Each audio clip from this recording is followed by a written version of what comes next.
Floyd and he was me, he wouldn't never have to fight again because that exhibition shit, as me being his little brother, hey, little bro, we finna do 10 rounds and we both gonna get 100+ million for it, right? And we ain't never got to box again. Well, I already been getting these back, but now it's time for you to get your just due, right? And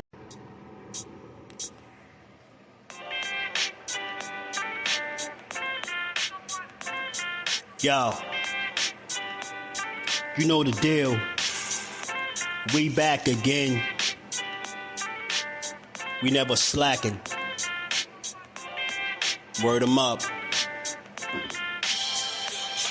Ladies and guys, whether if you drunk or you high, it's time to pay respects to the illest man alive. If you think you got a point, he'll shrink you down to size. And from there it's downhill like a slinky or a slide. Open your eyes, got a deep connection with the rise, so you might see them jump in whenever they go live. Peep it, this channel blowing up now, it's not a secret. With tons of exclusive interviews to listen to. Them other channels I hate, but yo, they missing clues. They start narratives, sip the goose and twist the truth. It don't take a rocket scientist to get the proof. Just click the live at 4 p.m. Eastern time. But when you chime in, make sure you keep it kind. But if cowards want to debate, then it's feasting time. My man Jusdu shine busy all the time. Grind 24/7, 365. Videos he might have 365. My rhyme sick, they make you do a 365. You get a rich if you think you fit to survive. It's Jusdueboxing, time to click the live. Ain't no beginners, if you soft, you ain't down to ride. I crush you, respect too, it's Jusdu. He got the illest boxing show on the internet. The boy been a threat and he ain't even had dinner yet.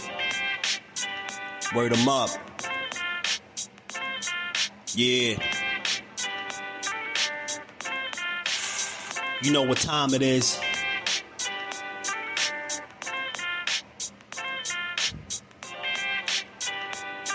$4 p.m. Eastern. Click the link.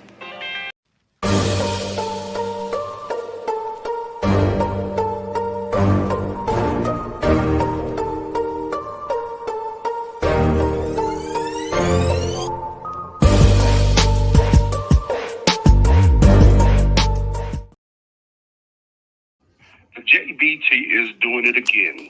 Another meet and greet, this time in Brooklyn, New York, during the Tank Davis versus Lamont Roach Fight Week. Friday, February 28th from 8 p.m. until midnight. If you're planning on being in town for the fight, pull up on us at the meet and greet. Tickets can be purchased via Cash App at JBT Network 1. That's JBT Network 1. There is an early bird special for $20 from now until February the 1st. Then it's $30. That covers entry and food. There will also be a cash bar, so make sure you get your tickets early. Only a limited number of tickets will be sold, so make sure that you are in that number. Several door prizes will be given away. For more information, call 410-322-4365. That's 410-322-4365. And have a great JBT day. Brought to you by the JBT, Curtis Sewell, Treasurer. Shout out to the fam. What's good with y'all, man? How y'all feeling today? How y'all feeling today on this good Wednesday? I almost forgot what day it was, y'all. Shout out to my JBT family. Shout out to everybody that's going to go to the Tank fight. Tank and Roach fight. Got to throw Roach in there, right? And some of y'all said y'all wanted to meet a couple of us. Well, we're going to be in the building. Y'all could come pull up on us and get y'all some good food, some good drinks. As Baby Do said was good, y'all. He had the door banging like a caveman. But pull up on us, man. Y'all planning on being in New York during the fight to catch the fight? Y'all gotta come catch up with us, man. Come catch up with the family. Shout out to everybody that's rocking with us. And I hope to see some of y'all there. I really do. But let's get to it, man. Let's get to it. I know we got 1 million likes today. I know. I just feel it in my bones. Feel it in my bones. Seeing what's good, my guy. The Rise Podcast is in the building. You know, they in the intro, by the way. You know, that's the family. Dante's Boxing Talk. What's good, bro? Andy, what's good, family? Shout out to Melanin Queen. What's good with it? Damon, my guy. What's good, Brody? Shout out to my baby girl, the Queen. Miss Just Do is in the building. How you feeling? My boxing mom in the building. We gonna have a good day. How you feeling, Miss Barbara D? Jordan, what it do, my guy? Was good with it. D1. I know y'all ain't gonna like this one. Paulie was talking his talk. He was talking crazy. Nah, but I seen that. I said, man, this will make a good conversation for today. Cause see, it's never that I want to, protect the fighters or anything like that. I just use conversations like the one Paulie had to go the opposite, right? Paulie is saying and echoing a lot of sentiments that a lot of other people is echoed, right? 2 cents was good with it, fam. So that's his take. For me, I get it. You got some people that when they talk about Gervonta Davis and his career, I'm gonna be honest. I'm being real with y'all. They talk about what they want, not realizing that they don't got to take a single solitary punch. I'm being real. This is a real conversation. You have people that really talk about what they want to see him do, and I get it because they feel like they gonna pay the money to see the shit. I get it, but at some point, even as a boxing fan, no matter how selfish you are, you have to include the fact that you have no bearing, no matter what fight you pay for or go to or buy any of that. You have no. It's unfortunate, but we have no bearing on who they fight next. That shit is totally up to them and their team. So, like, you got 2 types of people when it come to him. You got people that's going to critique every single move he make because it's not the one that they want to see. And I could understand it as a fight fan to a degree. But in no way, shape, or form can you paint the man out to be a failure. In my honest opinion, I don't think you could say he killing the sport because no one man runs the sport by itself. If Tank retired today before the fight, boxing would continue. If he retired right after his Lamont Roach fight, boxing would continue to go.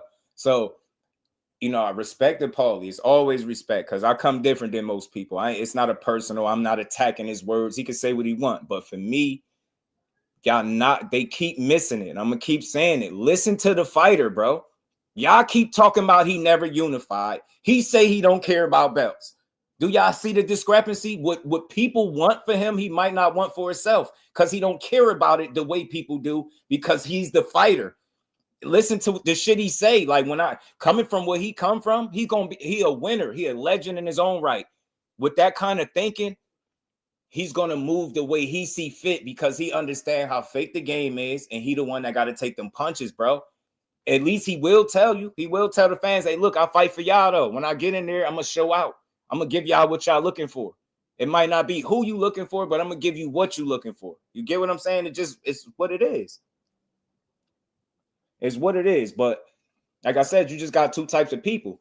You got people that's going to say he ain't never did shit and he hurting the sport. He killing it. He ruining it. He's cherry picking. But then you're going to have a shit ton of people that's like, man, we appreciate him for just being him, standing on his square, and just being the man that he is and showing up and showing out every time he do. That's just what it is. For me, I'm one of the people that fall down the middle. I can't tell the man what to do. I don't want to tell him what to do.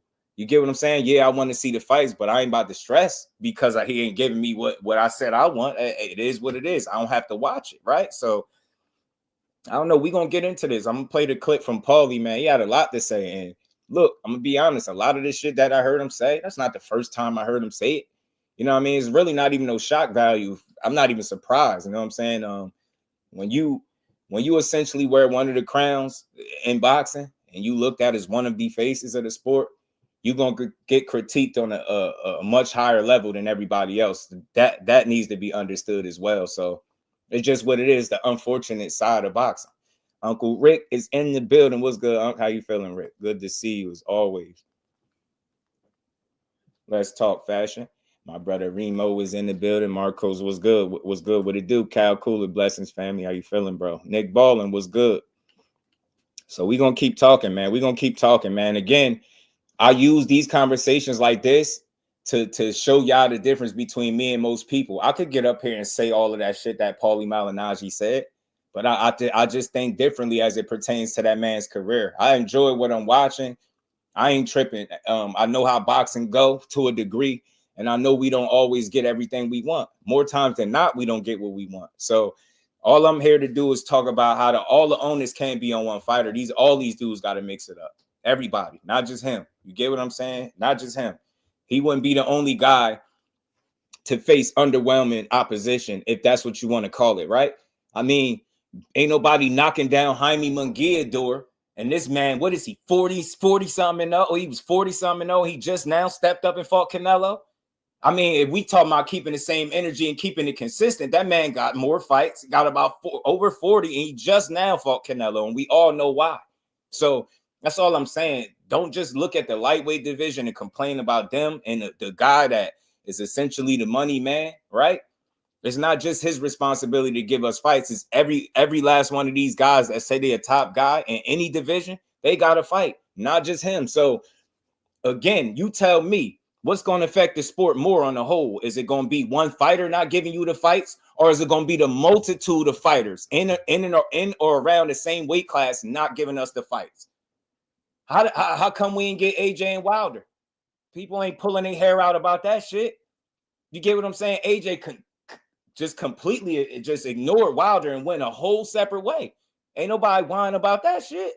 You get what I'm saying? So, and they say that the sport of boxing goes as the heavyweight division. So exactly how the hell is it 2025 and it's multiple losses later for Wilder, and not one of them fights was Anthony Joshua in there with him? You see how people don't keep the same energy? They just want to be mad at the fighter that a lot of people like. And I'm just not one of them people. I'm here to enjoy it. It is what it is, man. You fight who you fight who you fight. I got my option. I got my choice to support it or don't. You know what I'm saying? Of course, as you say, they don't care about the belts. I'm telling you, it's courtroom in boxing now. You get me?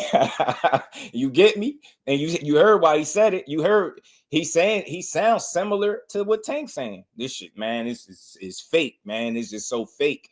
He knows politics too. So when I hear a guy that was, ready to challenge Devin Haney for undisputed, right? At lightweight, he was ready to do it. When I hear him now talk about how he don't care, it just, and then you listen to what a guy like Tank said. Listen to these fighters, man. They tell you it's politics and it's bullshit, and everybody opportunities ain't the same. So undisputed is not going to be in everybody's book. It's not going to be in the cards for everybody to be undisputed. Cuddy was good. What he say? He only don't care about them because of who has them, and if he didn't give about belts and he paying the sanctioning fee for one of them belts, that's the thing. Yeah, now he got a belt because you're gonna be a champion. I think when you've been as dominant as he's been, regardless of the level of opposition, that's another conversation, right? I think it's only fitting for him to be a champion, and I think also at the same token, it does provide that leeway for these fights to be made, bro. So I think when he say he don't care, he say he don't care about belts, not to be petty, but he's belts with an S. He got a belt. People keep saying he never unified. He telling you, man, I don't give a damn about him. And I get it. People like, well, it's because of who got the belts. And you're only saying that because of X, Y, and Z. I've been talking like that for some time now. I never really heard him say that he was chasing down undisputed. Like I heard him hint at certain things, but that never been his MO. Like he's never had to like build his career solely off of, hey, look, y'all, I got a belt. I have a belt. Look what I got. Like, you get me? So yeah, he got one, and you got a point. He do got a belt that he paying the sanctioning fee for, but that's one as opposed to 2, 3, 4. You get what I'm saying? Everybody doesn't have to move the same way, right? Some people, I think belts could be one of the best things that happened to their career. When I look at Tank Davis in specific, he's been able to facilitate his career and be successful without having to chase down all the belts, right? He's proven to be to a large part must-see TV. You know what I'm saying? So it's just a little bit different. So I can see if, maybe him not chasing the belts is somehow hindering his career. But the only thing that is really doing is just changing the way people look at him. And that's just sports, right? Everybody going to have their opinion. I want to see all the same fights you want to see him in. But I think how we get there is the question. How we get there. You know what I'm saying? So I don't really stress about him saying something about not caring about belts.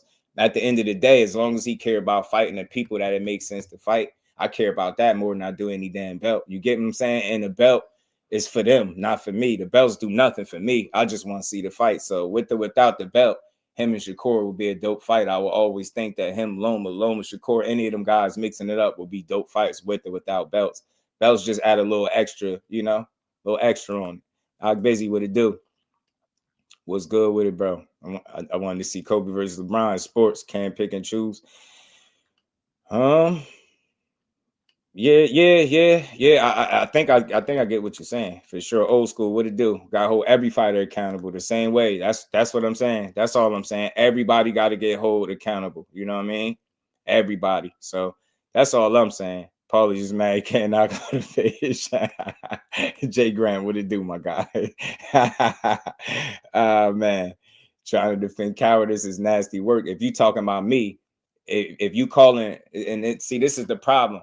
This is the problem right here. Comments like that. And I expect you, Marcos, I don't know how old you are, but I expect when you come here to a channel that's named Jusdueboxing, don't you expect to hear the content creator stay true to his name? My shit ain't just some shit I just put together that I thought was cool. Like, I stand on that. It's a mentality. This is how I deliver content. I always use opportunities like this to point out what's right with boxing. So you could either be one of those guys, you could either be a Paulie and complain about who this guy fighting, or you could be like Just Do and just highlight that the man is simply doing his thing and he doing it the way he want to do it. We have no control over who none of these guys fight. And again, I'm tired of just hearing tank. I want to hear everybody mix it up, not just him. So if you calling a guy that takes punches for a living a coward, that's the problem right there with boxing. You see, fight fans, y'all don't know what it's like to get punched in y'all face. So it's easy to jump in the chat and call a guy that has been a very successful and at the top of his game for years on end a coward. This is what's wrong with boxing fans. We are trash. The fact that maybe he don't want to chase greatness the way you at home want him to chase it. Did you ever think of that? Did you ever listen to him say, look, the hell with them belts, our legacy, I don't care about that. I want my money and I'm out. Could you be mad at him for that? You put yourself in these fighter shoes. You got dudes literally out here fighting for free, going through all types of shit. Like it's a whole nother side of it. It ain't just fight that opponent. And you can't say undeniably that the guys that he hasn't fought is 100% his fault. It take two. Two people got to want that fight. Two. That's all I'm saying. Two got to really want that. So you can't sit up here and call a guy like that a coward. That's wild, bro. The man really could lose his life with anybody he step in the ring with. Coward. Ain't nothing coward about getting in the boxing ring. Until we get definitive proof and understanding that the reason these fights aren't happening is because 100% he don't want no parts of them, I'm not going to rush to judgment. I've said that my entire time. I don't think him and Shakur is some outdated, over-marinated fight. I think people pressing the panic button too fast. When I hear people like Leonard Ellaby, when I hear people like, Steven Espinoza and the powers that be say, yo, we going to make that fight going to happen. Then I sit right back and allow them to stand on their word. But in no way, shape, or form am I going fake rubber crystal ball and just assume that he ain't fighting none of these dudes. This dude is a coward. We got it all wrong, bro. Any man that step foot in that ring, man, and give it his all is the last thing you could ever call him is a coward. Maybe he's just not doing it the way you want to do it. And look at it this way. Let's switch gears. Tell me right now, Marcos, if Gervonta Davis was your brother, your little cousin, little brother, big brother, from your hood, from your town that you represent, would you be calling him a coward? A guy that made it, been as successful as he is. This shit is about boxing. The hell with these fans that don't know what these fighters go through, and we sit up and call dudes cowards for not moving how you telling them to move from home. If that man was from where you was from, if he was part of your family, and somebody came to you and said, "Hey man, Gervonta Davis a coward. He don't want to fight Shakur or whoever," you gonna look at him like they got 10 heads, bro. You ain't trying to hear that shit. So put yourself in the fighter's shoes. All the work I put in, no matter who I beat, they always got something to say. He beat up Jose Pedraza when he was at the top of his game all them years ago at 130, right? Undefeated, beat his ass, and people still complained about that. So you got to think about the fighter and where he coming from. No matter what he do, you're going to have somebody that's going to complain. And if you don't believe me, just pay attention to the situation that just played out. Everybody hangs their hat Oh, he ain't unified. He never fought one of the other champions. The minute he was about to fight one of the other champions, before we knew Loma pulled out of negotiations, what was a lot of people complaining about? Oh, now he want to fight him. What about 5 or 7 years ago? Now he want to fight him. You waited him out. So what I'm saying to you is, no, it's not about the moves he making. It's about people just complaining because they don't have a deep appreciation for boxing. Put yourself in the fighter's shoes and see what they go through. No matter who he fight, somebody is going to complain. You fight a Frank Martin who looked like he was in position to get a fight. They complain about that. They call him a prospect, X, Y, and Z. He tried to fight Loma next. They say he waited him out. You waited till he got old. It's always something to complain about. So if you are the fighter, you do that shit for you. You do that shit for you and the people that appreciate where you came from. I'm not making no excuses for him. I'm telling you real shit. Listen to him speak. He don't care about what y'all care about. And that doesn't make him a coward. That makes him comfortable in his own spot, in his own position. He know what he want out of this shit. And he don't care if people rock with it or not. The ones that do, those are the ones that he fighting for. He not fighting for the people that sit up in a damn chat on YouTube talking about a guy that risks his life for our entertainment is a coward because he ain't stepped in there with somebody that you want to see him fight yet. Yet, keyword yet. And I'll say this again. Until his contemporaries, until, his peers and the other guys that's top level fighters in his division run into a guy that's as bad as that, I really ain't tripping off of who fighting who. Because if we're really being honest, who really fighting people that nobody else is fighting? They all fighting in or around the same level of competition with maybe a name or two to separate them. That's not a lot. 135 is not as deep as it once was. And I believe before that man lead the weight class or before he hang it up, I believe we'll get the fights. I'm optimistic. I'm not about to sit up here and call no man that risked his life for our entertainment a coward because he ain't fought somebody yet. None of us can undeny. I mean, shit, let it be told. Some people feel like the reason Shakur ain't next is because he turned it down, right? But none of us know undeniably what's going on behind the scenes. And until we do, I'm not making I'm not rushing to no judgment. I'm not going to call a man a coward. That's the last thing I think he is. You get what I'm saying? The dude just got to handle business, man. Fight who makes sense, bro. Fight who makes sense. I feel like at some point, they're going to have to see each other. They're in the same weight class. They can't go nowhere. As long as those two guys are at 135 pounds, people are going to ask to see the fight. And as we all should. But let's not bitch about the journey. You know what I'm saying? Because we're not getting what we want. You get what I'm saying? Don't pay for it. Don't watch it then. But I ain't about to call nobody less than. It's a reason why you want to see him fight these other guys because he's proven. You know it. And you want to see just how good he is. And ain't nothing wrong with it. But you got to look at it a different way than calling somebody a coward, man. I listen to these fighters a lot, man. This boxing game seem like it take a toll mentally on these dudes. Before they even get into the ring, they fighting so many different battles. And I ain't making no excuses for nobody. I ain't got to. You know what I'm saying? I don't like no fighter enough to just make excuses for him, but I'm just real. I got a different perspective. I see shit different, man. Round One Sports was good with it. A1 Hoop Zone. Shout out to my brother. What's good with it, bro? Well, who fighting top guys? You get what I'm saying? They all got to fight each other. And that's all I'm saying. Let's hold them. I'm not saying you don't have to hold them to the standard. Let's hold them all to the standard. Let's put the pressure on everybody. I don't give a how much money he make. I don't care. That shit don't got nothing to do with it. We want to see him fight because we know what he's been showing us all these years. And we want to see if that shit is as legit as everybody think it is. It's okay to demand him to fight the other guys, but let's demand those other guys to fight him too. Let's put the pressure. Everybody, we can't have everybody in the weight class talking about they number one. It's time for these number ones to start mixing it up so we can see who really number one. And that go for him and the rest of everybody in his division, all the top guys, and every other division in boxing, not just the lightweights. Shout out to Uncle Rick, man. You feel me? Dub Royce was good with folks had a nerve to call Tank the face of boxing. I mean, shit, it depends on who you looking at, man. Depending on how you look at it, depending on how you look at it. Y'all smashed the like button. Witty was good with it. Listen, man, people really clearly don't know.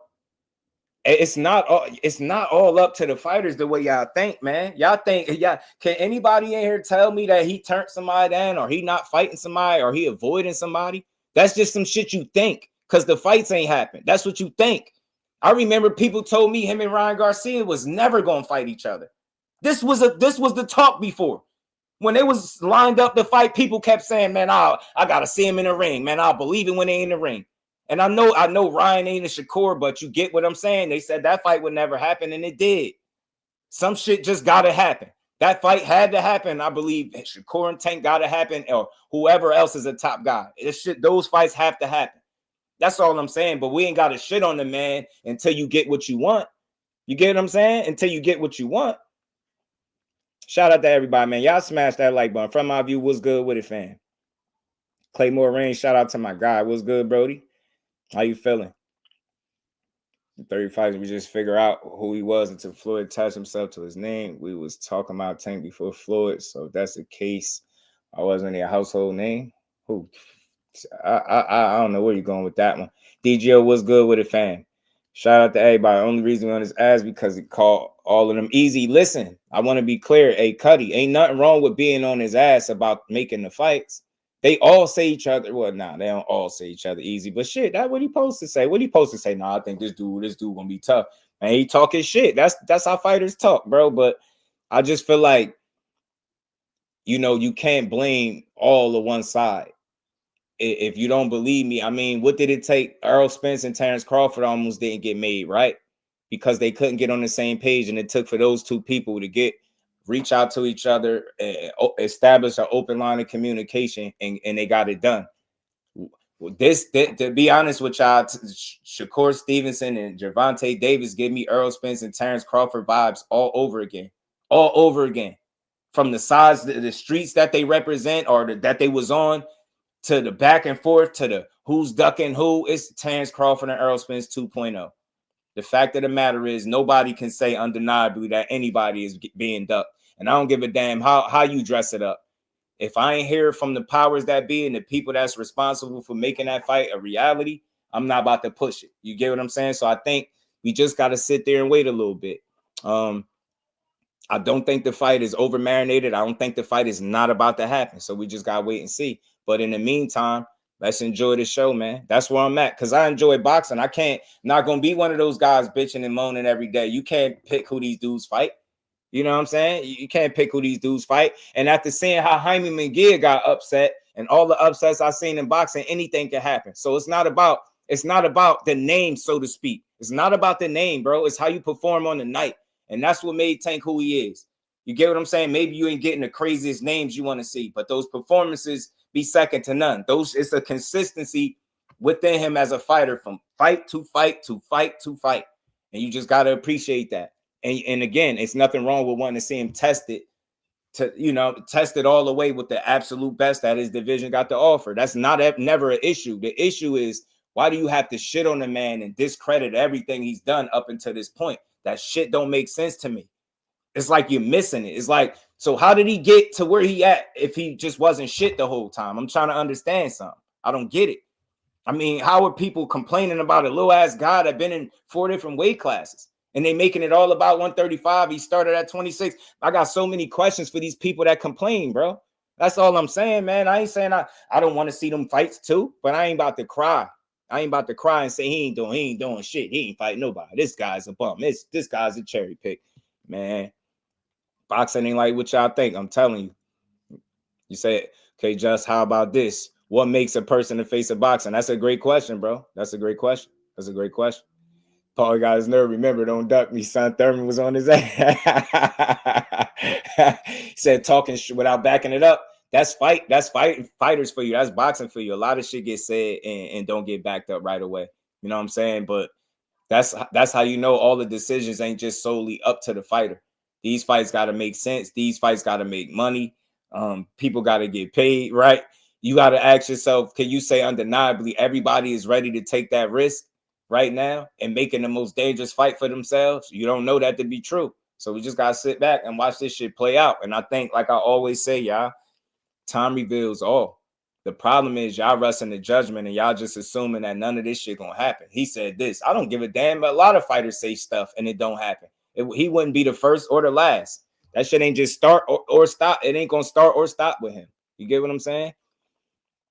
Ryan, no footwork, head movement fundamentals, and fought him. They should cry no offense and the defense and don't want to fight nobody, hold dude accountable. Nah, I mean, look, I got on his helmet, me personally, Smoochie, what's going on? How you feeling? I got on his helmet to a degree for saying that because I thought that was stupid to say. And I feel like it's just like it's stupid to say for Shakur to say you don't need him after saying that's your Super Bowl fight.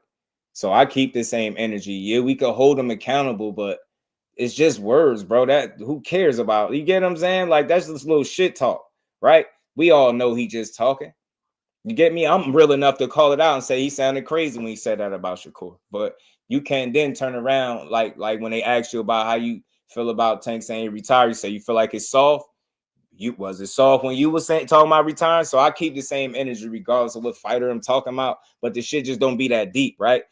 You get what I'm saying? I think if people understand the business more, they'll stop blaming him for fights that ain't happened yet. And I really mean that. I mean that wholeheartedly. If people really just took a step back and really try to learn and understand the business, you can't just sit back and say, yeah, it's all his fault. He ain't making them fights, man. Like, you get what I'm saying? It's not realistic, bro. Yeah, hold everybody accountable. Exactly, Barbara. Exactly. Ace, what's good, family? How you feeling? Thomas Hill, my guy. And y'all smash that like button. Double. What it do, man? Blue Hustle, man. What's good with it? We bought John's Garage. What's good? We Rick Thames. What it do? And again, bro, I'm gonna say this again before we get into this video. Emmanuel, what it do, my guy? I don't look at what I'm saying as excuses. This is not a protection program for no fighter that can smoke shit when he get in the ring. He don't need me to come to his aid at all. Believe me. This shit be more so about boxing. I provide a platform where I show y'all that I really got an appreciation for this shit. So when I hear people shitting on everybody, listen, if it ain't Tank, they shitting on, then it's Shakur. If it ain't Shakur, they shitting on, then it's Devin Haney. You get what I'm saying? It's like the ones that deserve to be critiqued more heavily are getting away with murder, so to speak. But we too stuck on this guy and who he fighting and missing all the other weird shit that's going on in boxing. So again, man, I have a problem with boxing fans because you name them, no matter how good they are or accomplished they are, I can show you people that talk crazy about them. And when y'all come here, I want y'all to know that I'm one of the last people to do that. So when I hear a guy, salute to Paulie, he was a 2-time world champion. He know a lot more boxing than me, right? Respect to him. But I still can use him as a prime example of how to get boxing is just due without shitting on it. See, I can tell you what I feel like Tank has accomplished and what I want to see him do more of, right? There's a way to have that conversation without dismissing every accomplishment that the man has made along the way. This shit just don't make a lot of sense to me. So it's like, what are we judging him off, right? What are we judging him off? When did he start being the guy that's supposed to fight all the top guys, right? How did he get to that point is what I'm saying. Because he didn't just fall and trip and, oh, Floyd Mayweather said, you know, here's Tank, and that was it. He beat some ass. He beat a lot of ass to get there. Even if it wasn't the asses you wanted to see, make no mistake about it. There's no question about it. He beat ass to get exactly to the point where he's at, to where y'all at home are asking him to fight the best fighters in the world. It's a reason for that shit. He's proven that if you ain't top tier, he getting you the hell up out of there, which is why you want to see him in there with those guys, and that shit is cool. But what I'm telling y'all is, it's a way to have that conversation without dismissing everything, all the work the man has put in, all the punches, all the sacrifice, all that hard work, just for them to tell you you ain't did shit. People telling you a 30-year-old prospect, wilding. You got people going on they talk shows with big followings talking about, you know, I don't even call Tank Davis a champion. You know, I still don't call him that. Like, weird shit. That's not about holding them accountable. That's shitting on them. How dare you get up on a podcast that a lot of people going to listen to, and you try to convince the people that's listening, yeah, I don't call him a champion. You shouldn't either. Like, it's pretty much what you're saying. I don't even call Tank Davis. That's that weird shit. So when y'all come here, just know my conversations is around why I appreciate boxing. The most critiquing I'm going to do is when I feel like these guys ain't moving right. You know what I'm saying? I'm always consistent with that. That's all I'm saying, man. every piece of work that the man has put in just to see the fights you want to see. So let's get to this, man. Let's pull this up because Paulie got the internet buzzing a little bit with this, man. He got the internet buzzing a little bit with this. Shout out to my brother D1, man, in the Cash App supporting the grind, man. Y'all make sure y'all smashing the like button, support the grind. Shout out to D1. Always on it. Shout out to my brother. We're going to get this video pulled right up, though. What? This not funny. How am I supposed to get home? Hold on. Hold on. Here. $2. Take the train. Shout out to D1. Appreciate you, my bro. Let's keep rolling, man. Let's keep rolling. Let's get to this clip from Paulie. Let's hear what the OG Paulie had to say, man. Dragons Assassins, what's good, bro? How you feeling? Paulie got the internet hot, set the internet ablaze with the nonsense. Shout out to you, bro. LaMarcus, what it do? Yeah, man. What, bro? Because I'm just trying to listen, man. Real quick, and then we're gonna get right to this. I'm trying to provide a platform where people come here and they just understand that, you know what, that dude Jusdueboxing really just appreciate this shit. He enjoy it. Yeah, I ain't gonna be perfect, y'all. It's gonna be some shit I probably complain about a little bit. But overall, you are never gonna hear me come up here and completely dismiss all the work a fighter has put in to date to this point, just because he hasn't fought one or two names that you wanted to see him fight. That shit don't make sense, y'all. It don't make sense. It just don't make a lot of sense. It's like, so you can't appreciate shit he's done outside of them couple people. You get what I'm saying? I don't see it that way. But yes, let's keep the pressure on, but not just on the individual. Let's keep the pressure on boxing to deliver us the best fights because we the ones paying for them. Am I right or am I right? So let's get to Paulie, man. Let's hear what the former two-time world champ had to say. So, you know what, bro? These Saudi cards, you know, some of them are just the zone cards, right? Or they're low, or the lower paying pay-per-view. So it's the same thing. Why are we changing our standards? So that I don't mind. But I do think that the politics needs to be, you know, sort of pushed to the side. You don't need to have the politics, bro. You don't need to manufacture a star. You don't need to make Gervonta Davis against the guy who pumps my gas, and just because you need him to keep manufacture the star continuously. You know, like Gervonta is a very good fighter. I criticize the matchups because I don't like Gervonta Davis, because I feel like he's so good that I want to see him against somebody like him. Why should I? Do you see what he's saying? Exactly. That's all I'm saying. But you gotta put that shit in its proper context, bro. Put it in its proper context. The only reason you bitching is because you want to see him fight somebody that you think could be as dangerous as him. And that's okay, man. That's okay.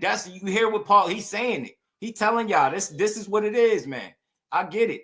I want to see that shit too. But show me what gas station attendants did he fight? What gas station attendants did he fight? We be going overboard, bro. You got people literally, I don't care what weight class he in. I don't care. That man a world champion, and you got people calling Lamont Roach a bum because he lost to Jamel Herring, who once was a world champion his damn self. You can't make this stuff up, bro. You can't. Is it the best thing that boxing possibly has to offer? Nah, we got a conversation there.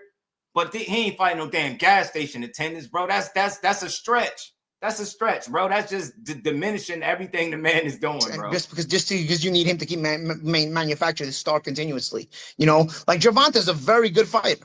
I criticize the matchups because I don't like Gervonta Davis, because I feel like he's so good that I want to see him against somebody like him. Why should I have to watch? Why, if I know that a python is a dangerous animal and I got to see a python take on an alligator, I'll say, okay, but why do I got to watch a python taking on a turkey? Or a rooster or a chicken? Why do I gotta watch that? I already know what's gonna happen. You know what I mean? That's a slaughter, right? That's a slaughter.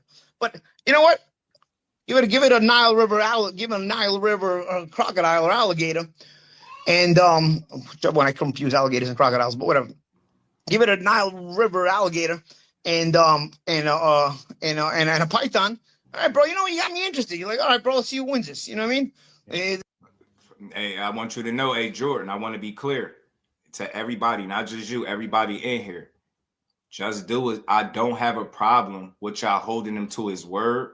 I don't have a problem with you holding him to a standard that you think he should be competing at.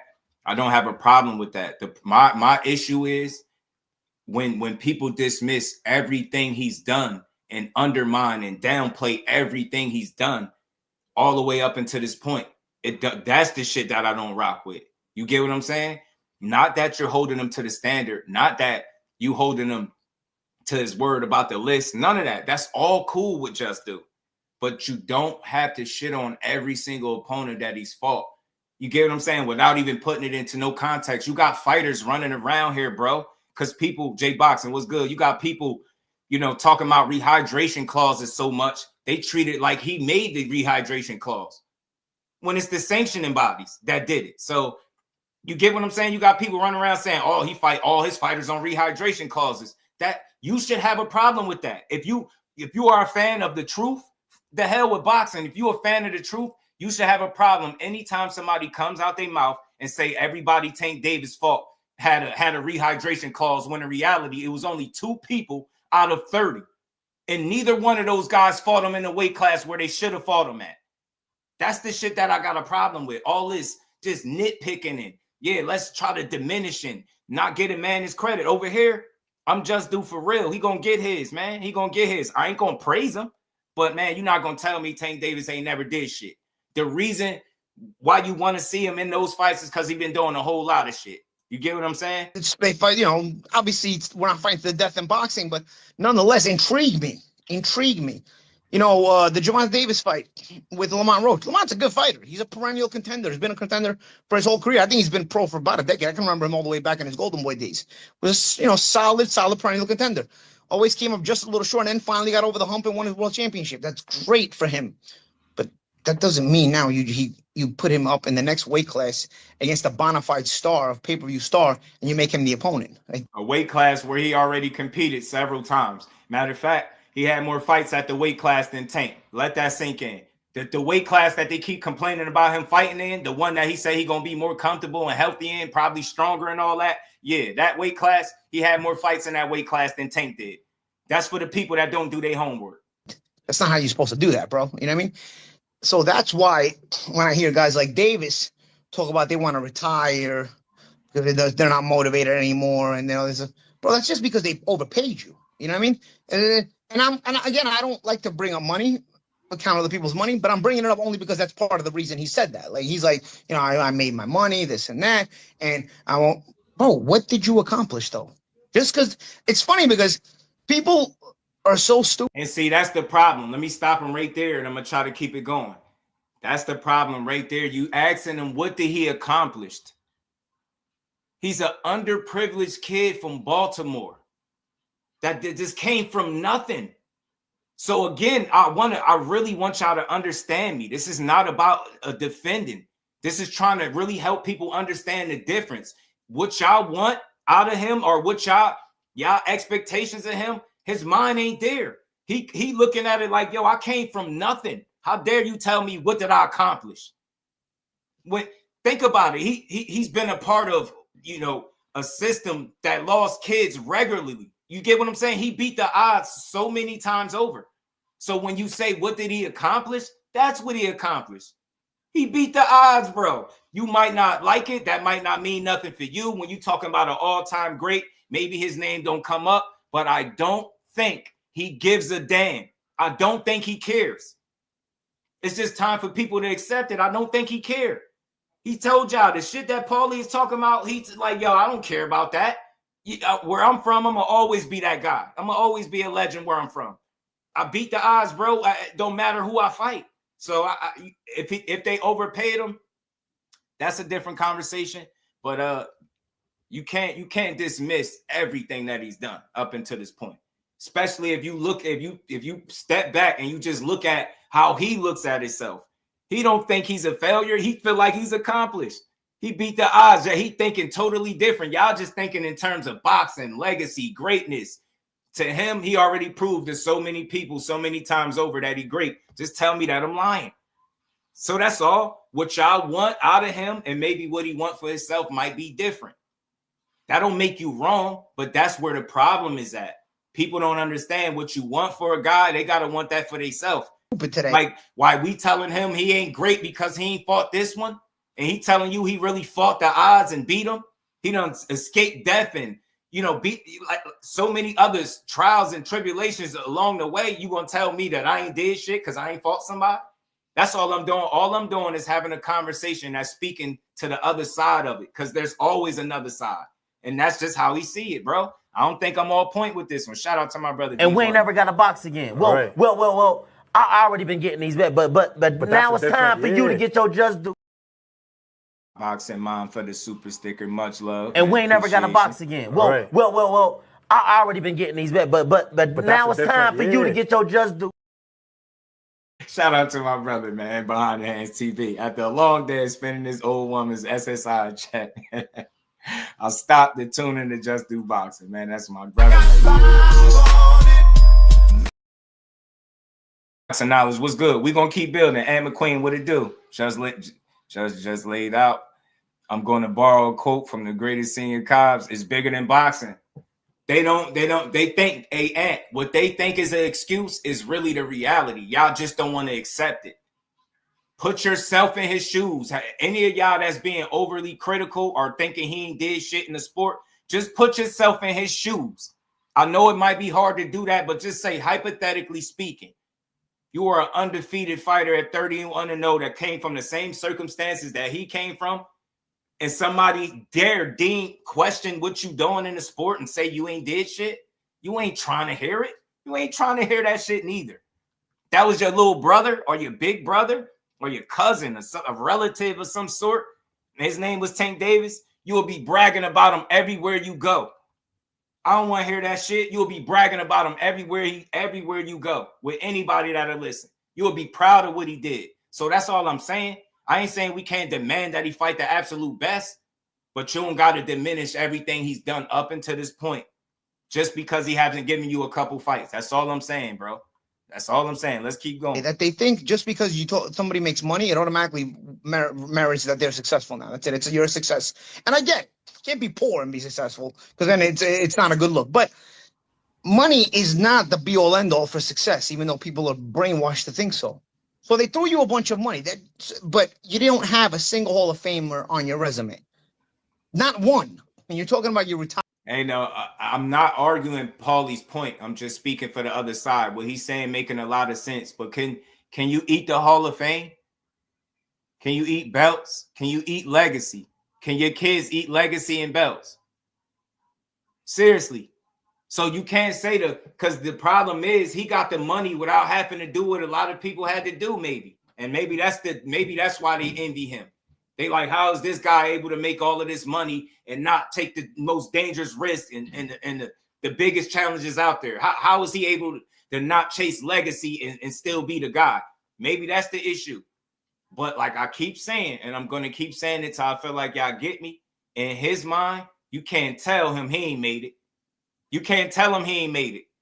And at the end of the day, legacy ain't going to feed his kids. That money that he getting paid is going to feed his kids. And that's just real. That's just what it is. Shout out to my brother GM. He said, I just don't get how Paulie talking like this. Did he ever unify?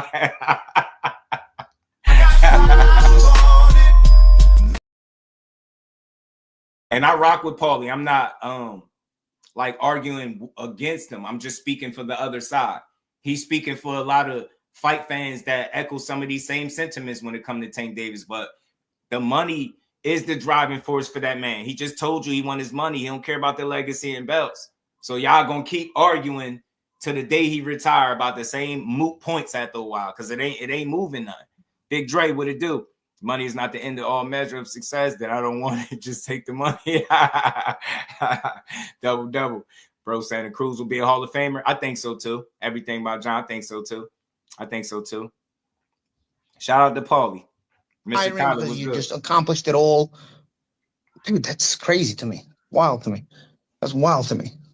Do you think that? If I was in Gervonta Davis' weight class in my career, and I had the exact opposition Gervonta Davis had, I wouldn't have as many knockouts, but I'd be undefeated.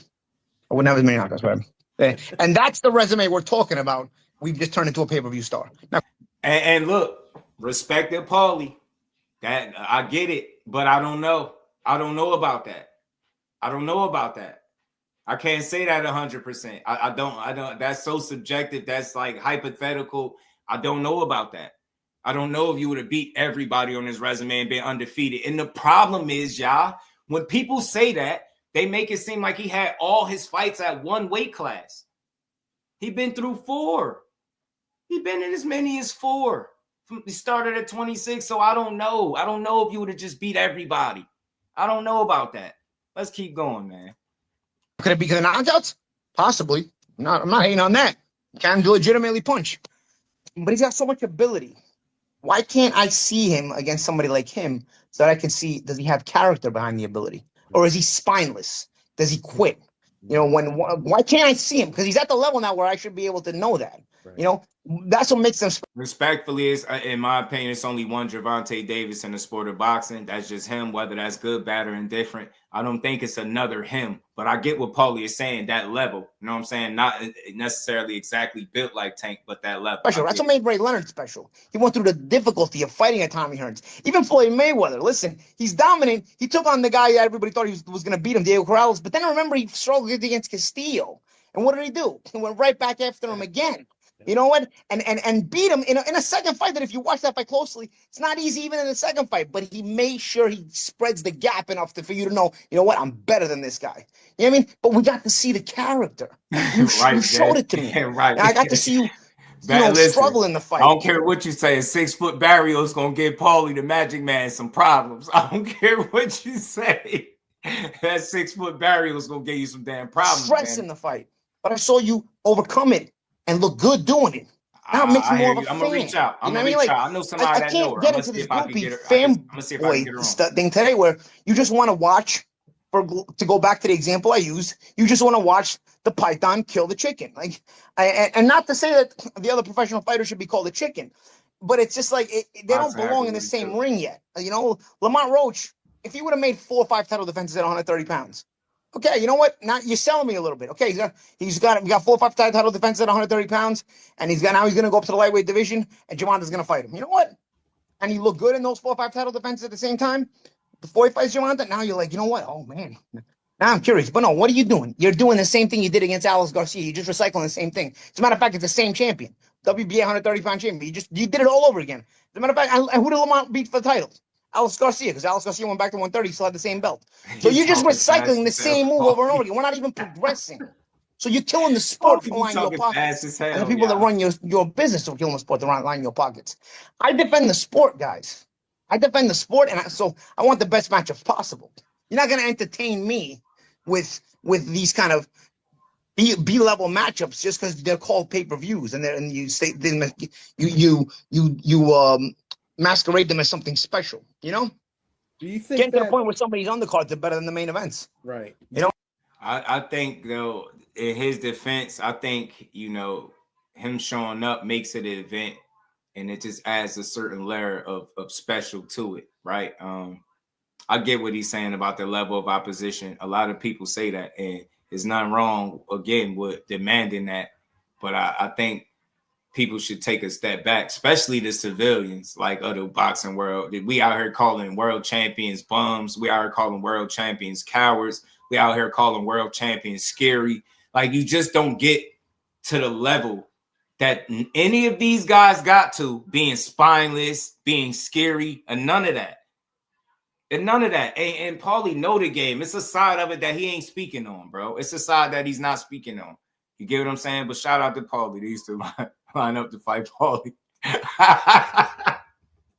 shout out to 702 Boxing 101. What's good, my bro? He said they used to always line up to fight Paulie. Always a little risk. You a fool, bro. and that's how you have to sell them. You have to sell to the pure boxing fans. You have to sell a good undercard. Because the main event is not good. Gervonta Davis fans, he's got a lot of fans, but they're more so hip hopper fans, right? They're not really like hardcore boxing fans. You're gonna sell those on the main event, and because they don't know any better anyway, they just want to see Gervonta win. So you can put them against anybody, right? Any old, lower level opponent. Yeah. But the boxing fans, you got to intrigue them, right? So you need to make a good undercard. That's why that's why I also believe you're seeing better undercards. Yeah, remember back in the day, people complaining about it was main event heavy, and the undercards weren't so good. They were sleeper undercards. In the last 20 years on 15, 20 years, right? Remember those? I've seen some of those sleeper undercards. Right. Now there people make like it's progress. Oh, we got better undercards. Yeah, because your main event sucks, dude. That's why you got better undercards. Hip hopper fan. You know that right? You didn't make any progress. You just he bogus. And look, let me just speak about that. I honestly think because of Tank's skill set and ability, obviously the knockout sell and appeal to the casual fans, but he also can box, which appeals to the guys that love the sweet signs. So in my humble opinion, yeah, I think he attracts the hip hoppers, the people that the A-list celebrities and things of that nature. But I think he also attract boxers, hardcore boxing fans as well as the casual. I think that's why he's in a very unique space, because he can generate the interest on both sides pretty well. You know what I'm saying? To do a overall a great showing. You know what I'm saying? 9 times out of 10. You know what I mean? It's going to be a good showing. Shout out to my guy, Pooh. How you feeling, bro? So I get it. You know what I mean? Respect to him. I get it. But I think he captures the imagination of both the casual, the diehard, the hip hopper, as he put it, the A-list celebrities, and even other boxers. And not to throw him in there, but respect to Devin Haney. What fight was that with Devin Haney when he was watching Tank, and when they put the camera on him, it looked like he was in awe. Like, no disrespect to him. Like, it looked like he was enjoying the show. Let me be respectful. Just like he was really enjoying the show. As a fighter, it looked like he was having fun watching. You know what I'm saying? That camera panned over to him, and whoever took that shot, it looked like he was watching like one of his favorite fighters. No BS, no funny business. It looked like Devin Haney was watching one of his favorite fighters. So that dude captures the imagination of both diehard, casual, hip hopper, as Paulie put it, A-list celebrity, and boxing peers. He just do. It is what it is. It just is what it is. Shout out to GM, man, back in the super chat. Much love, bro. So you think he disappointed with his own career? That man retired with weak ass accomplishments. Paulie was a 2-time world champ. You stupid, yo. He was a 2-time world champ. I think he could be satisfied being not the biggest puncher, and he ain't duck smoke. Paulie will fight anybody. So, you know what I'm saying? I get crucial content was good with it. It was Ryan, right? Shout out to Day-Day. It was Ryan. Not like that. Not like that, JC. I ain't want you to think I was coming for him, man. Not in that way. He just looked like he was really enjoying the show. You know what I'm saying? And we don't blame him. I'm just saying, why wouldn't you? Like, he be smoking shit. I don't know if y'all know, like, for the people that go to the fights, y'all know how it is when you see somebody get knocked out live. Like, it's the energy get crazy. So I think that's what they called Dev in the moment when Buddy got knocked out. I asked Val, what it do, my guy? He said his commentary better than his career. Damn, bro. Shout out to GM, man. Appreciate you, bro. You just flip the roles. Right. That's not progress, bro. When I was talking about when we were wanting better pay-per-view undercards, we didn't want to diminish the level of the main event. We wanted better pay-per-view undercards, and we still wanted a main event that was worthwhile. That was worth your pay-per-view dollars. Whatever, man. It's the ongoing story. I could rant forever on it. Do you think that? I mean, he mad as hell. D-Lay was making good money that he's making because he's generating money, right? I mean, obviously he must. But remember, we are in an era where you have the internet, you have TV, you have everything. And Gervonta's got swag. Again, I don't criticize the man. I don't criticize the man. I criticize the boxer. I don't even know the man very well. You know what I mean? I remember him coming up and told him he's a good kid. I don't know. I don't know him, what he's going into, but I can remember he's a good kid. And I'm gonna stop it right here, and I'm gonna get right back to it. I like the fact that he specified that. I don't know the man. I'm criticizing the boxer, not the man. He seems like a good kid. I'm willing to bet everybody in here that's listening, if he had a conversation with Gervonta Davis, I bet you he'd have a different outlook on how he look at him. I'm willing to bet everything. If he had a conversation with the man, because he said he criticizing the boxer, he got to know the man, he would probably understand the boxer a little bit more. Do that make sense to y'all? I'm not saying that he owes that to Tank or anything like that, but I'm willing to bet if they had a conversation and they talked, he would understand the man, which would then in turn allow him to understand the fighter. Simple. He's perfect, of course. I don't want anybody to judge me like, oh, you did this, but I'm not God. Yeah, this Paul. He's a good kid. Okay, from what I remember. But good, bro. you can generate a star. You can manufacture with today's weapons, as far as technological weapons. You can manufacture my Jordans into stars. You know, like my Jordan, my left sneaker can become a star. And with today, if you just push it, right? So today, I feel like people just get chosen. You know, remember when I fought Broner? He was already on the pound for pound list. He hadn't beat anybody yet.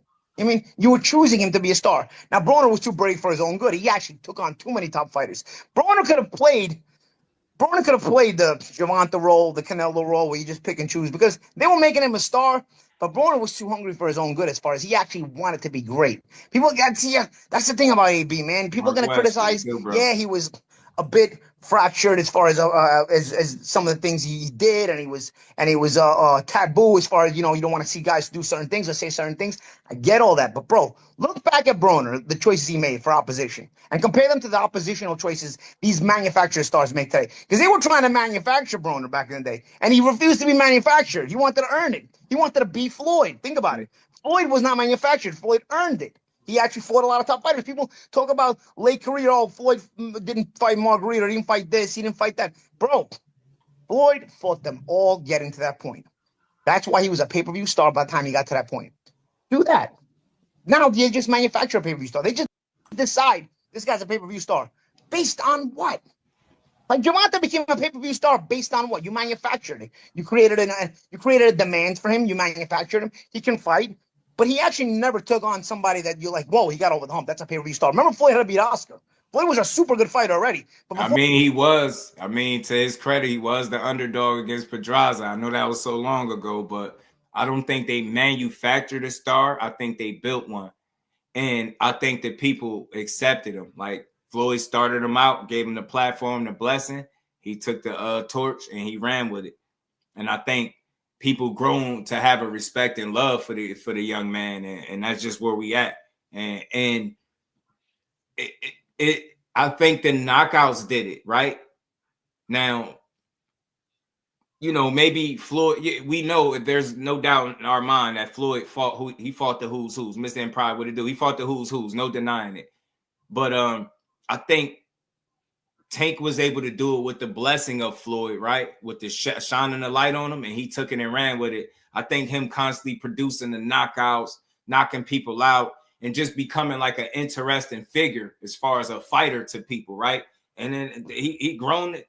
They built him. I don't want to say manufactured. Maybe we're using different words. Built them, yes, but I don't want to say manufactured. Nah. And the people decide that. You got to think it's the people that decide that. They could have tried to make Tank wasn't the only guy over there that was pushed and made to be a star, right? He just one of the only guys to do it. And I think respectfully, it has to be something about him that has so many people willing to support the man. You get what I'm saying? It got to be something about the individual fighter. You can't just say, oh, everybody's dumb. They just want to see him. That's not true. You get what I'm saying? Everybody watching him ain't just some super fanned out person that just want to see him. But I do think it's a lot of people that just genuinely enjoy the show that he provides. It's a service that you got to pay for. But at the end of the night, more times than not, he going to put somebody out their misery. They ain't making it to the final bell. You get me? And I think people enjoy that shit from fight to fight. So it's hard to argue with the people because you'll be in the minority. You'll be by yourself arguing this. You get what I'm saying? Or you'll be of the few. You know what I'm saying? Big Bob Gunn, what it do, fam? How you feeling? Before he beat Oscar, he wasn't a pay-per-view star. But Floyd had beaten Judah. He beaten Corrales. He beaten Castillo twice. He beaten Gotti, who still was one of the more popular fighters, even though he may not have been on his level. So that was a smart move to do. And he came to Atlantic City to do it, if you remember correctly. So you got to give credit for that. Fighting Gotti in Atlantic, yeah, Hall of Famer, right? But fighting Gotti in Atlantic City was no joke, bro. I mean, you criticize Gotti for what you want. Going to Atlantic City in that atmosphere, it's no joke, bro. You know what I mean? I was at those fights. It's like fighting Tito in Puerto Rico. Yeah, exactly. You know, so you get there, you get built there. You don't get manufactured, you get built there. They manufacture them. Even Canelo, honestly, was manufactured to a degree, but he was just so monstrous, and he was good, you know. But I can remember hearing about Saul Alvarez before he was Canelo, and he was like 19 years old in terms of potential Floyd opponents. Before I knew who the freak this guy was, I'm like, who? Like, you're naming here the potential opponents, and they were all like bona fide names. And I can remember. And then Saul Alvarez looking at HBO, and I'm like, who the hell is that? Who the F is that? You know what I mean? Like, and then of course he developed into what he developed, but they were trying to manufacture him on early on too. And I'm not saying see, Canelo. See, which one is it though? Is it manufactured or is it developed? Because if you look at it now, Canelo, regardless of how he moving as of lately, and within the last few years or so, he got one of the probably the best active resume in boxing. And people still shit on him. I've critiqued him for his moves, not his resume, his moves, right? But he got one of the best active resumes, and he'll still say he got manufactured. Nah, you said it right, developed. He got built and developed, bro. And he took that risk early in his career against Floyd. And he didn't have to. He took the risk, bro. Right. If it was simple as Floyd manufacturing the star, Jalen Love would have been the biggest thing smoking with respect. Facts, bro. Remember that? Jalen Love, Chris Pearson's, Badu Jack, remember Badu Jack? He had a whole stable of fighters over there. He had a whole stable of guys over there, bro. Before it was a tank. Wasn't good. I'm not saying Gervonta wasn't good. I've already had this part of the conversation in this interview.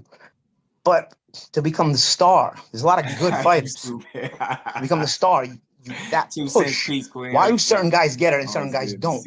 When back in the day, you had to earn that push. And then you got it because of what you accomplished. Now it's like they look at them and they're like, we're going to do that. You know what I mean? I do fighter interviews a lot, bro. I do fighter interviews a lot. And people are going to maybe take this as I'm hating or I'm being jealous, but I'm actually just being honest and being real. I do a lot of fighter interviews. Nobody has a personality. I remember the way I used to talk in fighter interviews. I was genuine. And I look at these guys and I'm like, I ask a question trying to seek out one of the kind of answers I used to give. Or one of the, me, a Broner, for example, that crazy, witty charisma. It's not there, bro. It's not there. You know had to have that back then, though. You had to have it, but you couldn't teach it either. It was either there or it wasn't. But ain't it fair to say that it got to be something about Tank that got the people's attention? And I think the fact that it's deeper than just his opponent is people in boxing that just can't understand it. They like, bro, how come he don't got to fight the Shakurs and Devins and T.O.s and whoever else is, but how is he the best? That's pretty much what he's saying. Floyd had to fight everybody and, I would have fought this one and I would have been undefeated, but how is he able to make all this money? How is he a star? Like, I think it's time for you to try to answer that question. It got to be something about him that's making people gravitate to him. That's all I'm saying. It got to be something, bro. Got to be something. People say better competition, but if he makes the competition look easy, then what? Yeah. Then you say he loses the early rounds but fights nobodies. They don't know where they want to hang their hat really with the narratives. It just go from day to day, bro. Hey, Beezy, what it do, fam? Dumb shit, they don't make sense. Shots, false narratives because the numbers tell the real story. That's all I'm saying. 2 cents. I understand his sentiments about who he wants to see him fight, and everybody that echoes those same sentiments, right? And the thoughts. But it got to be something about him that's making people pull up and sit down and watch. And it's extremely genuine because although people feel like Tank receives a fair amount of hate, it's not to the level of Floyd Mayweather, where people genuinely wanted to see him lose. Not saying nobody wants to see Tank lose, right? Because you got all types of people talking crazy, but I think it's more love than hate. And that is where he is winning. I don't want to lose y'all when I say this. I think the man got the people, bro. I said this years ago. He got the people. How? I don't know, but he got the people. They genuinely support what he is doing. And there's so many people that's envious and critical of that because they can't understand it. They like, damn, I could see if he was fighting this one, then yeah, he'd be the star. Bro, he figured it out. He found a way. He got that less is more approach. I seen the man go live. Like, think about it. He went live on Instagram for 2 minutes or something. Said he fighting Jake Paul and got off. He had like 17, 18,000 people in there. He had close to 20,000 people in there just watching him look into the phone. And then he said something about fighting Jake Paul. Like, it has to be something about him. And that's the part that I don't think he's taken into account. Maybe Paulie is not taking into account. We got social media and we got people that just genuinely like their favorite fighter. And Tank is a lot of people's favorite fighter. That's the best way I could call it, bro. He's just a lot of these dudes' favorite fighter. I mean, or a lot of fans. Eric R, what's good with it? Tank's like the Black Manny Pacquiao. Tank got the hard R's. I mean, hip hoppers. You stupid. Jay-Z was just in Paris performing and mentioned Tank name in a freestyle. The culture decides. Talk to him, Remo. Talk to him, bro. The culture decides. That's a fact. That's a fact. Hold on. Did I pause it too long? Hold on, y'all. Let me get it back. Hold on. Where we at? All right. Hold on. Y'all smash that like button, man. Sub to the channel. Let's keep rocking. Let's keep building. We ain't done. We got to finish hearing what Paulie had to say. You know. But that's what I think you. I know you right, Remo. I don't think you right. I know you right. The culture decides. And that's the part that he's not factoring in. He's strictly speaking from like a former boxer, boxing fan. You know what you'll like to see. I get it, but you got to take into account that it's a lot more different people watching boxing, and they love the viral knockouts. They love them, they appreciate them, and they will pay for them over and over and over again. And that's just what it is. That's I just don't think he's taking that into account. Y'all smash the like button. Let's keep rolling, y'all. Let me get this back. Charisma. It's not there, bro. You got the aura, bro. You had to have that back then. He's saying they don't got the charisma, but Tank is one of the rare ones. I've watched this shit for years. I'm telling y'all, I've watched it for years. He's a different kind of individual. He don't even got to say shit. He could just go live and stare at the phone. He got damn near 20,000 people watching him do that. People don't get it. This the internet age. The internet is winning, bro. Like those people that watch him, they love it. He go live right now. He'll prove my point. He ain't got to say shit. It's so real. He can get on his live and he can say, I don't know, something, just do boxing. I guarantee you people are going to pay attention to me after he say that. I've seen him on Twitter repost people's tweets and people get a lot of attention from it. He got the people. That's all I'm saying. I'm not trying to overpraise him. It's just some shit I observed. You got to be in denial. I just watched him go live for a couple of minutes, looked in the, I think he read comments, said I'm fighting Jake Paul, and popped off. Just random. 20, damn near 20K. That shit is crazy, bro. They like watching that dude. Shout out to my baby girl in the super chat. She said, Gertz, this is what real color look like. Who is going to be the next to follow my footsteps? Don't everybody jump at once. Oh, yeah, hit the like button. I appreciate you, baby girl. And look, shout out to everybody that supports the grind. We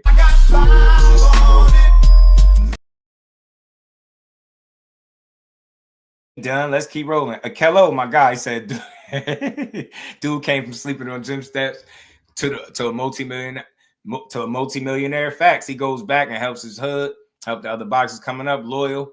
Yeah, helped AB, Coach Calvin, dude is solid. He went in so many different facets. I think boxing opened the lane for him to be exactly the kind of person he is. So I'm not making no excuses. I want to see all the fights, but I think his purpose is obviously different at this point. And I think people gonna keep missing it because they ain't listening to what he's saying. They just keep hearing what they saying. But I was saying that some of the same stuff you just mentioned, Kello. He beat the odds so many times over. It's very hard to look at that man and say, yo, he's not successful. Who in here, knowing what he came from, and if you ever been through something, if you ever been homeless or something like that, you know what that's like.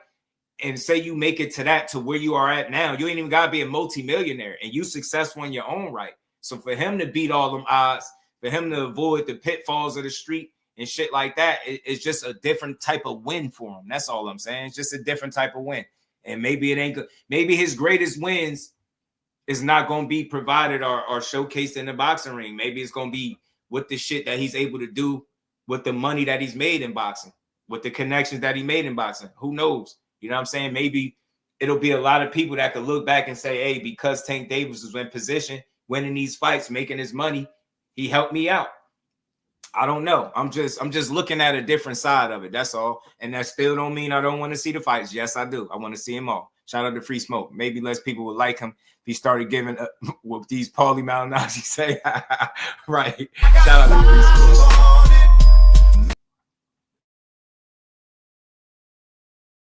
We're going to keep getting to it, man. It's like Pootie Tang can make a hit without saying a word. Yo, I'm telling you, Kello, he ain't got to do much, bro. And I'm speaking this way confidently because I observed it for some years now. He mastered the less is more approach. Think about it, bro. He literally will tweet and delete in a heartbeat, but Fight Hype will have all his tweets up and everything he deleted in a whole video for y'all to see. He's captured the imagination of the people, and they're smart for doing it because it brings in numbers. They want to see and hear what he's talking about. I'm telling you, that's just what it is. I ain't the people decided, not me. You get what I'm saying? Eric, what's good with it? Tank has a connection to black people that Floyd didn't have, similar to Brony early on. Best way to describe is the Iverson effect. Hey, man, Remo just was saying that, Eric. Shout out to you, bro. Remo just was saying that. Could I agree with his resume? It's tricky, bro. I know what you're saying. Like, is his resume the best resume or is it the best it could be? No, it's not. It's not. But the way I see it, I don't look at him and just say, you know what? That's a guy that's avoiding everybody. I can't say I honestly feel that. You know what I'm saying? I feel like it's a lot of business at play, and it's a lot of shit that we don't have. It's a lot of information that we're not privy to when it comes to these fights, bro. And I'm telling you, I was having this conversation offline with my bro. Maybe one day we'll come up here and have this conversation. I'm telling you, I think a lot of shit is related to money. I think it's a lot of shit related to the way that his side of the fence do business and all of that. I just think it's deeper than, hey, man, let's go find the most dangerous guy for Tank Davis. I don't think that's the way that they're approaching it. And that doesn't mean him. I'm talking about his team. Now, could he go outside of his team and say, give me X, Y, and Z? Yeah, he could. But at the same time, if you've been in a system, in a situation that's been working, wouldn't it be a little crazy for you to kind of, complain about what's been going on? You get what I'm saying? So I don't know how he sees it, but in terms of his resume, could it be better? Absolutely, because we know the names. But who's to say that he can't fight these people? That's what my whole argument has been. So I always say time will answer all these questions, because I think when it's all said and done, we'll have our answers. We'll be able to see, if he really ever went after any of these guys. We'll be able to see that, because we just was about to see it with Loma. That's why I'm very disappointed that we didn't get that fight, because I think it would have shut a lot of people up. Still would have been a lot of chatter, but a lot of people would have had to respect that he would have been a unified champion if he beat Loma. You get what I'm saying? And I'm just a little bummed out as a fight fan that didn't happen, because now the narratives are running more rampant about Tank Davis and what he did and didn't do. And I think people missing it, man. I think it's a deeper story than just trying to look over at him and say, yo, you ain't trying to fight these dudes. I don't think that's the case. And I don't think he's scared of none of these dudes. As, on the other side, I see it the same way. I don't think none of these guys are scared to fight each other. I refuse to believe it. God, man, pardon me. Shout out to my guy Big Bob, man. That boxing pundits talk more about a dude who ain't accomplished nothing than the most accomplished. Keep it going, Paulie. Talk to him, Free Smoke. It got to be something that's making him talk. Shout out to going for this pause on me again, man. Let's keep y'all. Make sure y'all smash the like button. We gonna keep building. I'll drop the link in a second. It was either there or it wasn't. And nobody has it. So I'm busy. Gervonta, I don't know. Like, again, Gervonta's very popular. He is very popular, and he's swaggy to a degree. But you hear Gervonta talk. Does he give you any catchphrases? Did he give you any quotes that you're like, whoa, headline? Like Ali, for example, used to. Like, you don't get that, bro. You know what I mean? You don't get that. You don't see that.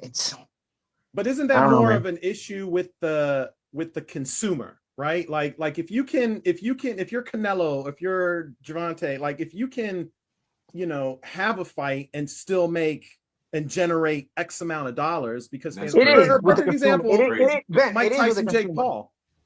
Yeah, it is with the consumer, but it's because the weaponry, again, the weaponry is the technology. You can turn anything into a star now. You know what I mean? Because of all the technology that's out there. You can blast people into people's faces. So you can actually choose. If I want to make that sneaker into a star, if I've got the money behind it, the mechanism behind it, I can blast it in people's faces constantly. It's like your news pieces, for example. Then why do certain news pieces get talked about on the news and some don't? what they want to do. And you have the weaponry. You have the money behind it, the news pieces behind it, and you get it on all the TVs, everybody's network.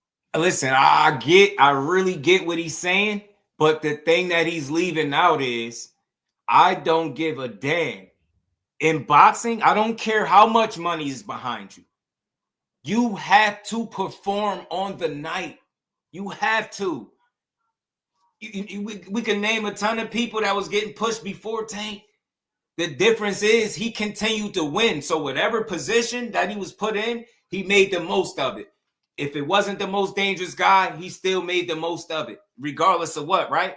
A lot of these other dudes was given that same platform and didn't make the most of it. Dudes was getting knocked out and all that. So again, he would not be here if he wasn't taking care of business on his end. He's been taking care of business on his end, bro. You can't say he haven't. So I think those fights are still yet to come.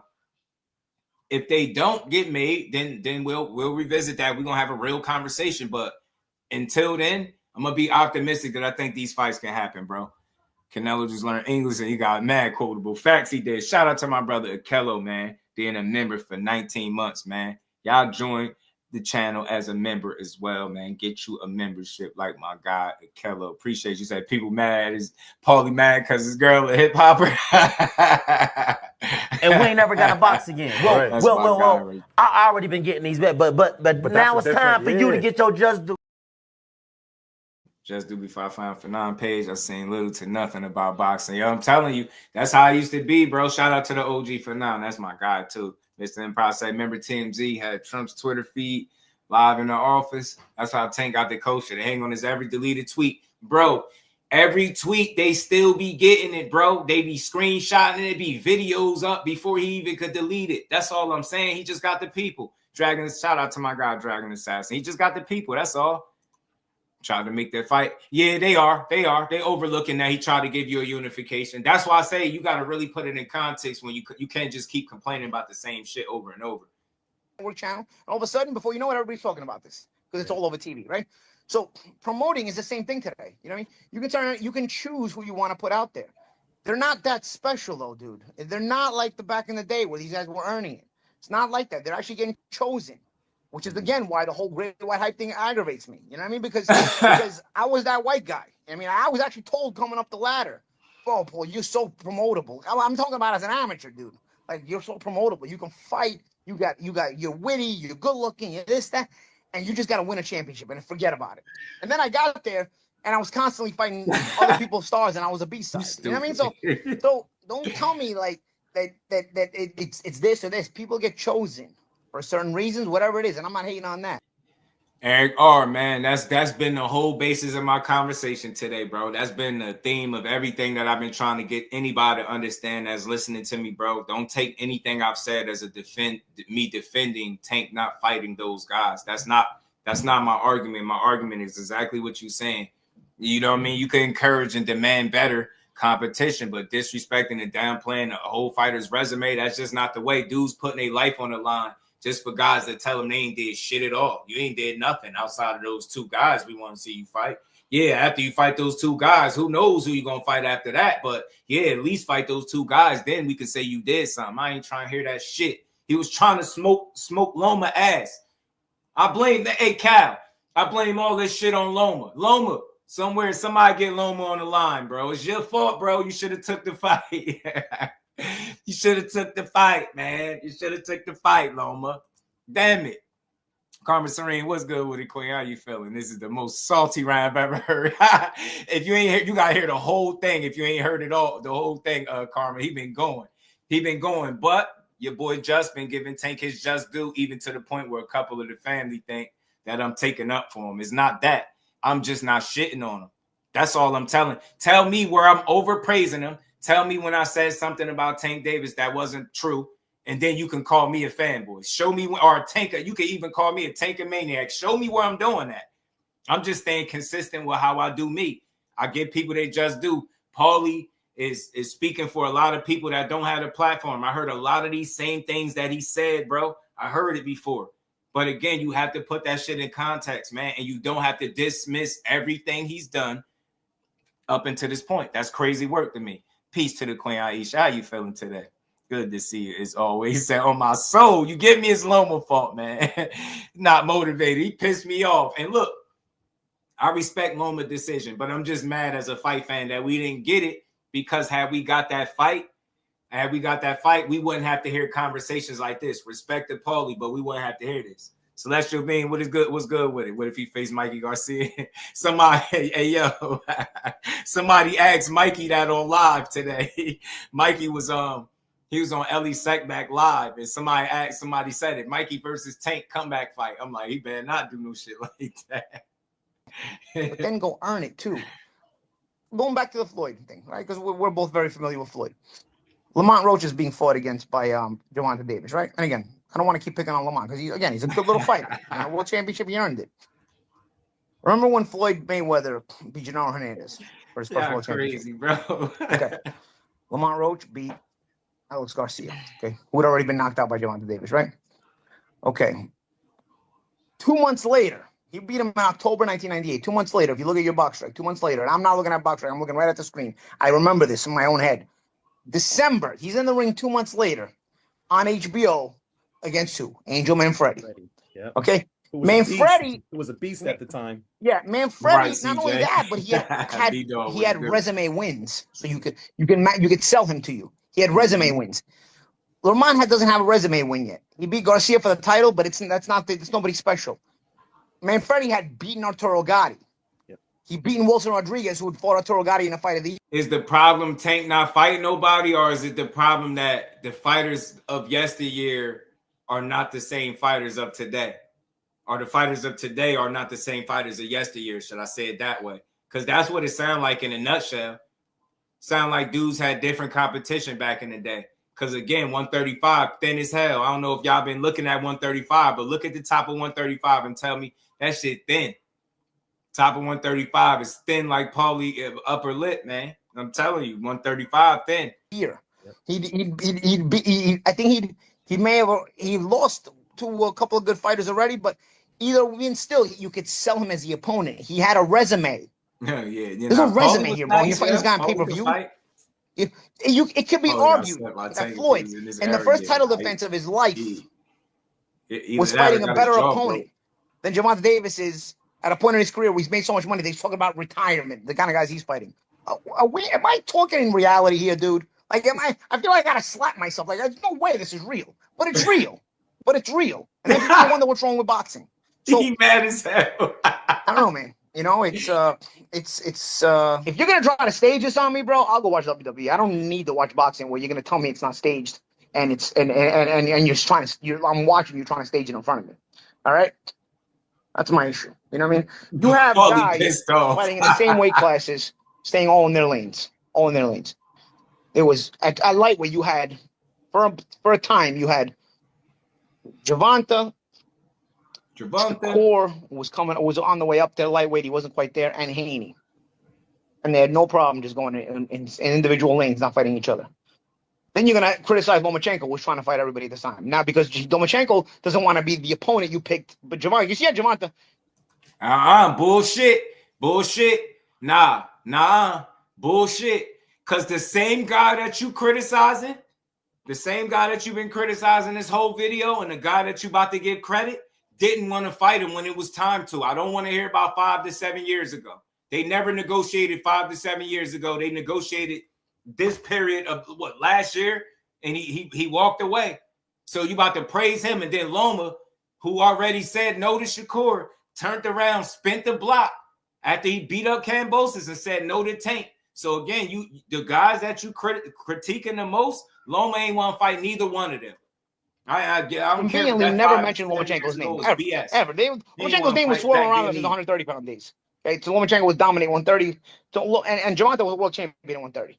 Never even acknowledged it for the risk that it might pick up hype. Never even tweeted about him. Never mentioned his name. Just out of not wanting to risk that it might generate too much hype and might become too much of a demand. But when he fought Kambosos, what did Gervonta Davis do? Was good with it. Lomachenko fought Kambosos. What did Gervonta Davis do? Now you're tweeting about the 36, 37-year-old Lomachenko, right? Now you want to fight him. I see.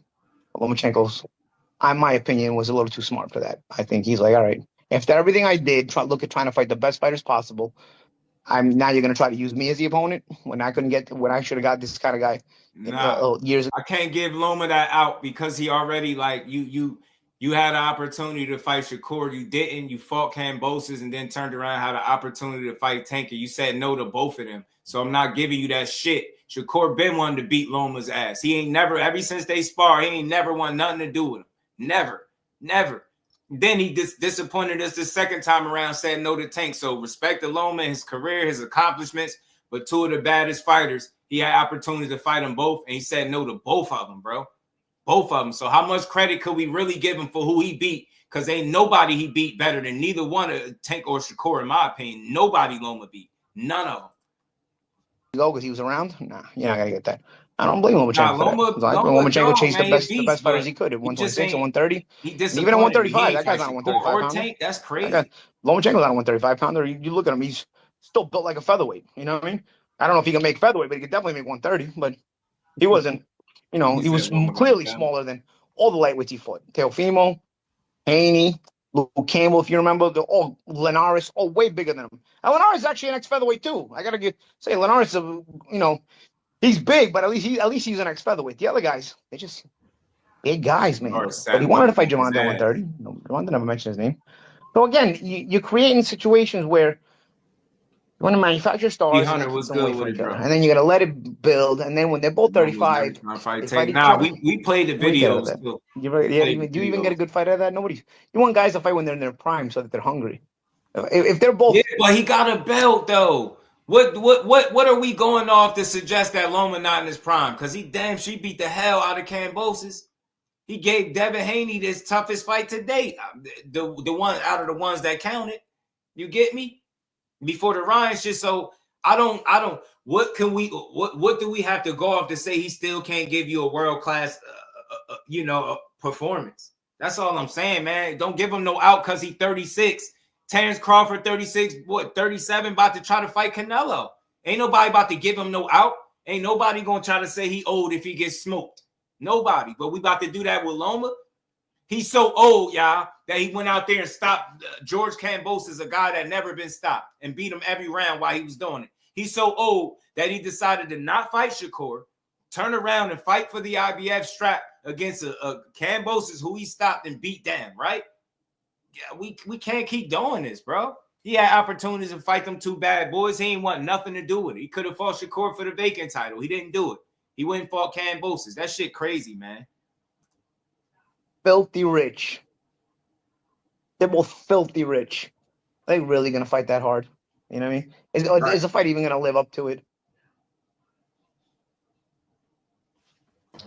Man, that was it, man. I made that last long. We was cooking on that, man. Shout out to Paulie, man. Shout out to Fight Hype. It's always a dope build, man. He just had an interesting perspective, but I don't think Tank is killing the sport. I don't think one fighter has enough impact where they can, control the sport or affect the sport in that degree. So, I think, as I said when I first started this conversation, what the fighter wants for himself and what the people want for him, I think is a bit different, a lot different. And as a result, you got people that just, have a difference of opinion on feel like his career is or is not at this point. Paulie was saying the same shit about Devin. Paulie full. Yeah, and then he switched up. Tunnel vision was good. Then he switched up LaMarcus and started praising him. Lomachenko dug Mike Garcia, but we forget that. That's what Paulie is always bringing up. Tank didn't want to Loma when he was younger. Yeah, I don't get that. I don't think that was the case as much as I think it was the business. And then when I was hearing the way Loma was responding, fight him for what? For money? Like he said he wanted to fight on pay-per-view. He never fought on pay-per-view. Loma was saying a lot of weird stuff. He was saying a lot of weird shit. Shout out to Boxing Hacker. He said, Paulie speaking facts. Tank fans in tears, at least with Devin. Devin's been wanting to fight Loma for several years. Tank was aging Loma out. The problem that hurts that argument, Boxing Hacker, you've heard Bob Arum snap at people for even mentioning Tank fighting guys on his stable. And he said, why would he look to fight? Why would he look to make fights with Tank Davis when he got guys on his own stable that he can make fights with. That's a dead giveaway. He's telling you directly out his own mouth, I'm not even looking to make fights with that dude. Look, I could make these in-house fights with Loma and these other guys, and obviously he couldn't because he ain't make Loma and Shakur. You know what I'm saying? He ain't make that, but you get me? So I don't think he aged them out, and I don't believe in that. So is Canelo aging out Bud? You get me? Because Bud older than Loma. Bud older than Loma, and he about to really jump 2 weight classes and try to fight Canelo Alvarez. You get what I'm saying? Nobody's going to give him an out and say he old if he lost. Some people might say it, but overall, they're going to be like, yeah, you dared to be great and got knocked out.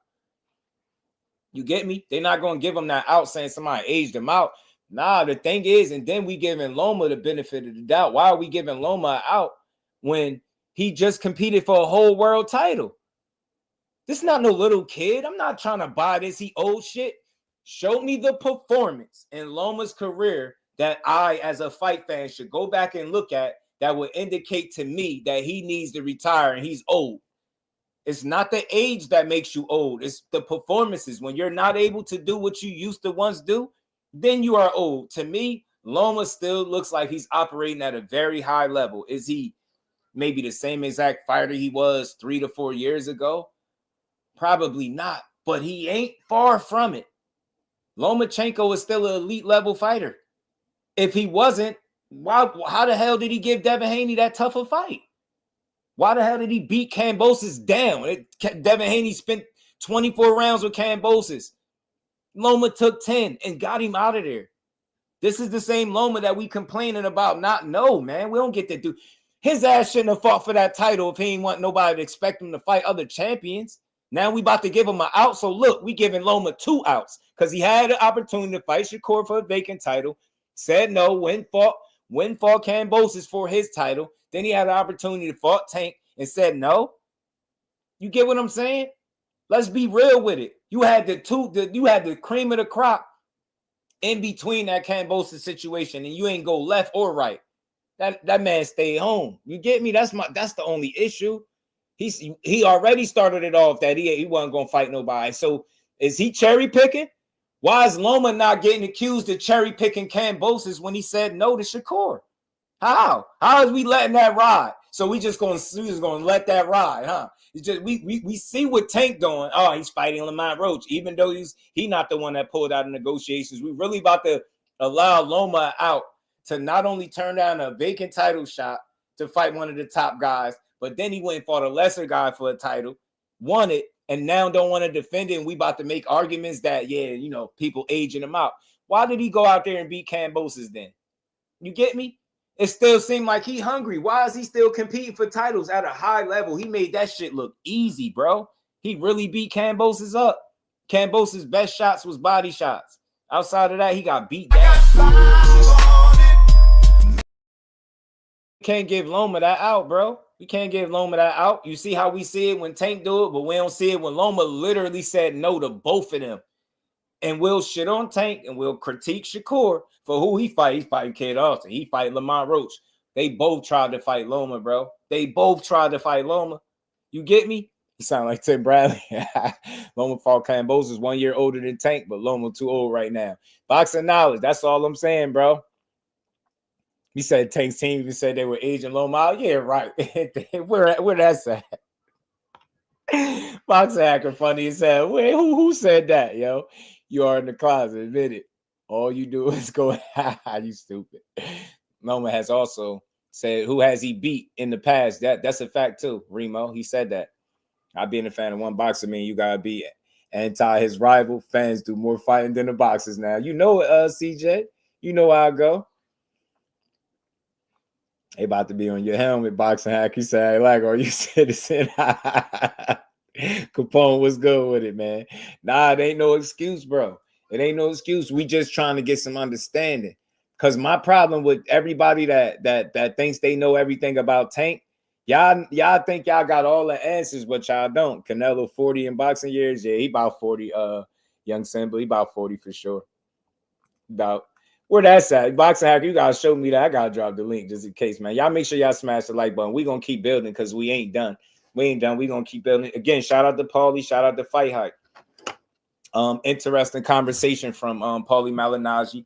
Like I said, but I just don't feel like Tank killing the sport. I feel like if he retired today, the sport will continue to go. I don't feel like one person impacts the sport that much where you could say they killing it. You know what I'm saying? I think he doing the same as the rest of these boxers, and that's just not what's being highlighted. He doing what's best for him and his team, his career. He told y'all what he cared about. He won his money. He out of here. He said this shit fake. Call it what you want. You hear Shakur Stevenson saying very similar things. This shit fake, politics. They not all just saying that for no reason. So to me, it kind of kills them even wanting to chase belts. When you look at what Boots going through. Come on, man. They try to be undisputed. All for what? So the fans could appreciate you more? Come on, man. So that man said he wanted his money. He said he's going to be a legend where he from. And that's just what it is. You just got to respect it. You know what I mean? He don't give a damn about your legacy board. He don't care about the accolades that you want for him. He don't. And it's that simple. Do that make him a shit fighter? Nah. Do it mean he ain't challenging himself? Nah. He just ain't doing what y'all want him to do. And I'm going to keep saying it. But until I see the rest of the fighters doing it, when you got the Canelo Alvarez's of the world sitting around handpicking, talking about I do what I want, we got to go off on everybody. Why are we so mad at this dude? Think about it. You got McGee, Crawford about to get a shot, right? All these different people. Charlo got a shot at Canelo before Benavidez, and people cool with that shit. They ain't flipping every week. Every other conversation about Canelo ain't about how he brought up a 54-pounder and off a layoff and had no problem beating him up, right? But we'd complain all day. Yeah, Tank ain't fighting nobody, man. He ain't fighting nobody, man. He ain't trying to be great. No, he just ain't living by y'all standard of greatness. And I think that's just where the difference lies, man. P. Hunter, shout out to you, bro. Appreciate the support. He said, Bob played keep away from Devin Tank when it came to top-ranked fighters. Bob wasn't trying to let anyone interrupt. One of his fighters getting UD at 135. I mean, his words said it for me, P. Hunter. Like, he snapped at a reporter for even mentioning a good fight with some, I forget who it was, and Tank. He snapped, and why would I look to make a fight, you know what I mean, when he could make in-house fights? That's pretty much what he said. 2 cents, Peace Queen. How you feeling? What's going on? What's up, Jess? What's up, Jess? Man, so much to say. So I know. Talk to me. You know I love to hear it. Let me start right here. So I had an interesting, debate, for lack of a better word, with BF about the influence that YouTube has on the real boxing world, right? And my point of that conversation was that you will hear something on YouTube, or you will hear a narrative on YouTube, but that's not necessarily what's going on in the real world of boxing. And I use Tank Davis as an example because I feel like that's the perfect example to use, because if I was a casual and I sat on YouTube, I would think Tank Davis is upset with PBC.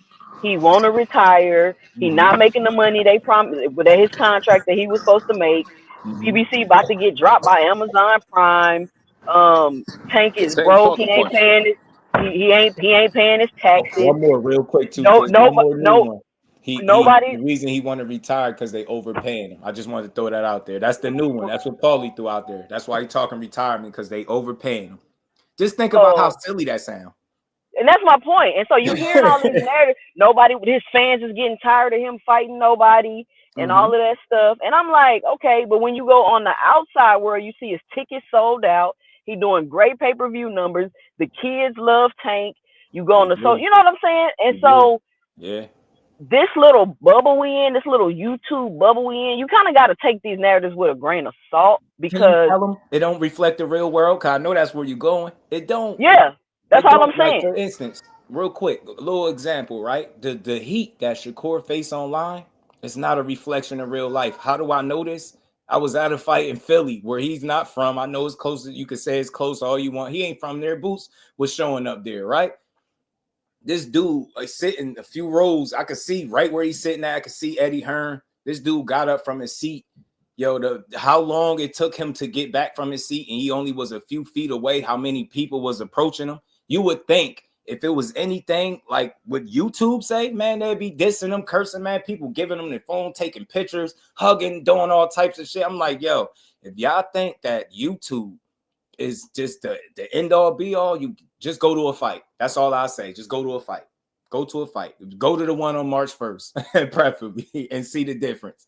Nobody's gonna care. When that man walk out, they gonna lose their minds. Watch what I tell you. And I think it's crazy for, like, personally, I don't listen to Paulie Malignaggi at all. Like, I don't give a. I mean, Paulie's a racist, just to keep it 100. Yeah, I hear that a lot. You cut out 2 cents. I don't know if you can hear me, Just. I can hear you. Yeah, I'm walking around. I'm about to go buy a pair of Timbs or something. But yeah, Paulie's racist, man. I even checked the clip out, but he said this type of thing about Tank numerous times, you know? Right. And I feel like what you're saying is absolutely right. Like in real life, a lot of the fans love Tank. They love Shakur, even like Keyshawn, or even like a Haney, right? But I'm gonna keep it 100. The blame gotta go on the channels that's pushing the narratives, bro. Yeah. And when you look at someone like, I don't want to name boy name, but he got a sponsorship with the Zone. It makes sense why I'm hit. You dig what I'm saying? Hit. Like, he's on Tank ass. Like, everything Tank do is a problem. But like you said, right? When you look at Benavidez, right, just to be fair to Canelo, he had the belt, he lost it on the scale, then got it back, and he lost it through the test. Right. Never got it back because Canelo kept the strap. You know what I'm saying? So I understand you want Benavidez to fight Canelo, but Benavidez also got to take accountability for losing that strap 2 different times on 2 different occasions, bro. Yeah, that's my only beef. I get it. Like, I know people want to see Canelo fight Benavidez, but then we can't in the same breath say Crawford could do whatever he wants, deny a boost opportunity when Canelo has double the fights as Crawford, and he's fought a whole lot of dogs, bro. It don't matter if it was at 154 or 160. Canelo's proof is metal in the sport. I'm not saying Crawford hasn't, but if you could say that Crawford could do whatever he wants, you can't with a straight face say that Canelo can't do the same. And I just feel like a lot of the fans, they're not consistent, bro. Like, for example, Charlo versus Canelo, there was a lot of flack, but people really didn't complain too much. Crawford going up 3 weight classes to fight Canelo, people think that Crawford could beat him. But you got some you got some feedback, some wild feedback. Yeah, I'm walking. That's what it is, bro. Nah, I hear you. I hear the horns. The last point I was gonna say was Lamar Roach first 15 fights was at 135. He's moving up 1 weight class, and it's a problem. Right. But then Crawford will go up 3 weight classes, 21 pounds, and nobody say nothing. You even mentioned the thought of anyway fighting Tank, and it's only like, what, 13 pounds away? People have a heart attack. So it's like the fans got to stop being hypocritical and just calling things down the line. But I'm going to mute myself right quick, bro. Right. I mean, shit. Another thing, when Tank jumped up to 140 to fight Barrios. Man, what is that? Hold on. Let me see something. Yeah, I don't know what that is. That's some background noise. Y'all could just mute. When y'all chime in, y'all can unmute. It's all I don't think that was me. I had a phone call, y'all. My bad. That's all good. But yeah, like I was saying, so my whole point I'm trying to make is like, people are just being so hyperbolic, like, oh, Tank is ruining the sport. Like, how is Tank ruining the sport when he's bringing in the most casual fans? Like, y'all sound ridiculous. And it's not like, oh, the Tankamaniacs, they crying. No, nobody crying. We're just pointing out like how ridiculously y'all sound and how much in a bubble y'all are. And it's cool to have y'all opinions and we can debate because we're the hardcores, right? We can debate back and forth and this and that, but you got to understand, you got to be able to see it in real life, right? We got one thing in YouTube. Yeah, you got to see it on both sides. You got to be able to see outside of your original train of thought. You got to leave room for something different than the way you see it. And people don't do that. They feel like with Tank, what I say I'm seeing, that's exactly what it is. See, he ain't fight these people. He's never going to fight them. Like I always say, I ain't got no crystal ball. So I don't see these fights like in a position where they can't happen yet. So I'm going to just sit back and wait. And nobody, and you got to think, this is the thing that they're not saying. Tank has more casual fans than y'all favorite boxers. So they don't care who he's fighting, y'all. They don't. They don't know. The internet age, they just like a knockout, bro. Like he not factoring that in. The internet wasn't when he was fighting, bro. It wasn't like that. And y'all can't hold these fighters to goals that they don't hold themselves to. If he was like, I'm trying to get paid and get my money, he's trying to get paid and get his money. If he say, oh, I'm going to go for the best now, give him time to do it, y'all. He just tried to fight Loma. The fight fell through. he's fighting a fight replacement for that opponent. Like, what's the problem? And that could be frustrating to him too. He might didn't express it, but then when he started talking about how this shit fake, it probably frustrated. Like, think about it. The first time you actually about to do what they asking you to do, you ain't able to do it, and they treat it like you never even tried. And then the only focus is shift the goalpost shift to, oh, you waited him out. Fuck that, man. That man just went out there and beat the hell out of Kambosos, who Devin Haney beat up twice, but didn't stop him. That's impressive. I'm not trying to hear, oh, because it's Kambosos. The way he beat him lets me know that Loma should still be competing with the other top guys. He just gave Devin Haney the fight of his life. Don't tell me the guy ain't still a top dude because he's 36. So is Bud Crawford. Ain't nobody about to give him that out. Ain't nobody talking about he old against, Madrimov. You get what I'm saying? They're not giving him that leverage. So don't give it to Loma. The fact but Just, that's because hold on, Boxing Hacker. Yeah. Just that's because Tank is held to a different standard though. Mm-hmm. Yep. That's why they got the Tank standards for boxing. No, it's different for Loma though. Loma, there's a history between Tank and Loma. I keep saying it. I don't know why a lot of people don't remember. Like Loma and Tank were being lined up like years ago. And Tank's team kept saying, "Oh, he's Boxing Hacker, we've already debunked this. Boxing Hacker, you're not about to do this. We've already debunked this. You remember that Bob was not gonna make the fight, bro. That's not true. That's not true. Do you remember that Loma? I mean, nobody has ever done Kambosos as dirty as Loma. Yeah, nobody washed out Loma. But here's the problem. When Tio got the fight, your own favorite fighter said he was old and washed. But here's the problem, though. So remember, Loma fight when he got him. So here's the problem. Just apply it to how they want to. Here's the difference, though. There's a difference between him fighting Kambosos and people like Devin, or maybe even Shakur. Like, there's a difference. The difference is that during the time of like Loma's like ascension, right? Loma was way older. Hold up, Loma was way older than Tank, right? And people were lining them up to fight. And what you got from their side was, oh, Tank doesn't need to rush. Loma just wants to rush because he's getting old. He's getting old. Then years later, they say we would try and fight the Loma. So to the boxing fan who followed that story, to them it's like, bro, you just waited him out. You're following the story. Follow the contracts and the money. Follow the business. All this happened. Don't matter. You guys are just watching YouTube videos. All these things happen. In series, like all these things happen. It's not like I'll say this, Boxing Hacker. Yeah. Check this out. When has it ever been a bad thing to want to fight a guy coming off one of his best performances? It's not a bad thing, but here's the thing, though. I'm saying we gotta stop saying that he's old. But so he should have stayed. Nobody's saying he's old. Nobody's saying Lomachenko's old. What they're saying is that Tank is waiting him out to fight him because they said it themselves. But look, they said it themselves. It's sort of like they didn't say that though. They did. Was in there looking like a shell of himself.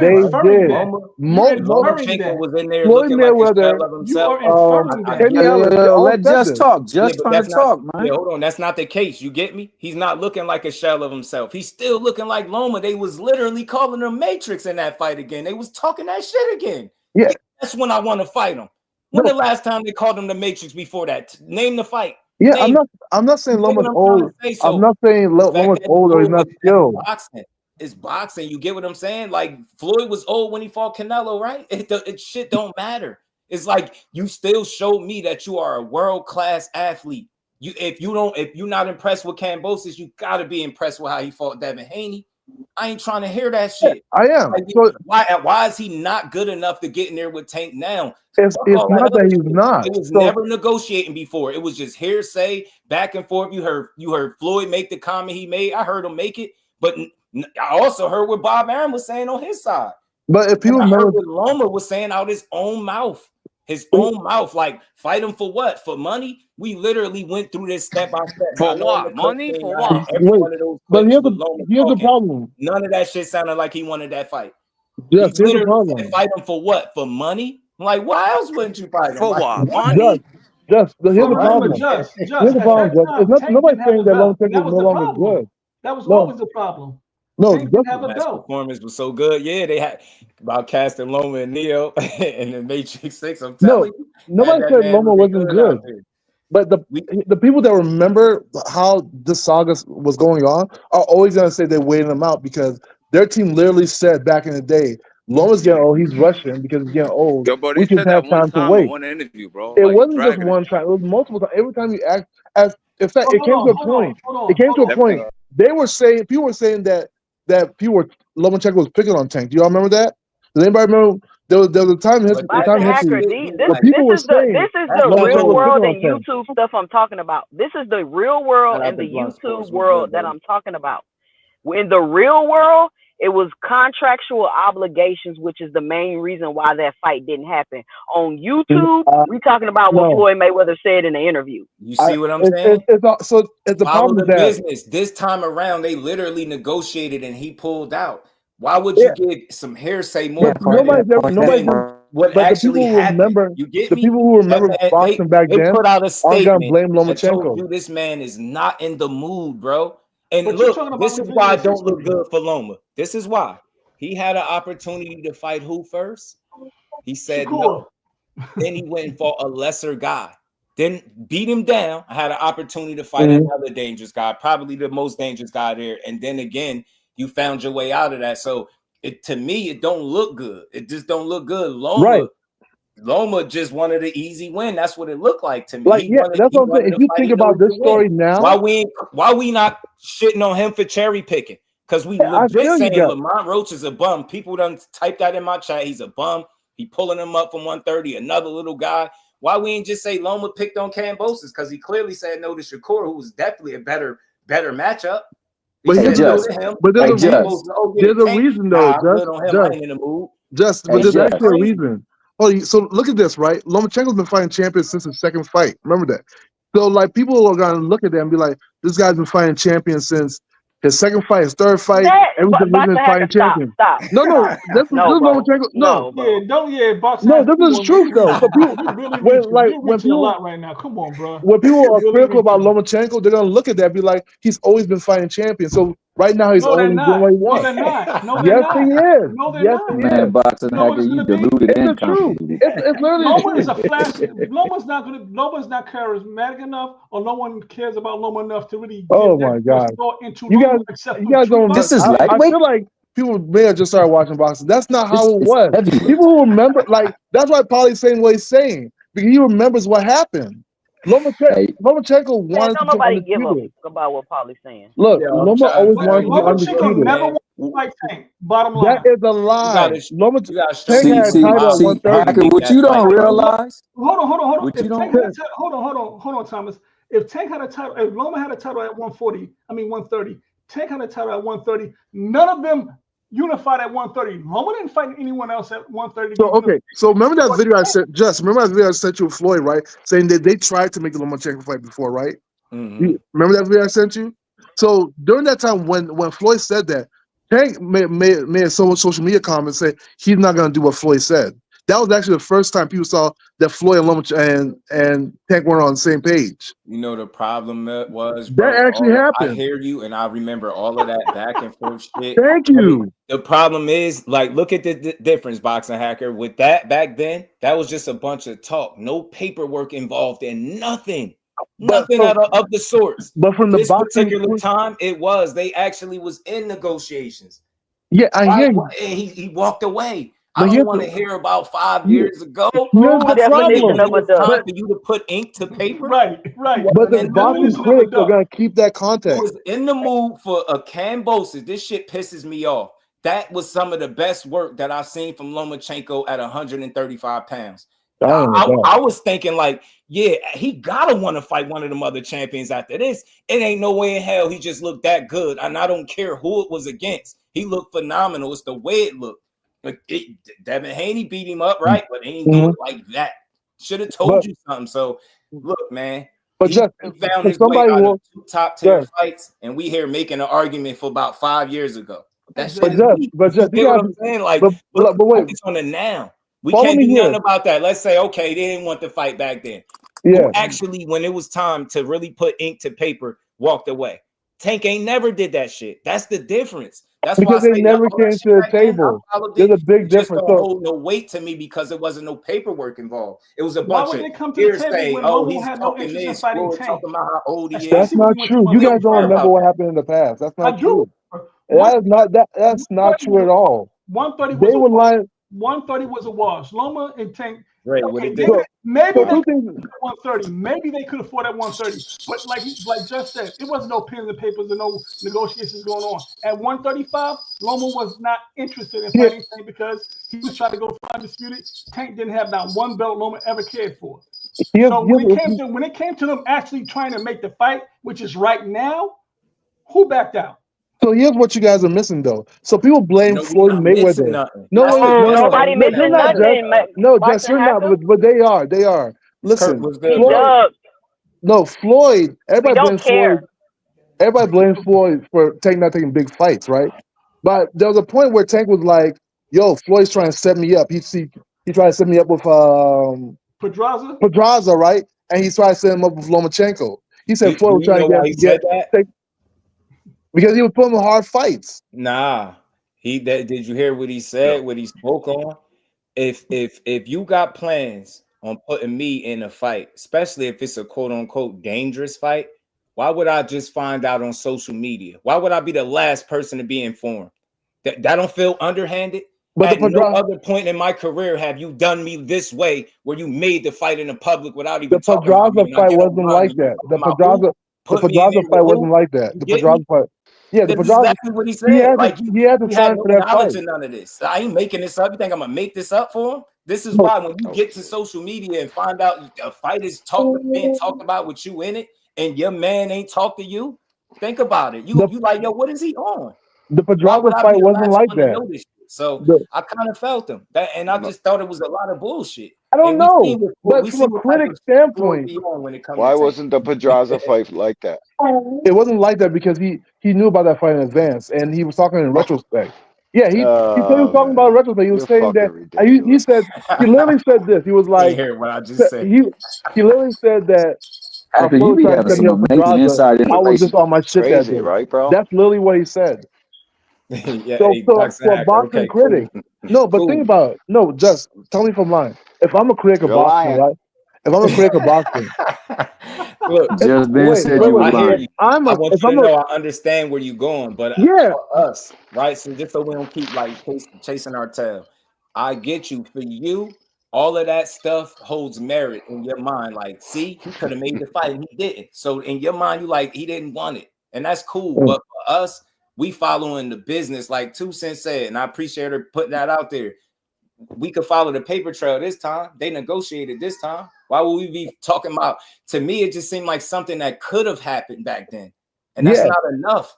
It wasn't on neither side trying to push. Yeah, let's make this fight. They were trying to make it. I'm trying. That's why I keep telling you. They were. Boxing Hacker, you deflecting. Who was trying to make that fight when? Because I got video evidence of Bob Arum saying, "Why would I give one of my guys you're looking the opportunity?" That's a part of something that happened later. I'm trying to tell you. No, they weren't trying to make shit back then. Stop the cap, bro. Okay, prove it. Goal was undisputed. Lomachenko's goal, Lomachenko's goal. Boxing Hacker, can you tell me what that has to do with the most recent negotiations? Can you tell me what that has to do with the most recent negotiations? Let me tell you what it has to do with it, right?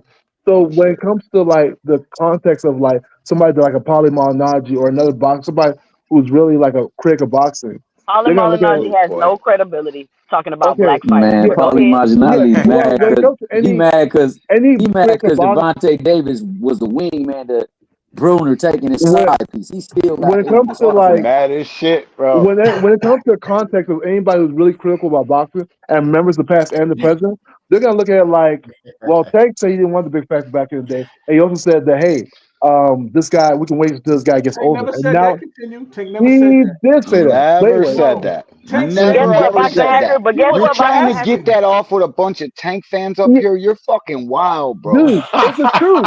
It's the truth. Like, I don't know. Like, you guys don't remember it. Like, you gotta do better, my boy. It sounds crazy. Boxing Hacker, who your favorite fighter? Boxing Hacker, who your favorite fighter? Boxing Devin Hank. In history or just like now? Just like right now. Who's your favorite boxer? Devin's one of my favorite fighters. Shakur is one of my favorite fighters. Oh yeah, see, I told y'all he jumping ship. Okay. He in process okay, right now, jumping let's go ship. With Devin. Let's go with Devin. Let's go with Devin. Sure. Let's go with Devin. So we could sit here Yo. and break down Devin's resume and talk about how he He the senior citizen slayer. He fought all old small Y'all always fighters. do that. Y'all And always as do it. soon So as, what? but wait, let me make my point. And as soon as he fought somebody his size, he got dribbled off the canvas. Now You all always the do that. difference is Yeah.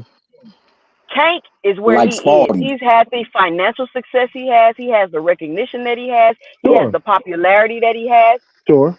But if he's done nothing, why does he have that? And Devin has done all of this, and he's so great. Why doesn't he have it? Why isn't he where Tank is? Because Why isn't he where Tank is? If he fights so do much you want me to better answer the opponent, question? he has so many more accolades. Why isn't he where Tank is? So you want me to answer? Do you want me to answer it? Do you want me to answer the question? So there's two factors, right? The first factor is Floyd Mayweather. Don't mess with Tyson. The promotional his backing with Floyd Mayweather. Floyd Mayweather was as much Wasn't with Devin Devin Haney as with he Floyd was with Mayweather? Tank. No. Wasn't Devin Haney with Floyd So Mayweather? let me answer the question. The fact that Floyd Mayweather put Tank on pay-per-view so early, well, pay-per-view was actually pay-per-view. Not like stream, it wasn't streaming, it was actually real pay-per-view. The shit you have on your cable, the fact that Floyd did that so early was a good business strategy. It forced the fans who watch Floyd to watch Tank. His job? So he did a great job. And the fact he wasn't short. So that's really where Tank's popularity really came from. It was the growth from Floyd. Word. So with all due respect, Boxing Hacker, you sound like a loser, bro. That's how you know they're down bad. You cannot credit. That's how you know they're You down bad. They cannot got a credit. shit like that. You cannot credit Gervonta Davis' success to Floyd Mayweather, bro. You cannot do that. The rise. No, I'm not crediting to this. He beat the people he beat. You I'm not remember saying this Floyd Boxing Hacker when he said he beat Pretty Boy Floyd reincarnated? Do the research. He said, "Look at Yo, his style and career." I'm just mad that Dev used to be Floyd's main ticket, and then that infamous sparring session happened where he didn't touch Dev, and next thing you know, he got signed. Yeah, beast. No. The reason why Devin turned down Floyd. But Boxing Hacker, I just want to say this to you too. It's nasty work. It's nasty work the way y'all running around here repeating Paulie Malignaggi racist ass with what he's saying about I know you guys black fighters. aren't talking. Dude, that's nasty work, bro. 2%. From the whole VADA conversation to the way you slaughtered Devin Haney, you guys could not be up here crying about that. Please. The way you guys slaughtered Devin Haney on a daily basis, I don't even want to hear that. What does that have to do with this? None of What you. does that have to do Maybe with this? maybe just, but nobody else here can even make that comment. You know why? I can make whatever comment I want. Y'all can't cry about it. Though. What comment? What comment? Y'all can't talk about Say what? The whole narrative pusher. Like, come on, y'all. What? I still didn't hear you. The narrative pushing. No, I said pushing. no, I didn't narrative? say you were narrative pushing. I said up here repeating something about a black fighter from Paulie Malignaggi is nasty work. So like super crazy. So is it as crazy as somebody repeating like Ryan Garcia, the same guy that said FN words? Is that the same thing? No, it's not. Yeah, it's not. It's not the same thing. It's not because no, it's not the same thing. Paulie was never blatantly racist. Didn't Paulie Malignaggi lose his job for saying something racist? No, but he never said anything to the degree. Job. He never said anything to the degree of what Ryan said. You know that, right? Never none to that degree. Yeah, Ryan's but out y'all of control. Repeat Ryan's points all the time. We ain't gonna rank how bad something is versus another person's bad. What point do we repeat them? But what point do we repeat a Ryan? Ryan's way worse. Don't make Paulie right. Ryan's the reason why people argue about Victor Conte. You know that, right? No, Victor Conte is the reason why people argue Victor about Conte is the fucking reason. Okay. Before Ryan even brought up Victor Conte, nobody was even talking about that. Yes, they were. What are you talking about? Okay. Y'all say it. I've been going at Victor hard since Mikey Garcia, my boy. Okay. I don't remember. Stop it. I don't care what you don't remember. You weren't even paying attention to fucking boxing back then. Send me that Devin video. Wasn't around. You just started coming around this bitch when your man love came around. Look, my thing is this: crazy, dog. when it comes to the whole people go hard on Tank. You got at the same time people go hard on Crawford. They go hard on Devin. They go hard on Ryan. They go hard on Shakur. So nobody can have fear. Hey, well, I got y'all. But Tank's on a much grander scale. Yeah, well, I got y'all up here. I wanted to ask y'all something because we always see these dudes' tweets, man. And I was kind of late to this. I meant to bring this up, but we all seen Tank post this. Why y'all think he posted fighting for his life? I don't even try to figure out what these dudes with these cryptic tweets be putting. I ain't like that I shit. can't help it, yo. It's just something I got a thing for it. Like I just see it and I be like, because it say so. He take the less is more approach. It's like Earl Spence to me. Yeah, like Earl with that cryptic stuff. I don't over speculate on it, right? But it's just always so much more. It should be deeper than boxing. Yeah, y'all sitting up here arguing about opponents and stupid ass shit. Like it probably be some real other shit going on that we never know about. Yeah. So like I said, it's just hard to say that somebody that came from what he did ain't did nothing. You get what I'm saying? Not a Like fan it's of the easy to cryptic say tweet, that, though. but some bullshit. I don't like any cryptic tweets like that. Like, from anybody. And Tank fighting for your life means to me like it can mean some whole other shit. Yeah, because boxing is a very rough sport. I mean, like we're just fans of the sport. We watch it from a third person perspective, but to be a boxer is a very hard sport, and especially at that level. You go through so much. You go through criticism, everything. Like, and if you're somebody who does like attention, you're getting attention all the time. Not always about boxing, bro. Yeah, that's why I say, man, like his not I always think his about boxing. interpretation of what he is so far different than anything anybody's talking about.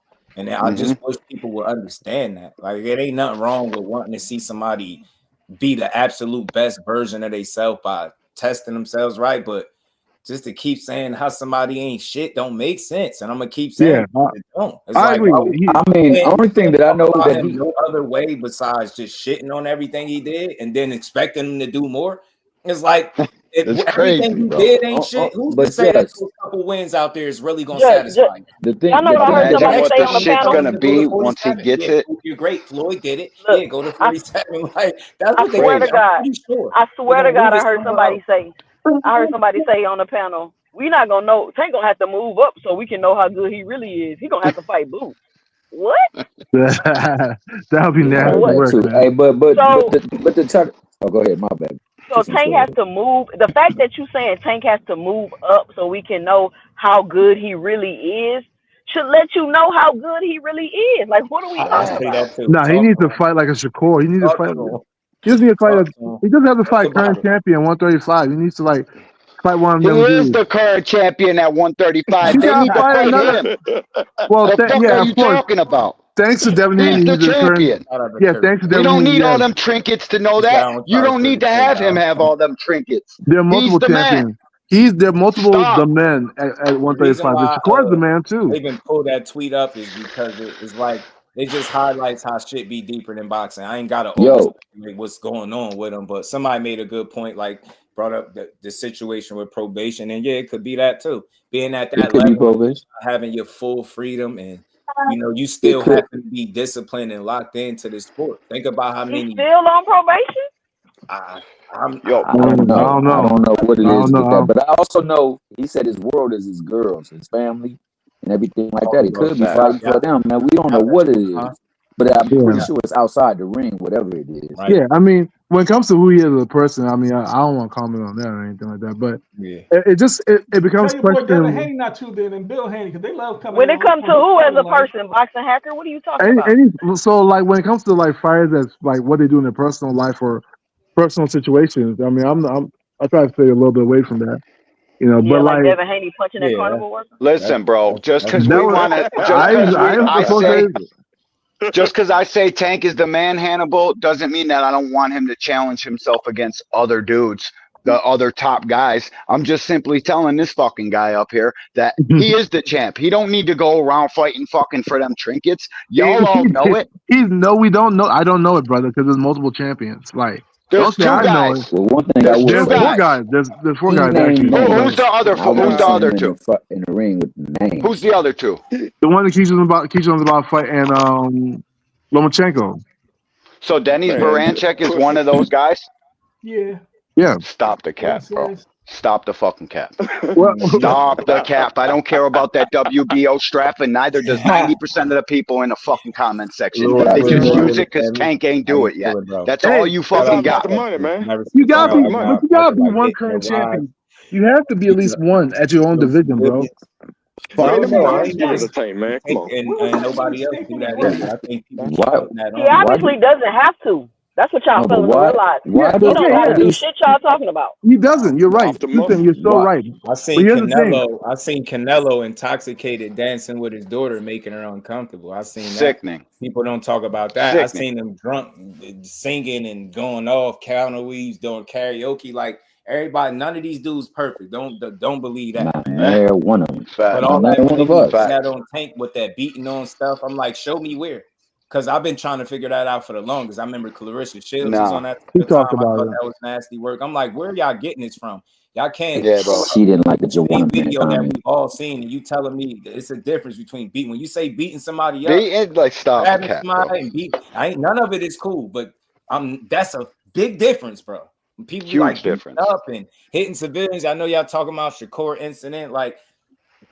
Everybody been in them type of situations before. If you've been in something like none of that shit is cool, but that shit happens, man. Like I Life. ain't about to reduce them dudes to them to their low They moments. all do stuff. They all do stuff, and that's Right? what I be bringing up. Like got they all do fuck shit, history, y'all.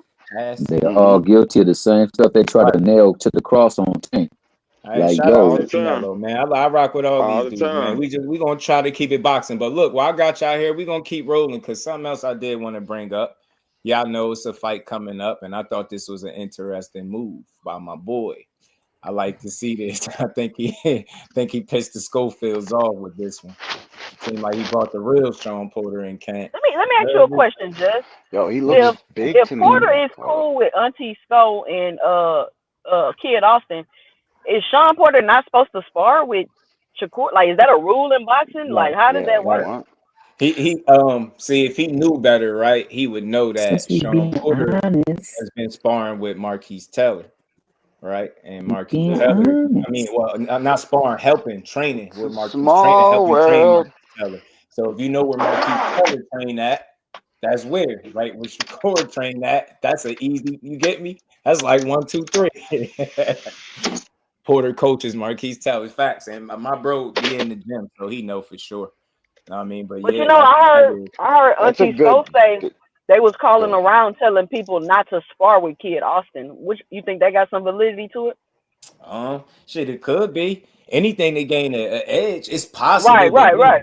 But then again, listening to I Corey, don't he believe like it. they was accusing him all that other stuff. He like, bro, I ain't even thinking about them. Like it just seemed like he being genuine. But in this game, you just never know. Never know. Anything to get an edge, bro. Anything. I wouldn't put I it mean, past the fighter, but he also said that that Shakur stole their passports. I mean, yeah, that shit was funny. He talked about all that. He said, bro, they said passports, flattened tires, flat tires. shit, bro. It was funny. A mole. I mean, I'm sure. I don't find that hard to believe at all.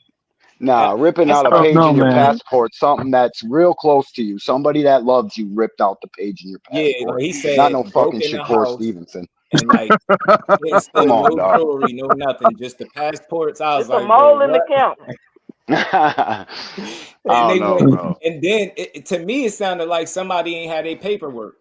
That's just a hunch of mine. That's what They really said it sounded was like. ripped out in their passport. Sound like The somebody page didn't was have it. ripped out. I heard something like a about it. baby mom, or what about the girl he was fighting with that we all seen on camera? How about that? I heard it Like, might have had something to do with him having a situation. His pops. Because look, like that's over with. You can't redo that. They ain't never go there. Fact. But I guess you're gonna have to travel. So I mean, like I said, had to be something with somebody paperwork, bro.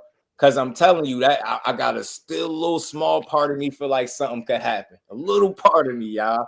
I feel a little funny because they be coming up with too much shit. I'd be a little worried Yeah, I ain't 100% about this fight either. Just I feel you. Something ain't right. I hope that shit. And then like they about to pull out, right? I feel the same listen thing. to Who's Oscar, going to he beat like him from round his 1 dad to is the one that round really when it's wanted to over? fight. I'm like, the dad wanted to fight more than the son. It's not good. I don't give a damn what nobody say. That's not a good thing. So No, it's definitely not, because the kid will give up in there. That's like, I already got this fight pegged out. I already know what's gonna happen. they asked him. They've been interviewing people. Like they asked him, like, where is he getting his confidence from? Like, is it the sparring that y'all had? It's his dad. his little cousin was talking about it. He like, bro, I was there. He was like, I don't know where he getting that from, but he was like, fighting be different. But as far as the sparring went, you would be surprised based on the way they explaining the sparring really went for the ones that touch on it. The little cousin ain't really want to talk about it, but I already heard what I needed to hear. I heard from his father what pretty much happened. I was just trying to get that 900,000. He say it's going up from there. He posted that, bro. He posted that. He was like, 900 G's. I was like, what? This dude think about money, bro. And he almost admitting to defeat. You like, man, if we lose, if we still don't lose it. We get the experience and we get to fight one of the best. And I'm like, what? Nah, that shit sound crazy. You shouldn't be talking like that. And then they right now. I'll never believe nobody when they do that. Fuck that. I get an opportunity like that. I'm going in there and I'm giving it everything. I'm not gonna fucking play it safe or none of that. We're going. I'm fighting, dog. I wonder how he gonna fight. You ain't giving me 900. I'm trying to take it all. Yeah. I want it all. He's gonna be his young aggressive self. Like I think so. That's what I would do. That's the only chance you got. You ain't boxing with Shakur. I think that's his best shot. I think if he boxed with him, I think he's gonna be in trouble sooner. I think you got to try to force him to make mistakes. Guys like that don't make a lot of mistakes, you got to force them to make them before they're ready to. And I don't think you can do that playing chess with him. I think that's more his game. You got to try to be physical. That's why he'd bring a guy like Shawn Porter and work with him. Shawn Porter said, man, as soon as he met Shakur, he said he was trying to spar. He like, man, get out of here, man. Or as soon as he met him somewhere, he was trying to get that work. Want to see what that's like, man. I wonder how that sparring went because Shakur hasn't said nothing about it though. Yeah, I it was like I would say he would be brought in for the look. So as far as like going out like all in, I don't see that being a reality though. Sparring was practice, my boy. Like little clip, but I would think he was just providing a certain look for him. You know what I mean? That kid Austin probably. The best person you could possibly spar getting ready for Kid Austin, I would think. Yeah, definitely. They all say. I don't really see it, but this sounds pretty similar. Like the whole pendulum step jumping in. Physical, aggressive nature, right? But he's not as polished as a Shawn Porter. If I could say that, right? People don't like Shawn Porter, but their approach is almost the same thing, though, right? And commit to that shit and follow Shakur out the back door. Like, don't start punching for like 2 steps. You gotta be active. You gotta be moving your feet to catch Shakur. If not, it's over. He's just gonna outbox you all night. There's nobody interesting. I think he can make it interesting early. Early, but he gonna have to go for it. He gonna have to like take chances. I ain't saying he won't. A lot. I just wonder at what point, if at all, were the mental handcuffs that I like to say he put on fighters when they start second guessing. Because as soon as that happened, I think it's going to be what it's going to be. Yeah, I think Shakur just holds distance better than anybody, and from a distance, he can outpunch you, like speed you to the punch. Funny because he wasn't aggressive in sparring. You think sometimes with that headgear, you'd be a little more brave and just want to go all out. Like, you get me, but nah, like that's how he be beating up them other dudes. He be posting up. He does, man. I hate that we even comment on sparring. I hate that fans. I like it when it's released. Mutually D1 when it's like not put out to make somebody look exactly. Yeah, but I don't like that even. Like Richardson Hitchens had some fun with a little clip that he posted like that. He had small clip, cool. But whole sparring, that's just for the fight, man. Stays in the gym. Sparring clips. Should anyways. And he did. Should he put this on.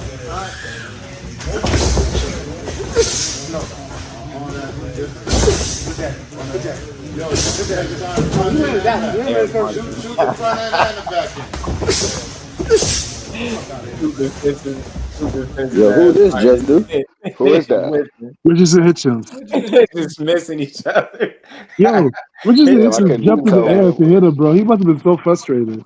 He literally jumped in the air and tried to throw a 2-piece. I talked to some people about like sparring him and shit like that, and like they'll tell you, I hear it consistently. Like they say hitting him is not easy. I said everybody's gonna get hit, but then it get to the point where some people will tell you that's one of the most frustrating people that they've ever sparred because they can't hit him. So one guy was saying like you got to kind of take what he give you and just be good with that because if you don't want to hit him, you just don't hit him.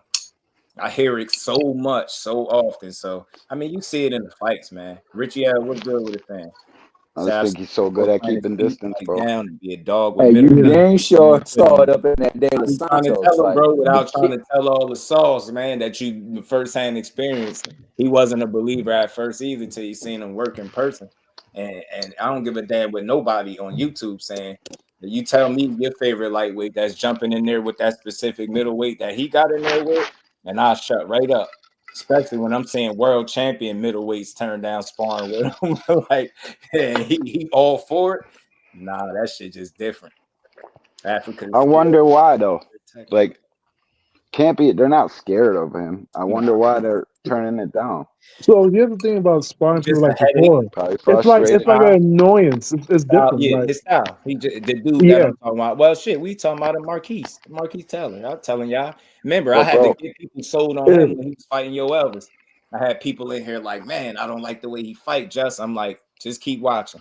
And you 2 rounds in, you see how he winning, and it's a method to his madness. You start liking him. I'm like, this dude just a headache for people. But yeah, that's You know why I heard people don't like to spar with certain people is because they go hard all the time. They don't know. They're all gassed. They don't know how to. Yeah, Marquise. You know, work on some shit. He got what 2-3 knockouts. So he ain't. But it's just he physical. Who Marquise Taylor? Who's that? What's his dad's name? I forgot his dad's name.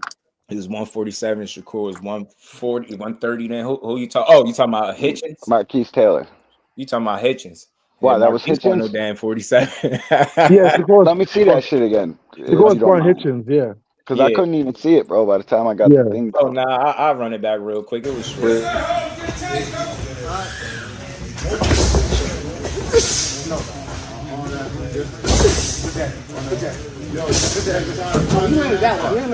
Shoot the front end and the back end. Bro, if Shakur put his right hand in the back, he'd probably be knocking shit out. I'm gonna be real with you though. His quickness, put you his can see power from hand right in the back, there. he'd probably be knocking shit out. Yeah, he's beating. Because he was giving Ugas some work. He gave a lot of people that is some good. He work. do, bro. Yeah, like he's just a smart dude. That's what I know. That's what I hear consistently. The hell, I hear about more dog stories too than what people would think about. Shit is pretty. I heard that interesting. too. I think you fight that way though, but you know under them lights that shit gonna be different. You ain't different in eights, like, different. Wow. I like what he said. He said if you start bouncing off your arm, you're like, oh shit. Yeah, he that said ain't the same thing. If I'm the type of guy that's going to like take one and give one and just be getting punched on, he's like, yo, you got me confused. Like that's not me. Nah. Like my goal is for you not to hit me. And I just appreciate it because it's hard to do, man. Yeah, and some people think that just because he doesn't have like a lot of power, like nobody's scared of Shakur. But that style itself, like imagine you can't hit somebody and they're throwing like punches fast as hell and they're all stinging you. Every single round you're getting hit with like jabs, right hands. Like fighting people like him is like really annoying, you know? Right. Like so many people don't want to fight people like Shakur. And then he makes you look bad. Val. That's what they say. That shit be hard, man. Yeah, and then it makes you look bad. It makes you look like you don't know what you're doing. Not in the gym, man. Not when you're working on something. Bro, they be the worst. If you ever spot like national amateurs, like amateurs that go to like the nationals or like, go to the world, like when you spot those guys and you're not like on your game, man, you be annoyed as hell, man. I'm trying to tell you. You will never want to spar them again. They're worse than people that hit hard.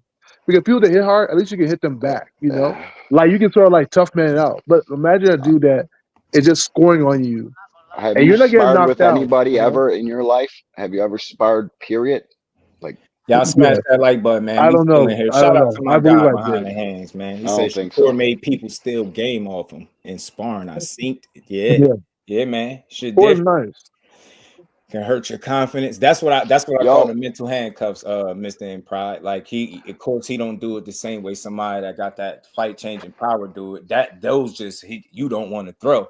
Dudes be cautious and timid, and you end up getting knocked out. With him, you start second guessing yourself like that, he can really start to get off on you. You know what I'm saying? Yeah. Shakur a bad dude because he made a certified killer in De Los Santos sit there and point down at the canvas the whole goddamn fight. That nigga did not want to throw one punch. Not one punch. Somebody that came to made videos about coming to those cities. Like, I think those top guys at that division, I think we're gonna see a more offensive and more deadly him because I like watching him in the pocket. Man, I ain't gonna lie, that shit is pretty. Watching him in the pocket, like he's always right there. It's not like he's running. He's right there all the time in the pocket.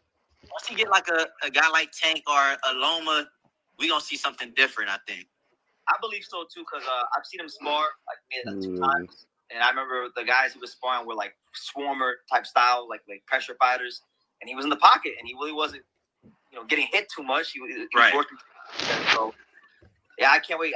Do you think you beat Tank, or who would you pick in that fight? I'm not gonna lie, I'm going for Shakur, man. Yeah. And that Tank fight, bro.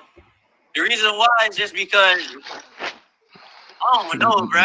And then it's like I know Shakur too, so I'm like, I'm going for home team, bro. I got you. I'm going for home team. And with a guy who got IQ like that, it's like, bro, you know. gotta hit him with something, and it's hard. That's like the hardest person to hit in boxing right now. Everyone I know who sparred Shakur says that, because I remember a couple of years ago I interviewed Liddell Rhodes.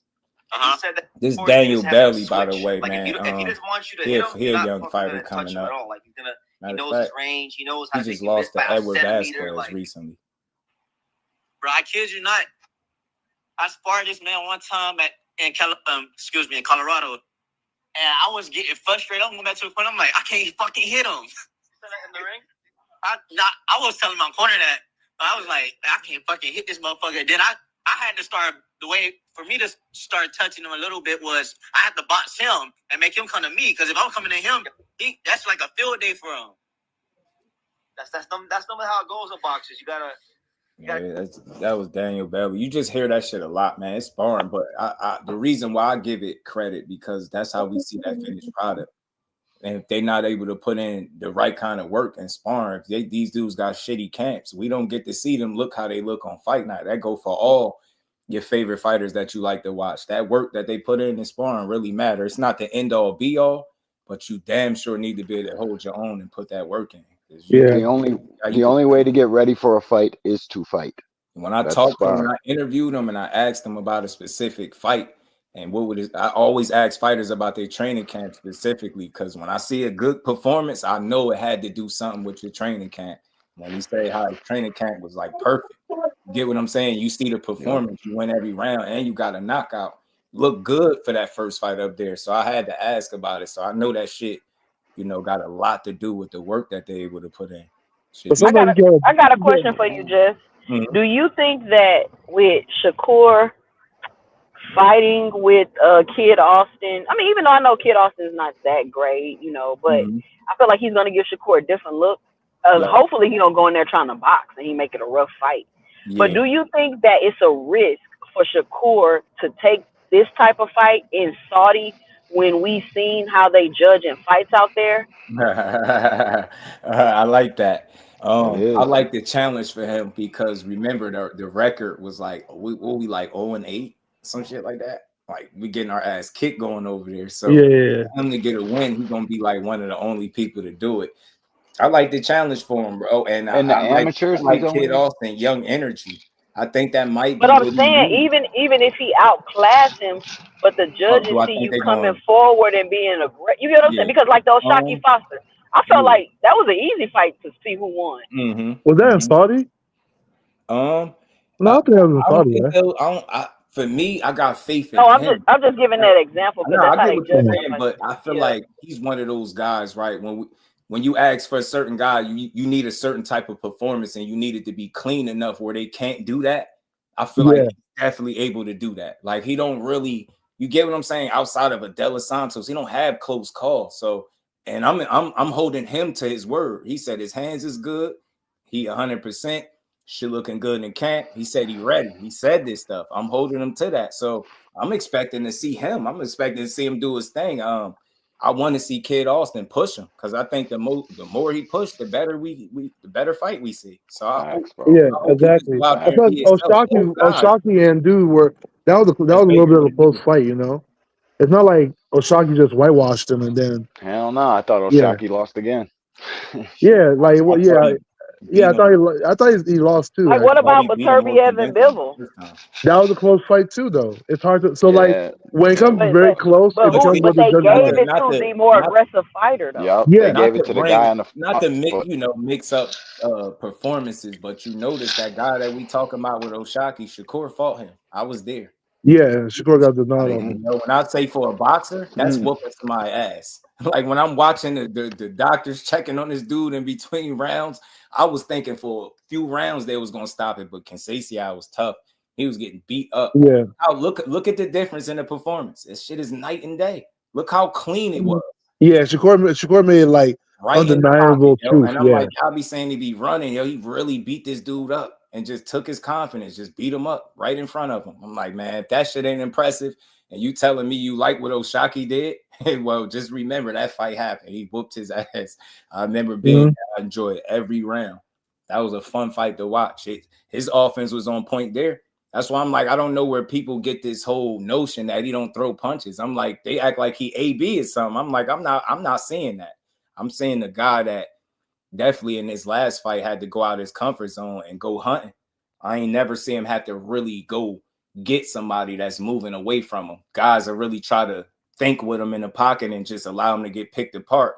Artem got on a good foot, and it was smart for him because that's not Shakur's strongest suit. That's not his strongest part to his game. I seen some flaws there with him coming forward, following him, not cutting off the ring. That's because he don't typically have to do that shit. So you see that's somewhere where he need to work.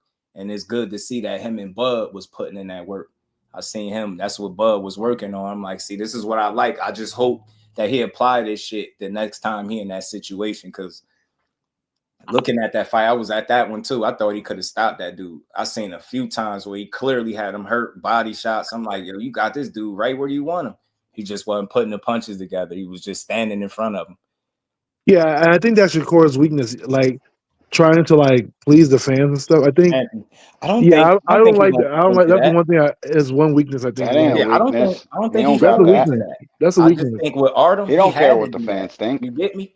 That's not true. Tactics. He started moving away. He like, oh, this is new. I got to go get you now. You heard what dude just said. What did that dude just say in sparring? I had to, for me to kind of get stuff off, I had to make him come to me. Hacker.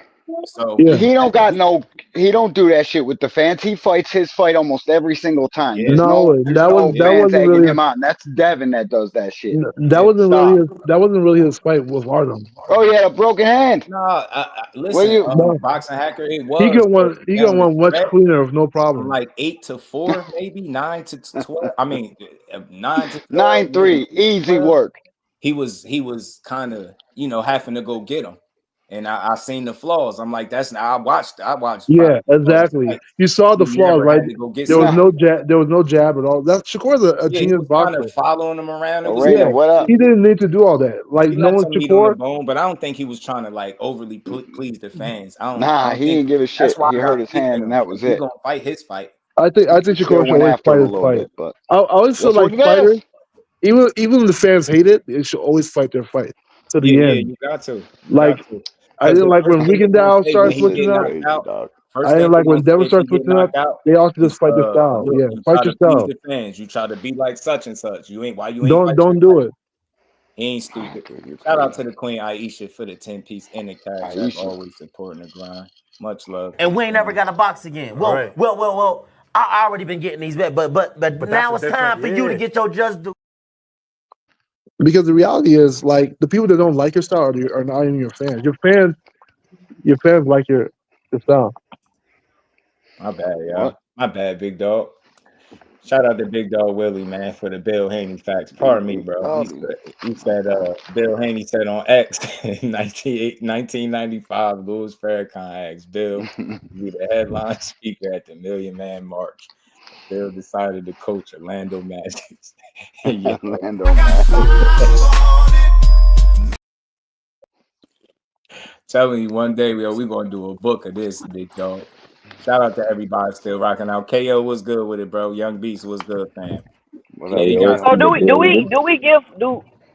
is my thing I want to understand. Mr. Boxing Fanatics was good. He said he gonna knock her. They all do that though, bro. They all do that. To be honest, like me personally, I think that was the first time I've ever heard him like kind of guarantee a knockout. But he'll say like I'm gonna whoop somebody's ass, and I know I one of them times was De Los Santos. I get it, but look at the bulk of the fights. I don't know what kind of mad people do. I do mad. If we gonna call a guy a KO artist, right? You could look at his record, and it's gonna suggest that that's what he is. But that guy, he don't have close fights. Most of those guys, he do beat their ass, and he a guy that don't. He getting a bunch of knockouts. What up, Jay? He knock a lot of people down. So, and you know, like I said, I still to this day ain't seen people just running through a shot and walking them down. He was in there with a This power. dog ain't got no. That dude was very, very economical with his approach. And it had to be for a reason. And that was with an injured fighter, man. He was supposed to do way more than that. To get your back done? Somebody need to mute. You know he said on Friday. Thomas. Mute it. Let me see. I see you ain't pop up yet. Y'all smash the like button. We gonna keep rolling. But like I said, I like the fact that he brought Shawn Porter in there. Somebody said something about him being nervous. Why would he go through all of that for Kid Austin? That's how I know people are idiots. Yo, you think that young man? They just talking shit. They just every key and dot every. That's hating right there. Who he fighting. That's what I want to see him do. That's smart. So yeah, exactly. Anything that Shawn Porter could provide, whether it's a look, you get with him, the presence, any of that, like, yeah, let's do it. Do it. Not train hard for a fight. How you lose? Get upset. You know that. And I like Kid Austin, but I want to see him embarrass him. I ain't gonna lie. I want to see him make it clear that he shouldn't have took this fight. I don't want it to be no, you beat him. Nah, he also got a chance though. It depends how you approach the fight. Step on him. I mean, they definitely have. I think like it's not like impossible for Keon not to win. He definitely has a chance. Technique, but really just like Lamont Roach got a chance. I can't wait till this Saturday, dog. Right? Yeah. You know, it's always a just punch. like Lamont, Kid Austin, just like Tank's friend Lamont Roach. He lived from his. Facts down, Drake. Just like Tank's best friend Lamont Roach. Yes, he also has a chance. What I think, I didn't Tank's get knocked out by Lamont Roach. Hey, that would be the upset of the decade. It's crazy work, bro. But I think it's possible. Fanatics, you seeing them growing into that weight class. I don't think people anticipated that. But I mean, what Lamont Roach has is they know each other. Because you got to think he had a knockout, then he had a bad performance where he was sick and injured. You could just call it a bad performance. You could disregard the extra shit, right? And then he beat up Arnold. How many rounds you had him lose in that fight? You get what I'm saying? Yeah, he had a stoppage win against Yoshino. Just do what's up, man. What's good with it, bro? That's all I'm saying. I be really doing math. I'm just not overly hard on everybody. I can't look at that performance as a bad performance. Was I jumping out my seat? Nah, I was there. He had me like gritting my teeth, like best way I could say it is he left meat on the bone. You get what I'm saying? You know what? It was a clean performance, but I think he could have stopped that dude. I really do. Let me sharper with the walking him down. If he was actually cutting off the ring and putting the punches together, I think he could have stopped him. But if you're gonna ask me to say that's a bad performance, you got me fucked up, man. Like that's not a bad performance, but nah. Just do. What I want to say about this, and I'll make this quick. I think that the criticism when somebody doesn't do what you want them to do, it's kind of crazy. Because I remember when I don't want to use this. I'm going to use this as when Tank did knock out Pitbull, all these hands broken, and people said, "Oh, Pitbull figure out the formula of how to beat Tank," and da da da da da da. It was like the dude's hands broken, and he couldn't hit him like he wanted to, and Pitbull has a hard ass head. So how Tank is a drawback, or Tank lost out there, or you figure out Tank just because he didn't beat him up like you expect him to beat him up, or don't do what you think he should do. I think boxing fans really realize, from my era, what I do though, that everybody is not going to come out and do what they say or what you expect them to do. I think boxing fans nowadays are like, they wanted to see a certain type of product in the ring, but not every boxer fights a certain type of way, and it's kind of annoying, especially when it comes to like Shakur, Devin, or even Tank to some point, that you want to see them do this thing that if it doesn't look like what you want to do, they get upset, or it doesn't satisfy them, and then they just write them off. And you're talking about some elite boxers. These are not scrubs. Football players couldn't be elite boxers. Like, I hope. I don't know if Tank elite because he ain't fought nobody. Yeah, I know. yeah, right. We don't know about Tank. Everybody he fought had a rehydration clause, right? Everybody he fought had a rehab. Oh, and let me bring that up real quick because I was going back and forth with somebody about that earlier. They were telling me, I don't know what y'all think. They were telling me that it's a difference if a fight, let's say Tank wants a rehydration clause versus if the sanctioning bodies want a rehydration clause. Because my question was, if rehydration clauses are so bad and put you at such a disadvantage, why are these sanctioning bodies putting their fighters at a disadvantage? They're not. Putting their champions at a disadvantage. They're not, and it's not. It's to keep people fighting within the weight. When they're in shape, you're only supposed to be fighting 10 pounds below that.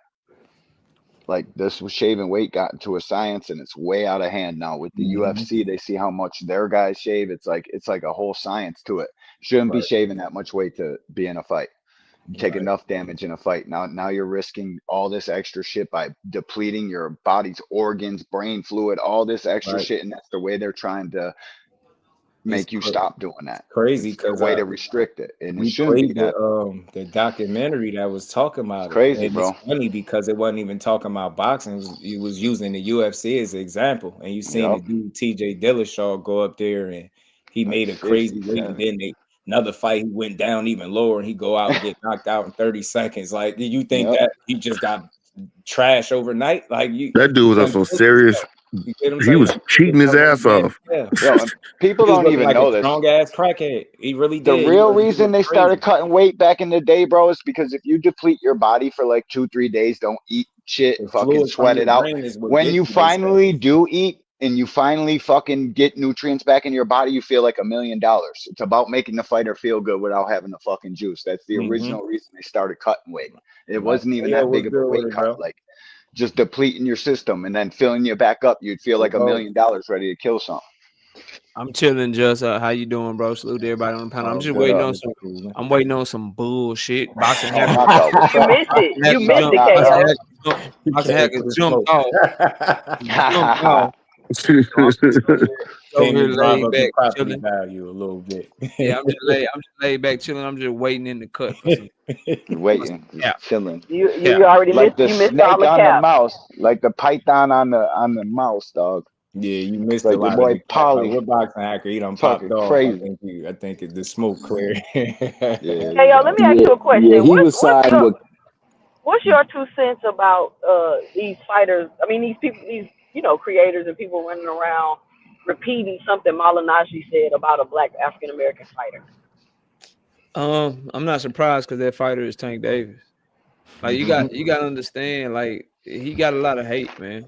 Like, it's a lot of people that hate him. So anything to discredit him, anything to go against him, they're gonna be with it. You know what I mean? So I'm not surprised that somebody with all them racial undertones that's speaking all that nonsense about Tank Davis, of course they're gonna ride with it, bro. If somebody comes out and says something negative about him tomorrow, you're gonna see a bunch of people make content about it. I just learned to just tell people the truth, and we'll be the. Hey, can you guys update me what he said? What did he say? I just woke up. What did he say? He said a lot of stuff, bro. It's like 17. I don't even listen to Paulie, so I don't even know what he said. Yeah, it's like 17 minutes long. Long story short, he's a manufactured star. He shitted on the Lamont Roach fight. He said his fans are only hip hoppers. So wow, he went that far with it. Yeah, he's only hip hoppers and shit. And then towards the end of it, he made excuses for Loma ducking him. Okay, yeah, pretty much. Criticism hate, bro. It's if I'm saying this I don't give a damn who watching boxing, how long you've been watching boxing, what you accomplished in boxing. If you trying to convince Jusdu that in 30 fights he ain't did shit and his whole career is just manufactured and fake, I'm not buying that shit. I'm sorry, I'm just not. I'm not one of them people. I refuse to try to take away everything he's done just because he's not doing what you want him to do. Yeah, I mean, I don't think we don't care about what y'all talking about. Y'all keep talking about them stupid ass belts that ain't gonna do nothing but cost them more money. And then when the minute he goes after another belt and that guy pulls out of negotiations, everybody get amnesia and they conveniently forget to bring that up when they discussing who his next opponent is. That shit got to be frustrating. If it's annoying to me, I know it got to be annoying to him. Y'all sitting around talking about a guy and did shit in 30 fights through what 4 weight classes? I don't want to hear that shit. You got to come with a better argument. Say, yeah, he ain't fought the absolute best. All right, cool. It's a conversation there. But all that other shit, he ain't did nothing and prospect this and I don't want to hear it. He fighting. Yeah, it's like picking teeth. They do that with a certain amount of fighters. Hey, Tank is the best prospect in history. Even if he's a prospect, he's the best prospect we've ever had. Even if he's a prospect. So no matter what y'all say, he's the best at whatever y'all want to call him. He's the number one contender killer. That's what I call him.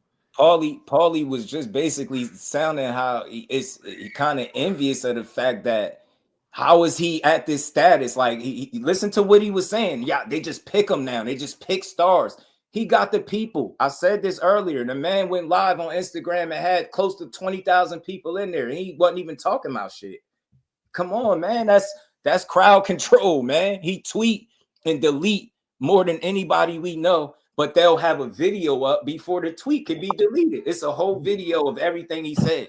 He just but Just you have to admit though, Just don't tell me he only got casual fans. He got some diehards too, because I ain't no damn casual. But when it comes to that talk of like, it's just a way to credit him while asking for more. That's all I'm saying. That's not too much to ask. It's not about praising him, but you can give him his just due. I'm going to do it, and you can still demand that he fight these guys. There's nothing wrong with that. But to try to say, nah, I ain't fought nobody but these couple people is crazy to me. This don't make sense. But when it comes to the conversation of like where he is, like as far as like boxing history, or like is he like an all-time great, or is he one of the best? I don't think he cares. Those questions are always going to come up, and there's nothing you can do about it. Like, and people are always going to look at it like, bro, you fought a lot of great fighters. No, they're not. No, they're Listen not. To what he said, though. Is he going to be an all-time great? You were 135 for years. You never fought current champion. People are going to look at that. Is he going to be a champion? He fought more champions than Devin Haney. But he never fought current champion in his division. Not once in years. Not one current champion. You think in the future they're gonna be like, he fought 10 champions? Oh, how many was in his division? No, they're not gonna do that. Yes. No, they're not. They're gonna criticize it like they're criticizing now. Like no, people, that's what I'm saying. Like you look at it from one. They're not even criticizing it in the real world. This shit just on YouTube. What you mean they gonna criticize it? You know why it's not about what champion he fought? Because when he was just about to do it, they moved the goalpost to how old he was and how he waited him out, and he should have fought him 5 or 7 years ago. It's not about who he's fighting. It's about complaining about this fighter, period. And that's why I feel some of the fans when they be like, you got to follow the whole context. It's criticism at this point. If you tell him, if you discrediting everything he's done at this point, and you saying it's nothing, it don't mean nothing, I'm not hearing it. I'm gonna keep saying no. You gotta give him, like, at the end of the day, he fought some good fighters. You know, there's no doubt about it. He fought a lot of good fighters. But the problem, like I said, the problem is like the fact that you haven't fought current champion and the whole Lomachenko thing. Like I said, if you look at the whole context, the people who follow that whole story between him and Lomachenko are probably gonna look at it the same way. Like, hey, like you back in the day were saying like, Lomachenko's getting old, we could just wait him out, and now you want to fight him years later. It looks funny. To a lot of people, and not just I'm not the one saying it. This like, man out here knocking people out. They say it looks funny, looking like the Matrix again, winning world titles, and we. I mean, you just lied because Tank Davis never said that. You just repeated something that Floyd said. But go ahead. Yo, my mic is this whole time. It wasn't you just said, Tank Davis. You said Tank Davis said that. Tank Davis never said that, bro. I think Tank said it too, but I remember his team said that. People on his team. You putting somebody else's words on him, right? Bro, how does he beat his competition? Continue. I'm listening. All these guys fight about the same competition. How does Tank beat his competition? These guys look how they look. Tank smokes them. Fuck you talking about, boxing hacker? How you win in boxing matters. You guys always want to dismiss that shit. How does he do what? How's he win in boxing? How does he win? How does your favorite win? Yeah. So if criticize Sugar Ray Robinson too. Like, listen, people got, if you're on top, you're gonna criticize you. And like, if you haven't fought current champion in your division, you're definitely gonna get criticism. Dude, he is the current champion. There's no way around this, guys. There's no way around this. You're like, if you're considered to be like one on top of your division, and people are gonna say, well, how good really was he really? They're gotta be like he fought a lot of good What are you contenders. talking about? You Ex-champions. guys act like he's stopping Champions in fighting low weight tomorrow classes. because he Champions. talked about retiring. Fuck is you talking about? You guys act like he's stopping fighting tomorrow, and you act like he didn't try to get a unification in the fucking in a fight. Why y'all wasn't this mad at Shakur when he said he was retiring? Ain't nobody better. Nobody's mad. I wasn't mad at him for retiring. He has nothing wrong. No, real shit. Like you guys just dismiss everything he does, act like he didn't just try to get a unification, a fucking humongous unification, and we weren't just at the finish line and Loma didn't just pull out. You guys conveniently leave that shit out. D1, but you know the problem with that? People who are critics of the sport are gonna be like, you literally No, you guys ain't critics of the sport. You're I'm critics not. of Tank because you don't keep the same that, energy. I'm saying the you argument don't do this right shit here. to anybody else. Listen, Nobody else gets this kind of treatment. The argument here is that why they literally said they were gonna fight him now because Lomachenko get older, and now you fight him years later. Like this is the argument you're going to. Who'd you want him to fight? Your guy that just got beat the fuck up by Ryan? Who else was he supposed to fight that he didn't try to fight? Just for the record, I'm not trying to debate nobody. I just want to say for the record, the day that Boxing Hacker is talking about is what Floyd Mayweather said, and then the moment that Tank Davis got out from under Floyd and got out of his contract, he tried to fight Vasily Lomachenko. So just want to put that out there since we want to talk about. It wasn't just this was. Yo, Keon, like I said, there was a point where people were saying that. But that's irrelevant. That's just deflection. You want to talk about something from 5 years ago. We don't care about deflection, dog. Fight. Whether Tank wanted to fight him back then or whether Tank couldn't fight him, he could fight him. Let me talk. Whether Tank could fight him and he didn't fight him 5 years ago, it's all irrelevant, bro. Nobody ever sent the contract. Nobody ever did none of that. Lomachenko, the true definition of a duck, the true definition, we in the middle of negotiations. We got paperwork. I ain't talking about no call out and you don't want to fight them. No, I'm talking about the true definition.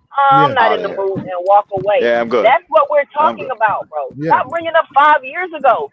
That's a whole golden goose type shit. You know what?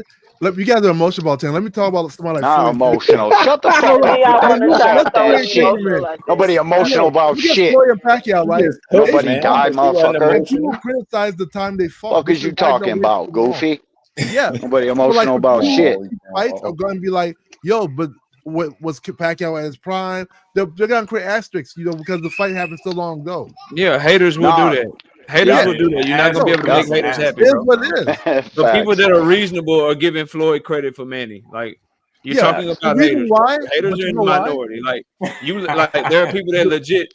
There are people that legit.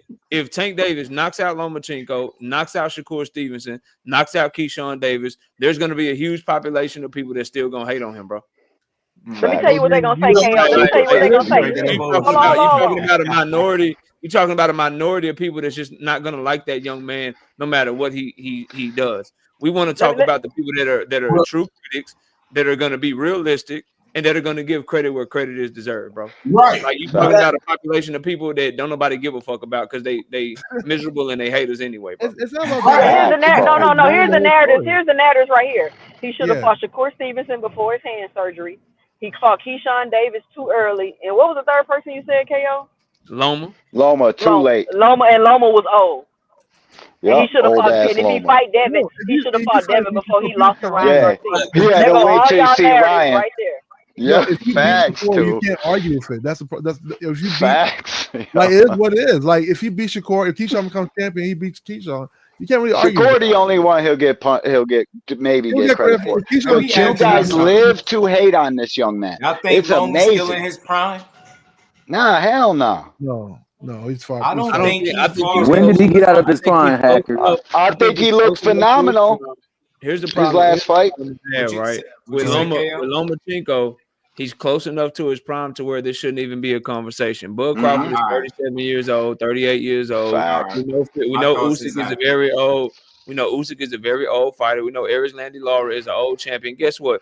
If motherfucking Hamza Shiraz beats Carlos Adames and then he gets a unification with Aries Landy Lara, I'm giving him credit if he can beat his ass. If Daniel Dubois gets a rematch with Alexander Usyk and he somehow wins this time, I'm giving him credit for Alexander Usyk. If Bud Crawford fights Sebastian Fundora, or he fights fucking Virgil Ortiz, and they beat a 38-year-old Bud Crawford, you're getting fucking credit for beating these Full fighters. credit. Yeah, all of it. At the end of the day, Lomachenko is a world champion who just knocked out a guy that had never been knocked out before. Never. He's holding the IBF champion. If Tank Davis doesn't deserve credit for beating Lomachenko, the same credit that Teofimo got, the same credit that Devin Haney gets, then guess what? Tell Loma to drop that fucking belt then and retire.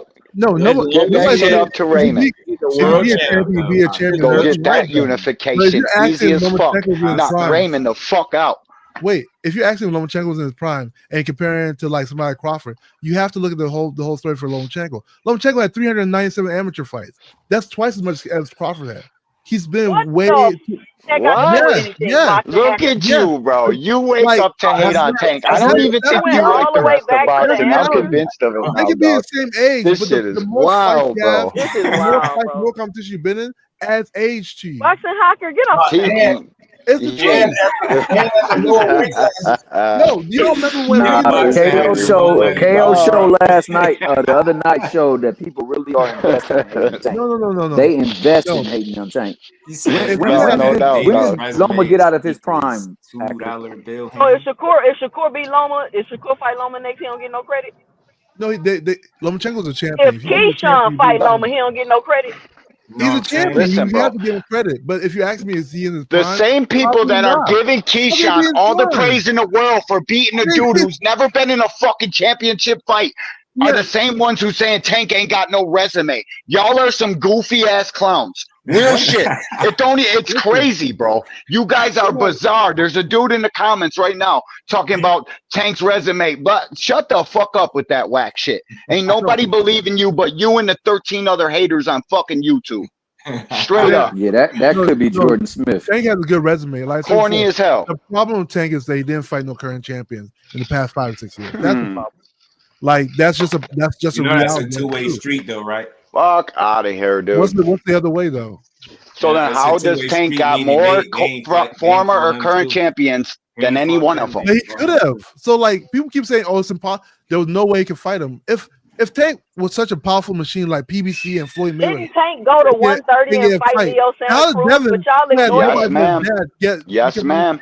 Went down there and smoked his ass. Then jumped up 2 weight classes and smoked Barrios the same fucking way. It's amazing to me. Here's a question. You guys are crazy, bro. Why did you fight Josh Taylor? Did y'all ever ask yourself that? Why do you fight Barrios instead of Josh Taylor would have been food too. Stop the fucking cap. What do you think? I got a question mark between Tank and Josh Taylor? He would have been smoked like a kebab ask too, yourself why you gotta hate Tank. Why do you hate That shit is crazy. Who the fuck is Josh Taylor? I got Barrios over Taylor, dog. You got a very easy work. I got Barrios. How you like? Why did he fight Barrios for and not Josh Taylor, who was undisputed? Why? Why he do what? Because he don't want them fucking sanctioning fees. You can keep the 12%. You ain't getting 12% of this 30 mil. Fuck is you talking about? Imagine Tank Davis being Josh Taylor instead of Mario Barrios and being what? What, the same guy that Regis beat up in his hometown? That Josh Taylor? Is that the Josh Taylor you're talking about? Slow ass tripping over his own feet, Regis. Beat him in his hometown. In that division. That's the Josh Taylor you're talking about. In that division, bro. That's the fuck out of here. Fuck out of here. He had all the belts. Fuck out of here. You're he had all the belts.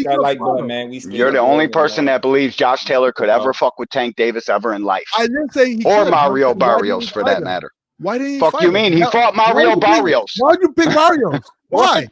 Because he fought for the PBC. What are you talking about? Maybe Tank didn't even pick him. You guys act like he's got a magic wand to just fight whoever he wants. He's the greatest team player in fucking sports. What are you talking about, dog? Hey, what about this narrative that because Tank is the A side, he can make whatever fight he wants? It's a fucking myth. What about this narrative that says Tank is the A side? He can make whatever. He can make these fights happen. I keep hearing those buzzwords keep being repeated. Tank's the A side. He can make these fights happen. Can somebody explain to me how he can make? How could he have made the Loma fight happen? If he had how $6 could million. he have made the Loma fight happen? Can somebody explain that? Yeah, I can explain. So it's not about him being the. He could make it if he had $6 million. It's been years. You understand what I mean? And if people like Shakur can get title shots, people like Devin, who doesn't have a backing like you do, can become undisputed, and you can't. It's weird. He fought Devin because he thought he could beat him boxing accurate. Devin had nobody. Why you like Devin? And he became undisputed. What are you asking Boxing Hacker? Why did he pick Barry? Why didn't he fight Josh Taylor? Because Josh Taylor fought for Bob fucking Arum. You guys should know that. If you're a real boxing fan, and you were just talking about him. What does that even mean? That's because the fucking fight is right to be made. What are you talking about? In-house fights is definitely gonna be the easiest fights to be made. It's no secret why he was. I'm not saying Tank wanted that fight or nothing. Tank didn't want 12% off of his purse for 4 fucking belts. Tank's getting $30 million a fight, whether y'all want to acknowledge it or not. Why fights don't happen, guys. It's very easy to make excuses for fight. But at the end of the day, it's been years, and like shut your pie hole. Stop fucking acting like a fake boxer. There was no point fighting. Why fight Barrios? Why? Why? Because he had the fucking WBA regular belt and he fought for the PBC. Belt, bro? So why not? Undisputed, and you're a champion. Why not? Why are you fighting? What do you mean? We just seen Regis beat his ass up. We just seen Regis beat him up. You're a champion 135. What are you talking about? Why did Devin Haney fight Regis? Regis was a full champion. Because he knew Regis couldn't even get out of his own way. That's a good point. Tripping over his own available. That was a big money fight. Why didn't they make that fight? Regis was he was an interim champion. He was a champion. No, why did he really fight Regis? Why did the WBA world champion is the first champion ever in boxing? Mario was the interim champion. You know why he really fought Regis? He wasn't interim. He was a world champ. He was regular. No, it's not interim. Regular. Whatever you want. Not interim. Because he fought for the fucking PBC, and that's house money. What are you talking about, my boy? You know exactly why you the PBC has to make money too, you know. They don't want to give because you fucking goofy hardcore fans want him to do this and want him to do that. It wouldn't matter whatever he did. Don't give a fuck what you talking about. During the Barrios and Tank's press conference, they asked that question multiple times. You guys know that? Oh my god. And y'all get mad at me. I've watched it several times. Goof Troll. How the sport are seeing it. And they're like, yo, if you gotta fight this big ass dude, salute. fight the big ass dude. My bad. Hold on, nah, it's all good. Hold on, Boxing Hacker. Shout out to my guy behind the hands TV. He said Tank lose a fight on the playground by the monkey bars at recess. Boxing Hacker. Shout out to Boxing Hacker. Hacker got the insight on it. You better believe he That's knows. right, buddy. That's my guy. So he probably watches Tank's fights 10 times a day. Fucking, he's really just disguised out here. Yeah. Y'all gotta stop disguising yourself. Fighters being drained, bro. If a fighter is drained, that's not on the opponent. That's on that individual fighter for taking that fight. Facts. And fighting at a weight class where he's considered to be drained. Fuck about none of that. They didn't talk that shit until he got beat up. Did he fight like a guy that was compromised? Did he fight like a drained fighter, or was he fighting like Barrios? Let me check and see how Joke was on Tank. Knew who Mario Barrios was. Oh yeah, Barrios ain't never say a fucking word about that shit. Yeah, he didn't. He didn't say a word about it. You know why? Didn't he come from like 26 too? Because he knows you signed a contract and you should be within 10 pounds of your fucking fight your weight. And if you can't adhere to an IBF championship rehydration clause, what are you talking about? That's why he's a real one. Judah 619 Cash Sports was good. What? Champion, bro. What are you talking? Don't act like you didn't hear me make the comparison. Go true. Wait. No, but one thing that me and Two and Claymore, we had this conversation earlier. But one thing I will say about these rehydration clauses, it's not. People need to stop this weird narrative that it's to make the fight fair. No, it's because one fighter wants an advantage over the other fighter. That's not it. No, it's not. It's to take a fighter's advantage away. How many advantages you want a 6 foot man to have? It's the same way where I want the ring smaller, or I want to this rehydration clause, and then can you read to all of us what it says? And I'm guarantee you it won't say nothing about giving one fighter or the other an advantage. It's for the opposite, bro. I'm telling you, I looked it up. I seen it. Just look it up. You can't rewrite the rule because of how you feel about it. You feel that's what it does. It doesn't. That's why fighters put it on the fighter. Even playing field. It's that's not the whole purpose of it. Okay, there was a good example we had. Think about this. The drain narrative only comes up when it's a fighter fighting at a weight class where he shouldn't be at. So okay, that's not on me. You know where you should be excuse. fighting at before you sign up, before you sign that contract. So you don't get to sign Facts. the contract and then cry. You know what? I was drained when I fought. hell No, yeah. you got your ass beat. Yeah, you got signed beat your up. loss, right? You lost. Mario Barrios gave Tank one of his best fights. What are we talking about? No, but here's the thing. But you guys actually like it's not about fair 6 foot fighting. giant man. Tank had to look up to him. Fighters Fighters are not about fair fighting. They're about advantages before the fight. That's what fight. Like everything you do, from pre-fight to fight, fighters looking for an advantage. That's the reality of it. And there was a good example. Yeah, I get that. Again, Ray gave a good example, saying, right? Listen to what you're saying. So if a rehydration clause makes sure both guys is on an even playing field, but you're cool with a guy blowing up 25, 30 pounds above the limit in which he weighed in at, and you don't think that's an unfair advantage? What are we talking about? Which one is more of an advantage? Let me explain. 25 or 30 pounds? Or the rehydration clause making sure neither of us rehydrate too much, and it keeps it on the let me explain real quick, right? When it comes to just answer that question. Which is the 25 or 30 pounds we have to start from or the rehydration? We have to start from this argument of even playing field. It gotta be the 30 pounds. So when we say even playing field, what that means is we're both following the same rules. Yes, so if the rule says you can walk the ring and carry sticks, and we can both carry sticks, it's an even playing field. You don't get it. All right. If the rule says you need to wait at the contracted weight, and we can rehydrate to what we want, it's an even playing field because we both follow the same rules. That's what makes it even playing. They both have to follow the rehydration clause. Yes. But the rehydration clause doesn't make it even playing field. Nah, it's not the handicap. Let me get this clear real quick. Hold on. Yeah. Y'all are rewriting the damn rule instead of just looking it up. It doesn't suggest what y'all are suggesting. You're only saying that because that's the way it makes you feel. No. You feel like the big guy is compromised. Well, he should be because his big ass shouldn't be fighting at a weight class where he don't belong. So like you can't sign up and then blame the fighter about the clause. You sound do you feel so Leo Santa Cruz when he didn't when Leo Santa Cruz if I went in there to punch Tank and he put on a rehydration clause, should he have? Stop it. Tank had problems making weight. Where was the rehydration clause there?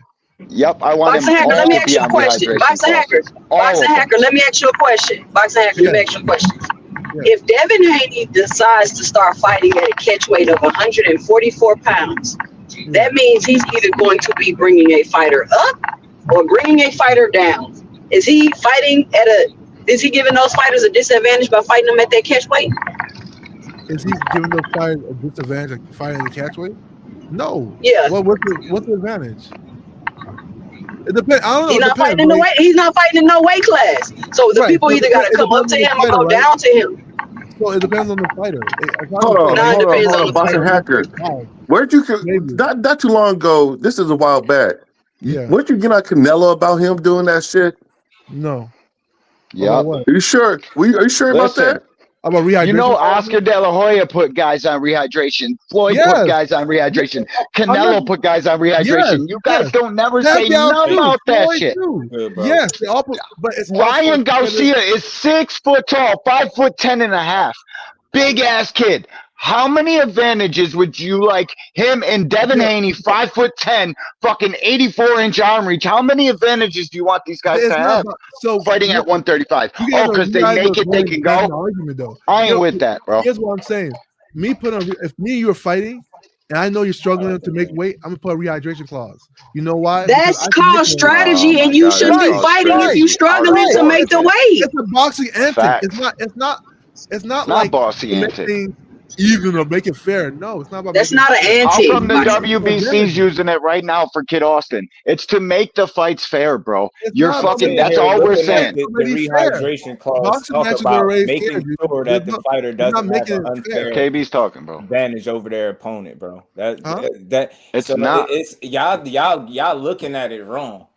I'm not. Get what I'm saying? You're looking. Yeah, you are. I'm telling y'all the truth. You guys pull the rule up, dog.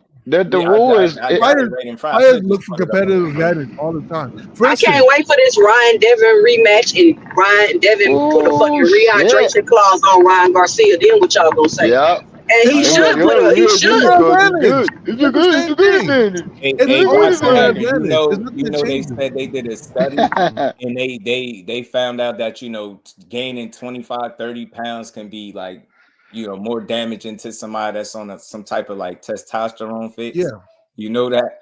So again, when we talking about rehydration causes versus somebody gaining 25 or 30 pounds, which one is more detrimental to the sport? Which one is more of an advantage? Rehydration Stop the cap. Single You day. get what I'm trying to say? Yeah, the person rehydration that's causes way more outweighing a danger. person. You just think about how crazy we might as well eliminate weight classes then. Rehydration causes are way more dangerous. That's exaggeration, but Only no, rehydration dangerous. causes. No. Is what's dangerous is the rehydration clause, or is it the weight cut? Is it the guys that are dipping way down, playing games with the scale to get a competitive edge because they outreach the guy, they outsize them, they can take more damage, they got bigger necks, bigger heads, bigger hands to beat the shit out of them little guys, and that's what they're doing it for. And you're mad, your hero fucking got punked on the scale in the ultimate end of it. That's why you're over here playing this bullshit game. Stop the cap, bro. Look. Check this out, Boxing Hacker. I got something else for you just to think about, right? Because this is a good conversation, man. Shout out to you, bro. It's no right or wrong answers. You can feel. I ain't gonna tell you wrong, but if that pounds, like think about it. I'm gonna talking tell you wrong. 30, right? Ryan Garcia came in 3 pounds and some change over, and they literally was talking about it well after the fight. Yeah. So it wasn't a big deal. Why would they continue to talk about him not making weight? Because he broke the contractual agreement. Nah, bro, he paid his way. He paid for it. He played you. Like he did it to gain what? That's unfair. Unfair advantage, right? No, it's unfair because he did it, right? Facts, KB. I'm telling you, bro. No, unfair shit. I'm talking about 3 pounds and some change, as opposed to somebody that's putting up 25, 30.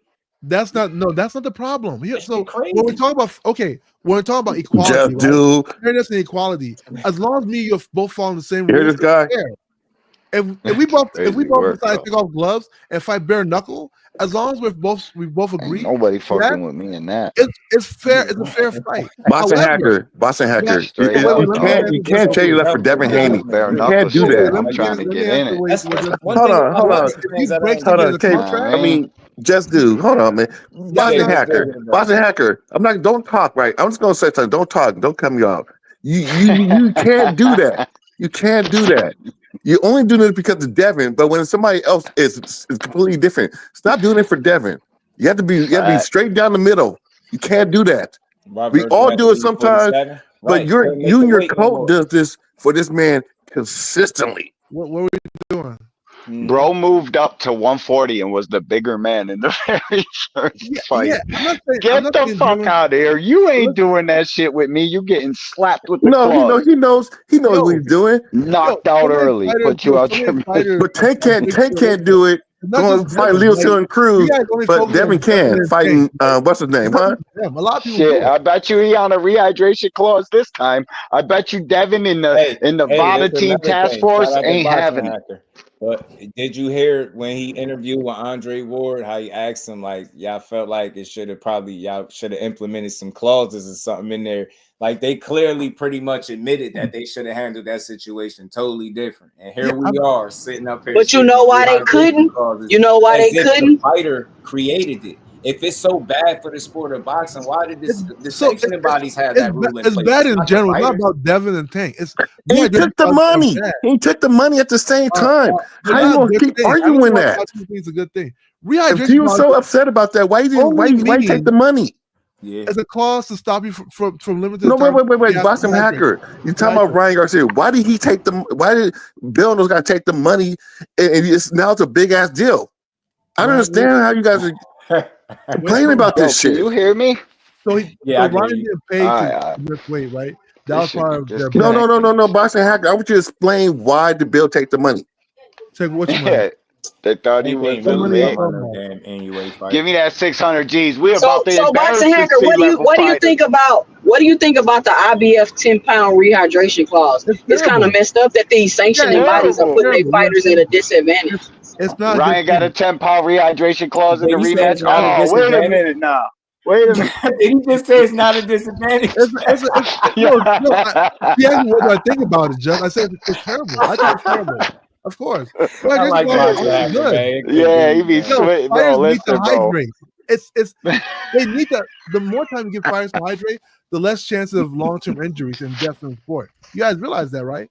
The less time you give fighters to hydrate, regardless where they are, the bigger chance that they're going to sustain a long-term injury. Listen, tell them to stop shaving all that fucking weight so your head is bigger, your hands are bigger. You can take more damage. Tell them to stop doing that then. But tell them to stop cutting all this fucking weight. Okay. Hey, okay. Tony, I like that's what the you said, point. right? No, stop. Rehydration. Cutting weight and rehydrating are two opposites. You know that, Hold on, Boxing Hacker. I can't hear Just Do. Stop the fucking cap right now. They cut the weight, so Tony's that's why they don't want to be that, capped. Claims of rehydration cause isn't an advantage for the smaller man. It's never cut weight or fought. Yes, before. exactly. All right, so Exactly. is cutting weight and rehydrating Exactly. the same exact thing? Huh? Tony want the link. We said this before about the rehydration being different. It's always an advantage for a smaller I man. I don't buy this whole advantage. It's a fight thing. Shit. I don't. No, I it's really not. It's a fight thing. Hannibal. It's always an advantage for a smaller man. The smaller man's always all right. The What? day, wait, What? To make the fight bigger fair. Man, the person, It's not to drain nobody. It ain't no smaller or bigger man. We at the same weight. Shouldn't be. No, the person I'm Right? talking In about is theory. Make sure the bigger training guy weight. is We're not talking about the training weight rehydrating. versus It's some too unfair advantage, bro. Yup. So that's why y'all feel like it's a disadvantage to the bigger guy. I got Of 10 more course. pounds of water weight on me. No, I'm Jeff, absorbing punches I'm like saying crazy. this. The smaller Stop the it. That makes sense to me. people put rehydration clauses because they want an advantage. The same way, it's on the same realm as what like They do it to make the fight fair. Stop saying that. Same thing. But did you say that people put because it's a disadvantage to the big person? Yeah, of course. The person who Dude, they're supposed to come in at that weight. What the hell are you talking about? What you mean, dog? Like, I don't even understand that. Listen, it's to That's make the the whole fight point fair. of rehydration. It's not to drain nobody. Fighting big. That's my argument. Like You're right, Hannibal. I'll put rehydration clause on you. Hey, who's fucking with Tank at 130? Hold on. Shout out to hold on, Tony real Reviews. fast. What's good, bro? Just do. Can I chime in real fast? Yeah. Talk to us. I don't mean any disrespect, and I don't mean to degrade anybody or not speak on their knowledge when I say this. Okay, I'm not trying to down anybody because everybody deserves an opinion. I respect everybody's opinion, regardless of what their experience being around the sport, in the sport, etc. is. But what I'm gonna say is, I'm gonna ask this question first before I get into why the little man is at a huge advantage with a rehydration. Oh, he's definitely at an advantage. Number one is, has anybody on here ever had to fight or cut weight? Yep. So everybody on here is cut weight. No. Three of us. Bro, I don't believe it. If you've ever cut weight before, before, you know exactly what it does to your body. Exactly. How hard it is to get down. Here's the fact of the matter.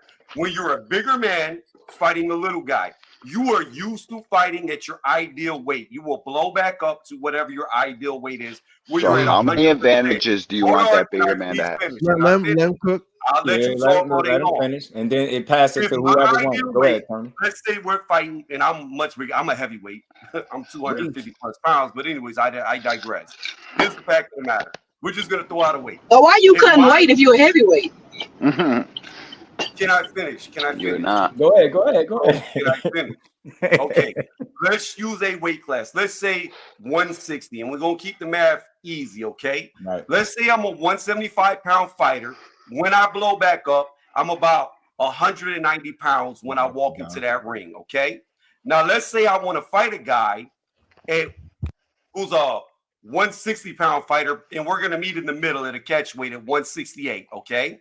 So the little dude is moving up in weight, and I'm moving down in weight to meet him in the middle. Here's where the issue becomes an issue whenever you have a rehydration clause. That motherfucker is going to get the blow back up to his prime ideal weight, where he's 100% on all cylinders. Me as the bigger man, I am going to be drained because I can't get back to 100% because I am capped by how much I can put back on. So I'm not going to fight in my ideal weight. I'm not going to fight where I'm used to. I am going to be weakened by the time I get into the ring. It is a fucking handicap to the bigger man, period. Stop. How many fucking advantages do you want that bigger man to have? How many of those advantages do you want that big ass dude to have? All right, he can listen. He's still got 12 fucking hours after that weigh-in time to rehydrate back up to as much as he fucking wants to. Stop the cap. Hold on, Boxing. No, Boxing Hacker, you've been talking the whole time. All Go right. ahead, Don. See, I actually boxed in amateurs and in the military, so I had weight. I have always had to be in a stipulation. I fought at 135. And I've had to fight people, because somebody pulled out at 147. It's a whole difference when you got to meet somebody at catch weight. Yeah, you talking about a rehydration clause. Oh, you don't get the balloon back up to because you're gonna be at 160 and I'm max out at 150. Of course, I have the event. I'm putting a rehydration clause on you so you can't balloon back up and you be 10 to 15 pounds over me and punching through my damn guard and I can't do anything about it. You guys think that it's easy to do that, and it's both of us have to do it. Even when I was at 135, we had a rehydration clause in the military, so you couldn't get big. You got 10. You get 10 pounds the night before, and then you can rehydrate anything else.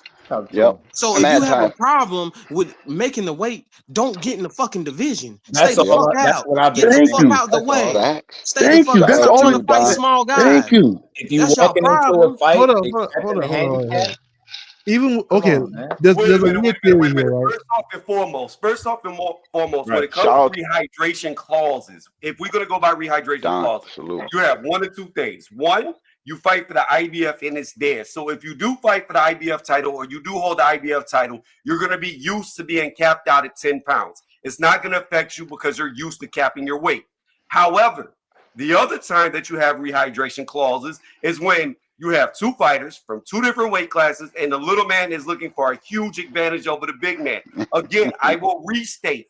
I don't get look, first and foremost, if you're the little man, don't challenge the bigger fucking man if you're scared to fight somebody. And that's the problem. You're only coming from the bigger guy. The bigger guy calls out the little guy most of the time. That's the problem. That's the problem. No, that's not it. No, you're a heavyweight. That's like me being a lightweight and you calling me out at heavyweight. Okay, we're gonna meet at 145. I'm for to let you blow back up to 190. What the fuck I look like? Stupid? Do I look dumb to you? What Floyd say? What Floyd used to say? You gonna beat me, you gonna have to do it the hard way, dog. Then it comes back to discipline.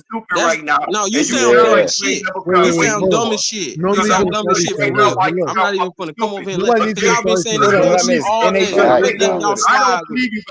been letting y'all slide with it. Nah, I don't want to hear that. There's weight classes for a reason. There's weight classes for a reason. Let's me and you get on webcam right now. We'll let people decide who's in shape and look like they. We both can do it because I both got a six pack. Let's do that. I show shit. You freaky shit. What kind of freaky shit? But look, guys, we can get in a ring. We can do that. I don't give you heavyweight or not, nigga. I don't believe shit. I don't believe shit that you're saying because if you've ever cut weight and you're not allowed to put it back on when you're used to putting it back on, you would know you're not going to function 100%. I agree, 100%. You're going to know you're going to be half dead. If you know you have to make your weight, you're going to stay as close to that weight as possible. You're not going to want to balloon up. That's your problem. You want to be the bigger guy, and you're going to be like, I'm going to have these. I'm going to go back up 30 pounds. No, you're not going to. I'm not going to let you. I'm not going to let you go back up 30 pounds when I know I can't. I don't rehydrate maybe nothing but 10 to 12 pounds up. You're going to rehydrate back 30 pounds up? That makes no sense. Why'd you fight me? That's not fair. Then why are you trying to fight me then? Why are you trying to fight me then? Why are you trying to fight me? If you know I'm smaller than you, why are you trying to fight me? Okay. Hold on. You only look at it one way though, right? If I'm big for the weight class, that means it's hard for me to get your big ass out the weight class. Did the Devin fan just say that? Did the Devin fan just say why you go up? If I'm big, right? You know, you asked Tate to go up to 140 for how long? To make the weight class, to make the weight, right? Yeah, do you have to forget that? As much as I do, right? Hold on. No, but did you forget you saying that you want to go up to 140? I didn't say that. What are you talking about? Oh, you lying motherfucker. I think it's crazy that y'all don't understand that we're taking an advantage away. But to y'all, to take somebody's advantage away is to put them at a disadvantage. That's crazy. That's crazy logic. That's not how combat sports work. This is the same thing all combat sports. Whenever there's weigh-ins, and that's why people die. Oh my God! And that's why people die. People die because they're dehydrated and fight. And they die. Yeah, because they're looking for a competitive edge over smaller men. Salute. Can y'all hear me, bro? Can I get in on this? Can y'all hear me, bro? Yeah, talk to me, KO. What's good? All right, bro. It's like this, right? So I think these conversations would go a lot further if people would just be like, look, bro, I don't fuck with this fighter, so I'm gonna find a way to criticize him no matter what. How am I tying it into this conversation? I follow the career of a lot of fighters closely. Everybody on this panel know I'm a Tank fan, so I follow his career. He's gonna get criticized no matter what. People are acting like it matters. At the end of the day, bro, I watch him fight Frank Martin, a career lightweight at 135 pounds with no rehydration clause. When he knocked Frank Martin out, people still say there's something wrong with the fight. Frank Martin was weight drained. He was a prospect. They criticized that fight. Then I watched Tank Davis go down in weight, meet Leo Santa Cruz at Leo Santa Cruz's weight class. For those of you that's like, oh, he's pulling fighters up. He's only fighting a small fighter. So I watched him fight Frank Martin with no stipulation. People still shit on that. Then I watch him go down to Leo Santa Cruz's weight class, meet him at 130 pounds with no stipulations, knock him out in the knockout of the year. People still shit on that. 4 division He has champ. a fight that he has rehydration clauses on it. Let's just all So, Kale, can I ask you a question about that Leo Santa Cruz fight? Kale, or pulling this fighter up or pulling that fighter down. Can we just all come together and admit that it don't matter what the fuck he do? You're gonna criticize him, bro. Can we just do that, bro? Kale, can I ask you a question about Leo Santa Cruz real quick? Kale? Yeah, what's the question? With that Leo Santa Cruz fight, right? Do you feel like it was wrong for Leo not to put Tank on a rehydration clause then? Since it makes it fair, since rehydration clause makes things fair. Is Tank Davis a big fighter? He would have followed that. He would have followed it. He would have said word. Wait, Kale, is it wrong? Because Tank literally is Tank bigger than Leo Santa Cruz boxing happens? So my question still stands to Kale. Kale, was Leo Santa Cruz wrong for not putting Tank on rehydration clause? Was he yes wrong or no? for it? Huh? Was he wrong for it? For not putting him, because according to some people on this channel, they're saying that it makes the fight fair, especially because some people can blow up more, right? It makes them fair if they're bigger. Yeah, and Tank was a bigger guy at 130. It depends on who he's fighting, right? But Well, I'm talking about the Leo Santa Cruz fight. I got you. It depends on if he feel like Tank is way bigger than him or not, right? Yeah, he was. Then it makes sense. But I don't know if you watched the fight, but on fight night, Leo Santa Cruz looked way fucking bigger than Tank. So he's taller, right? But Tank struggled to make the weight. He looked bigger. So Tank struggled to make that weight. Do you remember? I mean, and he came from a bigger weight class to come down, like you said. So yeah, make it fair. Did Leo have the leverage over Tank to try to do that? So my question is, to make it fair, should Leo have put a rehydration clause on Tank? Wow. It's just that petty nitpicking stupid stuff y'all do. Make things fair. Not why. If Leo was bigger, why would he? If he had an opportunity to, and then Tank Davis agreed to it, I don't see the problem. I really don't get the question, bro. So like I feel like I came in, I said a lot of facts, and instead of addressing what I said, you want to ask me about a question let's talk about it. I wasn't even hold on. Let's talk about KO. I like the fact you brought Leo. Let's talk about it. What's Tank wrong? I just want to know because people here are telling me that's wrong. Hold on, dog. Hold on. Okay. What I'm telling you is you're asking me a question, and it's a question that you're using in a debate that you're having with 2 cents is what it sounds like. So why don't you just debate her? No, it's not about a debate. I'm asking you a question because I want to know what as rehydration clauses does it make things fair? And if it does make it fair, should Leo have put a rehydration clause on Tank so it can be fair? The rehydration clauses make stuff fair depending on the fighters, bro. Depending on the fighter. It depends on who's the big fighter, who's the little fighter. Well, Tank's coming from the big weight class. Tank's the one who struggled at 130. How much bigger are they? Who's the small fighter? Who's the A side? Who's the B side? Tank Davis was struggling to make weight against Leo Santa Cruz because Tank Davis was not a disciplined fighter at the time. Yeah. So with that, with all you know, right? Should Leo Santa Cruz have put a rehydration clause on Tank to make the fight fair? Was it a fair fight or not, KO? It 100% was a fair fight. It was a fair fight, right? So why are people saying the only way to make the fight fair is with a rehydration clause? I don't think that's the only way to make the fight fair. Who said that, bro? People here are literally making the argument that so why don't the you fight is big for the weight class, which Tank is. With what they said, why are you talking to me, bro? Because you're with the same point. Are you not? No, he's not. No, he's not. You just want to talk to KO. That's it. Yeah. Okay. So here's what I'm saying. Hold on. Here's what I'm gonna say again, and this is what I don't understand. This is what I don't get. The smaller man, when he puts his weight back on, he gets to put 100% of his weight back on. The bigger man does not get to put 100% of his weight back on. Therefore, he is at a physical disadvantage. Why? Because his body is sapped of the strength that he is used to having by the time he gets into the fight. But Tony, no, I'm not done. And the counter to that is why he's at that lower weight class. I'm not done yet.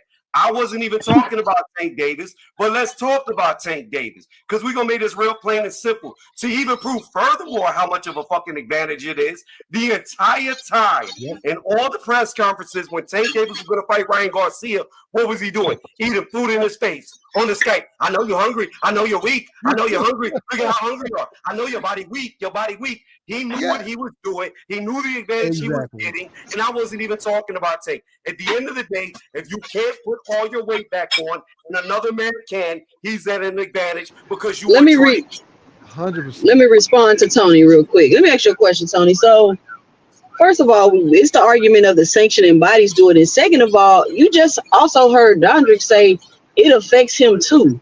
So to just say it only affects the bigger man is obviously not true because somebody that came on here with experience said that that's not true.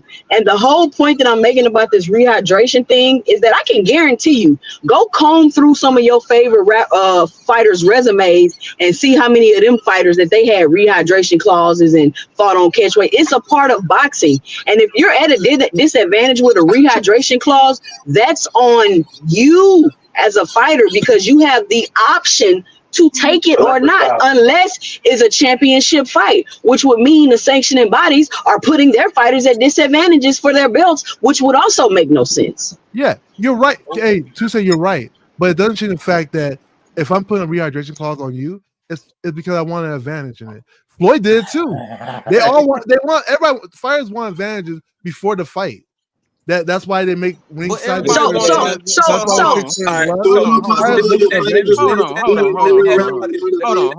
Why is it always the small guy that has to have the advantage? But what about the big guy who's coming down to a weight that they shouldn't be at? Okay, I like the question. Fighting smaller guys. Why won't you fight somebody? Hey, I ain't asked you to speak yet. Please. Thank you. Why can't you fight at a division where you don't have to be at that type of stipulation or you won't be at that type of disadvantage? Why don't you if you can't make a rehydration clause of 10 pounds, which is only 10 away from where you're supposed to be at anyway, and you can't hold that for 12 hours, you probably shouldn't be there. That's you should probably be up. Then move your big ass to where you're supposed to be. So stop fighting people smaller than you. Y'all want to talk about bullying tactics? That is bullying. That is straight up bullying. Let me ask y'all a question, bro. Let me ask y'all a question. Most of the time that a rehydration clause happens, it's not amongst peers in the same weight class. Normally, when you see a rehydration clause is when the smaller man wants to fight the bigger man, and they're either meeting in the middle of the catch weight, or the bigger man's coming down, or the little man goes up. Then they put a rehydration clause on the bigger man to get a fucking advantage over him. That's how it works. The fact of the matter is, if your little ass is scared to fight the bigger man, then don't fucking fight him with a rehydration clause. Just say you scared and move on. You tell your big ass to stay away from me. Stop coming down here. Why are you trying to come down here and fight me? Why are you trying to come down here and fight me? Stay away from me. Go fight somebody your size. That's y'all. That's that pussy shit. If we look at the history of rehydration clauses, it's normally the little man challenging the big man, and the little man is the one putting on the fucking rehydration. That's not true. Like Pacquiao. The IBF is in every division, and they've had a rehydration clause for we're talking about fighters, and they're in the same. But you just said, but no, you just said that's when it's usually when they're meeting at a catch weight. IBF is in every division, and they always have a rehydration clause, which is terrible. But which is not. No, it makes you be disciplined. It makes you become a more disciplined fighter because now you have to eat the right way. You have to train the right way. You have to sleep the right amount of time. You have to do the right thing. No. Here's what you're missing, okay? When you look at the IBF, right? Let's say we're both in welterweight. You didn't see a fucking rehydration clause with Terrence Crawford and Earl Spence Jr. You didn't see a rehydration clause with Crawford and Porter or Spence and Porter. You don't normally see rehydration clauses put on guys amongst the same weight class when they fight. What's the first belt Earl got? What's the first belt Earl got? And to further that, Sebastian Fedora was definitely not going to get a rehydration clause. You're not understanding what I'm telling you. I understand what you're saying, but you're making a whole bunch of excuses. You just now you're moving the goalpost again because Earl's first belt was the IBF, and he took. And once he got another belt, he didn't have to follow that rule, good, bro. And once he got another belt, he doesn't have to follow that rule anymore. He never complained. Right? Once you get another belt, you don't have to do it again. Yeah, but the IBF has it. You unified very quickly, buddy. Once he got another belt, but did he fight for it? Yeah, I can hear you, KO. Yeah, we hear you, KO. So number one, bro, those fights that were just brought up by I think that was Tony or whoever it was, those are unification fights. So the IBF rule don't apply. So let's not use unification fights to try to talk about how the IBF didn't have a rehydration clause in those fights. When it's a unification or it's undisputed, then there's no IBF rule because the IBF don't take precedence over the other sanctioning bodies. But what I want to get to and what I want to add, so if we're calling the smaller fighter weak because he wants to fight the bigger fighter, but have the bigger fighter not having those advantages over him, what do we call fighters who walk around at 165 pounds that try to make lightweight? Like what? Like I really want to know. Okay, like, let's talk about it. Yo, let's talk about this. Let's literally talk about this. Yo, I like that. So I'm not done talking. I'm not done talking. I promise I'm not. Just so I'm clear, bro. If we're calling that weak because you want to fight me, because we all know what we're talking about. It's an undertone of a fucking Tank Davis conversation. Let's just call it what it is, bro. So you want to fight me. You're clout chasing me. You're calling my name. So it's my job to, let's see, give you the biggest payday, put you on pay-per-view because you can't fucking fight on pay-per-view with nobody else, make the biggest fight of your career, give you the most notoriety fight you can ever have. Oh, and by the way, I got to make sure I make you comfortable in the ring too. Meanwhile, you're calling me out and you walk around at 165, nigga. You skipping over middleweight. You skipping over super welterweight. You skipping over light welterweight. You skipping over all these weight classes to call me out. But I'm supposed to make it easy on you so you can have the advantage. If we're going to admit that a smaller fighter uses rehydration clauses in order to try to even the playing field or in order to try to look for an advantage, we have to also be real enough to admit that that guy that walks around at 170 but tries to fight at welterweight, that guy that walks around at 200 pounds but tries to fight at super middleweight, that guy that walks around at 160 pounds but tries to fight at lightweight is also looking for a motherfucking advantage, bro. Yeah, you can make that's a great argument. You can make the argument. That's fine. Yeah, but Here comes the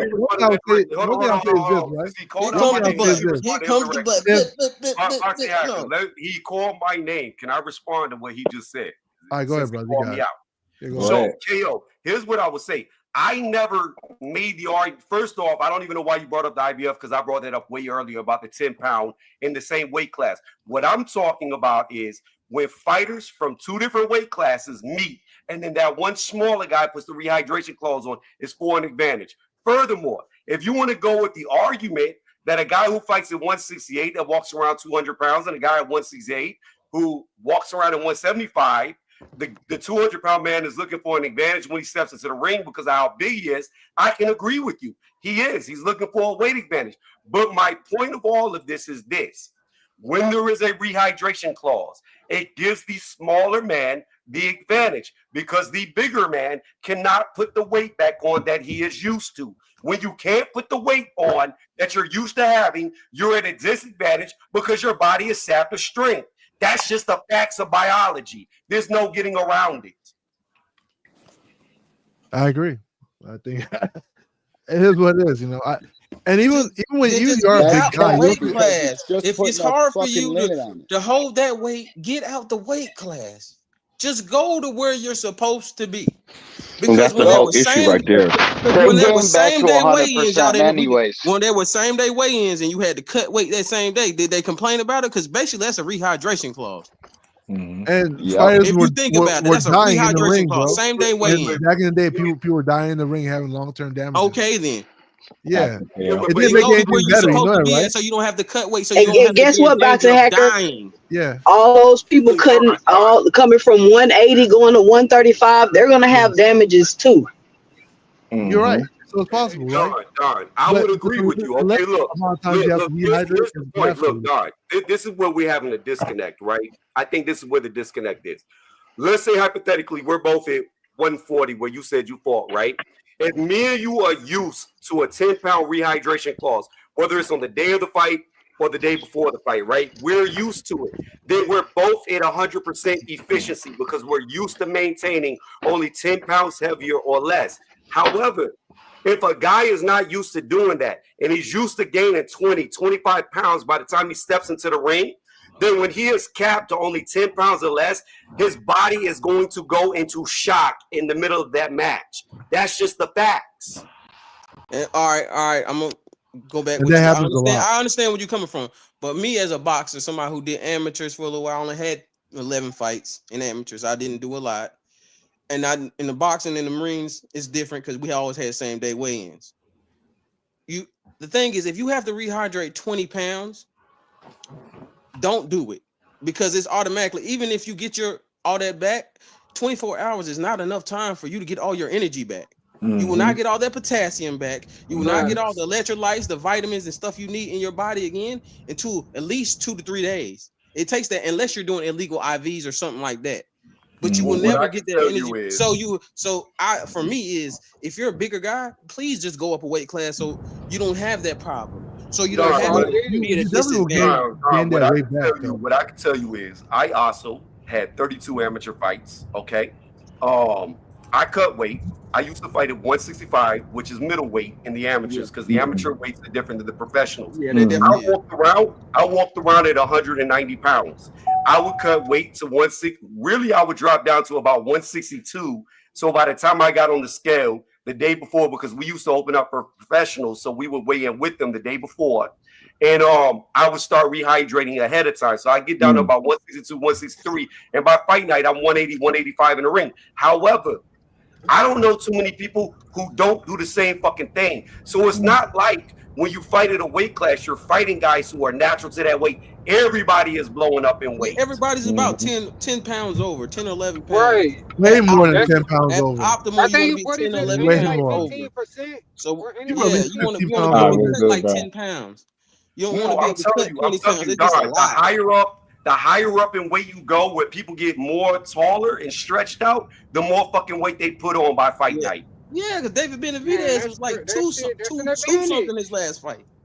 Yeah, dude was big. What's the name was too? Berlanga was pretty heavy. Yeah, them boys is big, and I'm like, y'all weight bullies. Y'all should have been in light heavy either way. Yeah, not real. Cutting weight is diabolical, guys. If you want to say a guy's a weight bully, I don't disagree with you. I agree with you 1,000%. Okay, we good then. I definitely understand. I definitely understand. But my only point is, man, quick question while I got y'all here. Is anybody going to the tank? If you don't allow that weight bully to put back on his weight, he's going to be at a disadvantage. Nope. I am. Anybody going to the tank? Yep. I'm ordering single ticket to the Tank Davis Lamont Roach Championship fight on March 1st. The drawing will be held on February 21st. Entries are $10 each or 3 for $25. Enter via Cash App, JBT Network 1. That's JBT Network 1 with RF1 on the comment line. A great prize brought to you by the JBT. I had to ask y'all, man, if anybody attending the Tank Davis fight and you want a chance to win a ticket, there you go.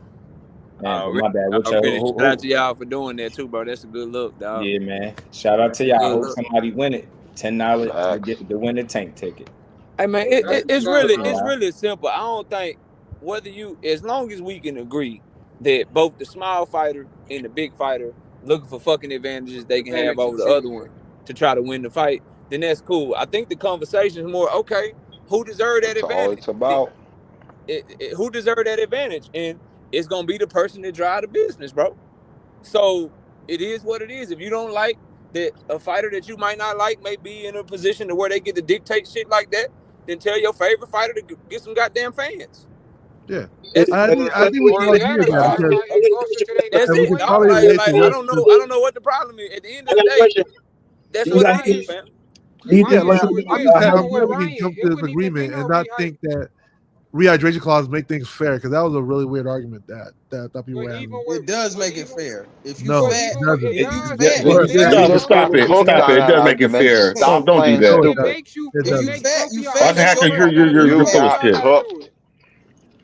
There you go. There you go. Read that last line, man. Please. Make sure somebody don't gain an unfair advantage over their opponent. Wait a minute. Nowhere do it say, yeah, we're gonna try to drain this fighter so the smaller fighter It's not about. Let's handicap this guy. That was my only argument right there. Like, but it's not. There's no such thing. When it comes drain. to rules, if we are following the same rules, there's no such thing as fair and unfair. As long as we're following the same rules. Give it up. Boston Hacker, give it They up. do. They follow the same rules. It's not. They follow the You same cook, Hacker. You rules. cook. It's not. No. It's still the same thing. Fighters. You cooked, Hacker. Fighters and rehydration clauses for an advantage. Hacker, quit. Just quit while you're ahead, man. Well, you're never ahead. Just quit, man. Hey, Boston Hacker, quitting while you're ahead ain't the same as quitting, man. I don't know if you're ahead, but It's just how it is, guys. I mean. So it is. You like to jump in the pan and start fucking basting yourself in the mix, and shit on all these topics. He go out swinging, bro. Bro ain't going No out. doubt. No. Every day. Religious. I ain't never seen. No, what makes a fight fair is that we're following the same rules. No, Boston Hacker, just leave it alone. Just leave it alone. Stop it. That's all that makes a fight fair. Likeable dialogue. Shout out to he say he interviewed Rolly Romero. He said he lost due to rehydration. Hey, now his ass a damn Of course lie. he did. Hey man, Coach Calvin said that man was about 165 on fight night. Yeah, Bro, Rolly looked like a fucking middleweight. Rolly was a super middle. Tank said them shits felt like cinder blocks, bro. When I first lost, he got punched in the face. That's what happened. When I first jumped up here, bro, at the end of the day, when I first jumped up here, people just gonna criticize that young man. That's why he just got to do him. If he put a clause on, if he put clause on Ryan Garcia, niggas criticize him. He go down Leo Santa Cruz weight class, people criticize him. He pull up Lamont Roach, people criticize him. He fight Frank Martin, a true 135 pounder, people criticize him. Like he just keep doing him, bro. Because at the end of the day, people ain't gonna be happy. They gonna find an excuse. He fight Loma gonna be too old. He fights and you know the crazy part, it's gonna be crazy, bro. Right. So just keep doing what he does. Yeah, I mean, no, nobody's about criticizing about that. I mean, we're just trying to come to the point where we're saying it's no longer about being fair. If you put the rehydration clause, it's about wanting an advantage in the fight. That's all it is. But the thing is, there's nothing wrong. I don't know why. It's not about trying to make it fair. That's not how fighting works. I think the problem that people have with you is that you'll acknowledge that, but then when somebody tells you that a fighter that walks around 4 weight classes heavier than the weight he's fighting at is also looking for an advantage, then you want to have a debate about it, bro. I can accept that. That's fine. Okay. Fighters who fight big and cut down low are looking for advantage, but people who put rehydration clauses are also looking for advantage. There's nothing wrong when you're fighting. Everybody's looking for advantage. That's all it is. No. This is about Devin. This is about Devin and Tank. I know this is about Devin and Tank. It can be about Devin and anybody. This is about Devin and Tank right here. About Benavidez if you want to. It doesn't matter. It's the same thing. Benavidez is straight. He's at 175. Even though he's still big boy. Y'all just mad, man. Ain't an advantage. It's making sure the bigger guy don't have too much of one. No, that's simple, bro. That's super cap. It's that simple. That's super. That's super cap, man. He's trying to put it in now. Ain't no his kidney out as much as he wants. Fighting, man. Every fight. He got to defend it tooth and nail, y'all. His favorite boxer rehydrate 50 pounds. That's what it comes down to. That's exactly what it comes down to. If you want me, that's exactly what it comes down to. I don't care if he's barely got no fluid around his brain. If he makes it, he's good. Yeah, he can shove Victor Conte, he can shove IVs up his ass. It don't matter. It's a free space. And I'm really even struggling. Fighters cutting weight, like lots of weight, of course, it's for their advantage too. But people, fighters to do okay. That's all. We got some. Boston Hacker, we know where you're coming from about this. Stop it. We stop it. This is about Devin. Thank you. Thank you. It We was hear you, a long Pate. time coming. All right, okay, I'm just saying that shit kept going out.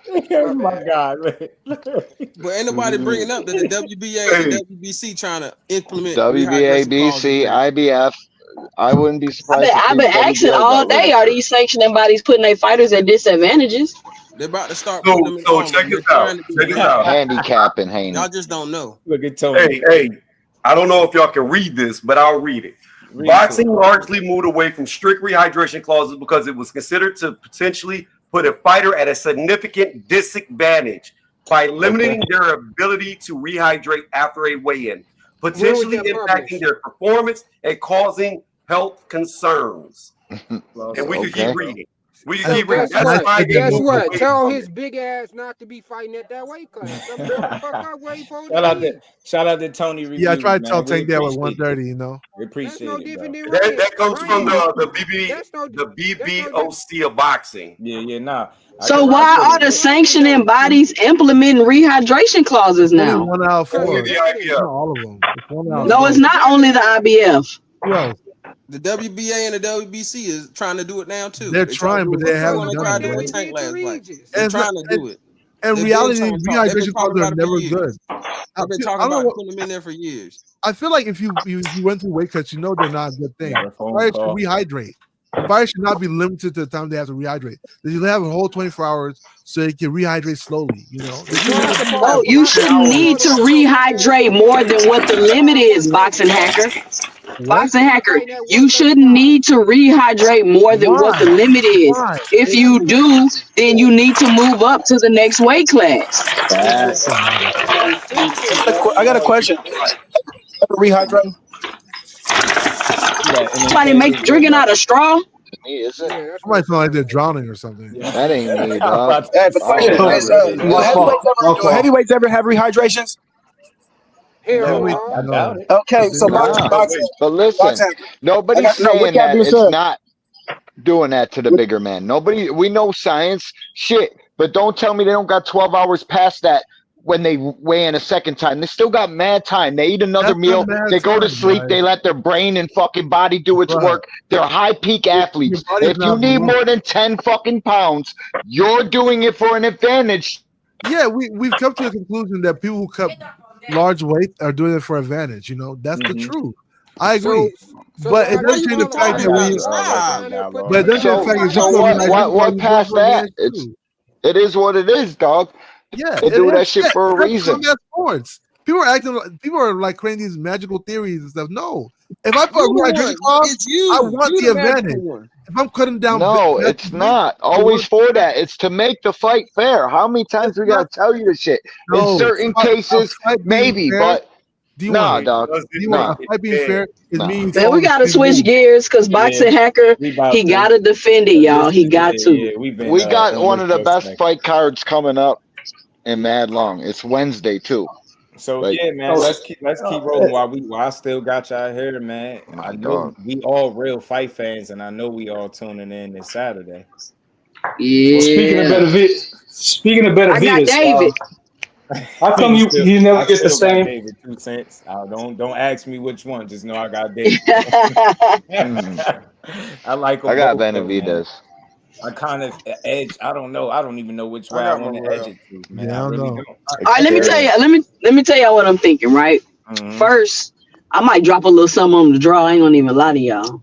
But I think that it's been pointed out to me that Benavidez has been fighting a lot of smaller fighters. But I think Morrell, I think his pop ain't the same. And I think he ain't going to be able to handle Benavidez's pressure. So if he's not able to get him out of there early, I think the pressure and the experience is going to wear him down. Now, Benavidez hasn't been fighting people his size. So we see what happened when that matchup happens, how that could turn out. So, and he has power. But if Benavidez can take Morrell's power, I think it's over. And that's the thing too. How come Benavidez don't get the same disdain for coming in like 30 pounds over we talk about it all the time. Shit, he does. No, we don't. Not like Haney. Not like Haney. Not like Haney. No. We talk about it past though. You see how big that Benavidez was? Man, he came in big. Nah. I got There's a Benavidez because level. he's the more experienced guy. He's been fighting dudes. Well, I mean, we probably would be doing it if it was Benavidez fans on here talking crazy. It's gonna be big as pedigree shit versus too. Nah, you know that shouldn't matter whether somebody's talking crazy. Fair is fair. Like that man pedigree came in versus at damn over experience, 200 man. pounds versus Yep. Boo Boo. He's a way Boo was Morel 160 got that pounder. pedigree, that Fucking proven bully. background, and Benavidez got the pro experience. It's hard to bet against him. Facts. It's hard to That's bet what I against got him, the but experience, I dog. believe Morel is here for a reason. Y'all get me? So I'm just hoping that it's something like the fight of the type of, the fight of the year that we think it could be.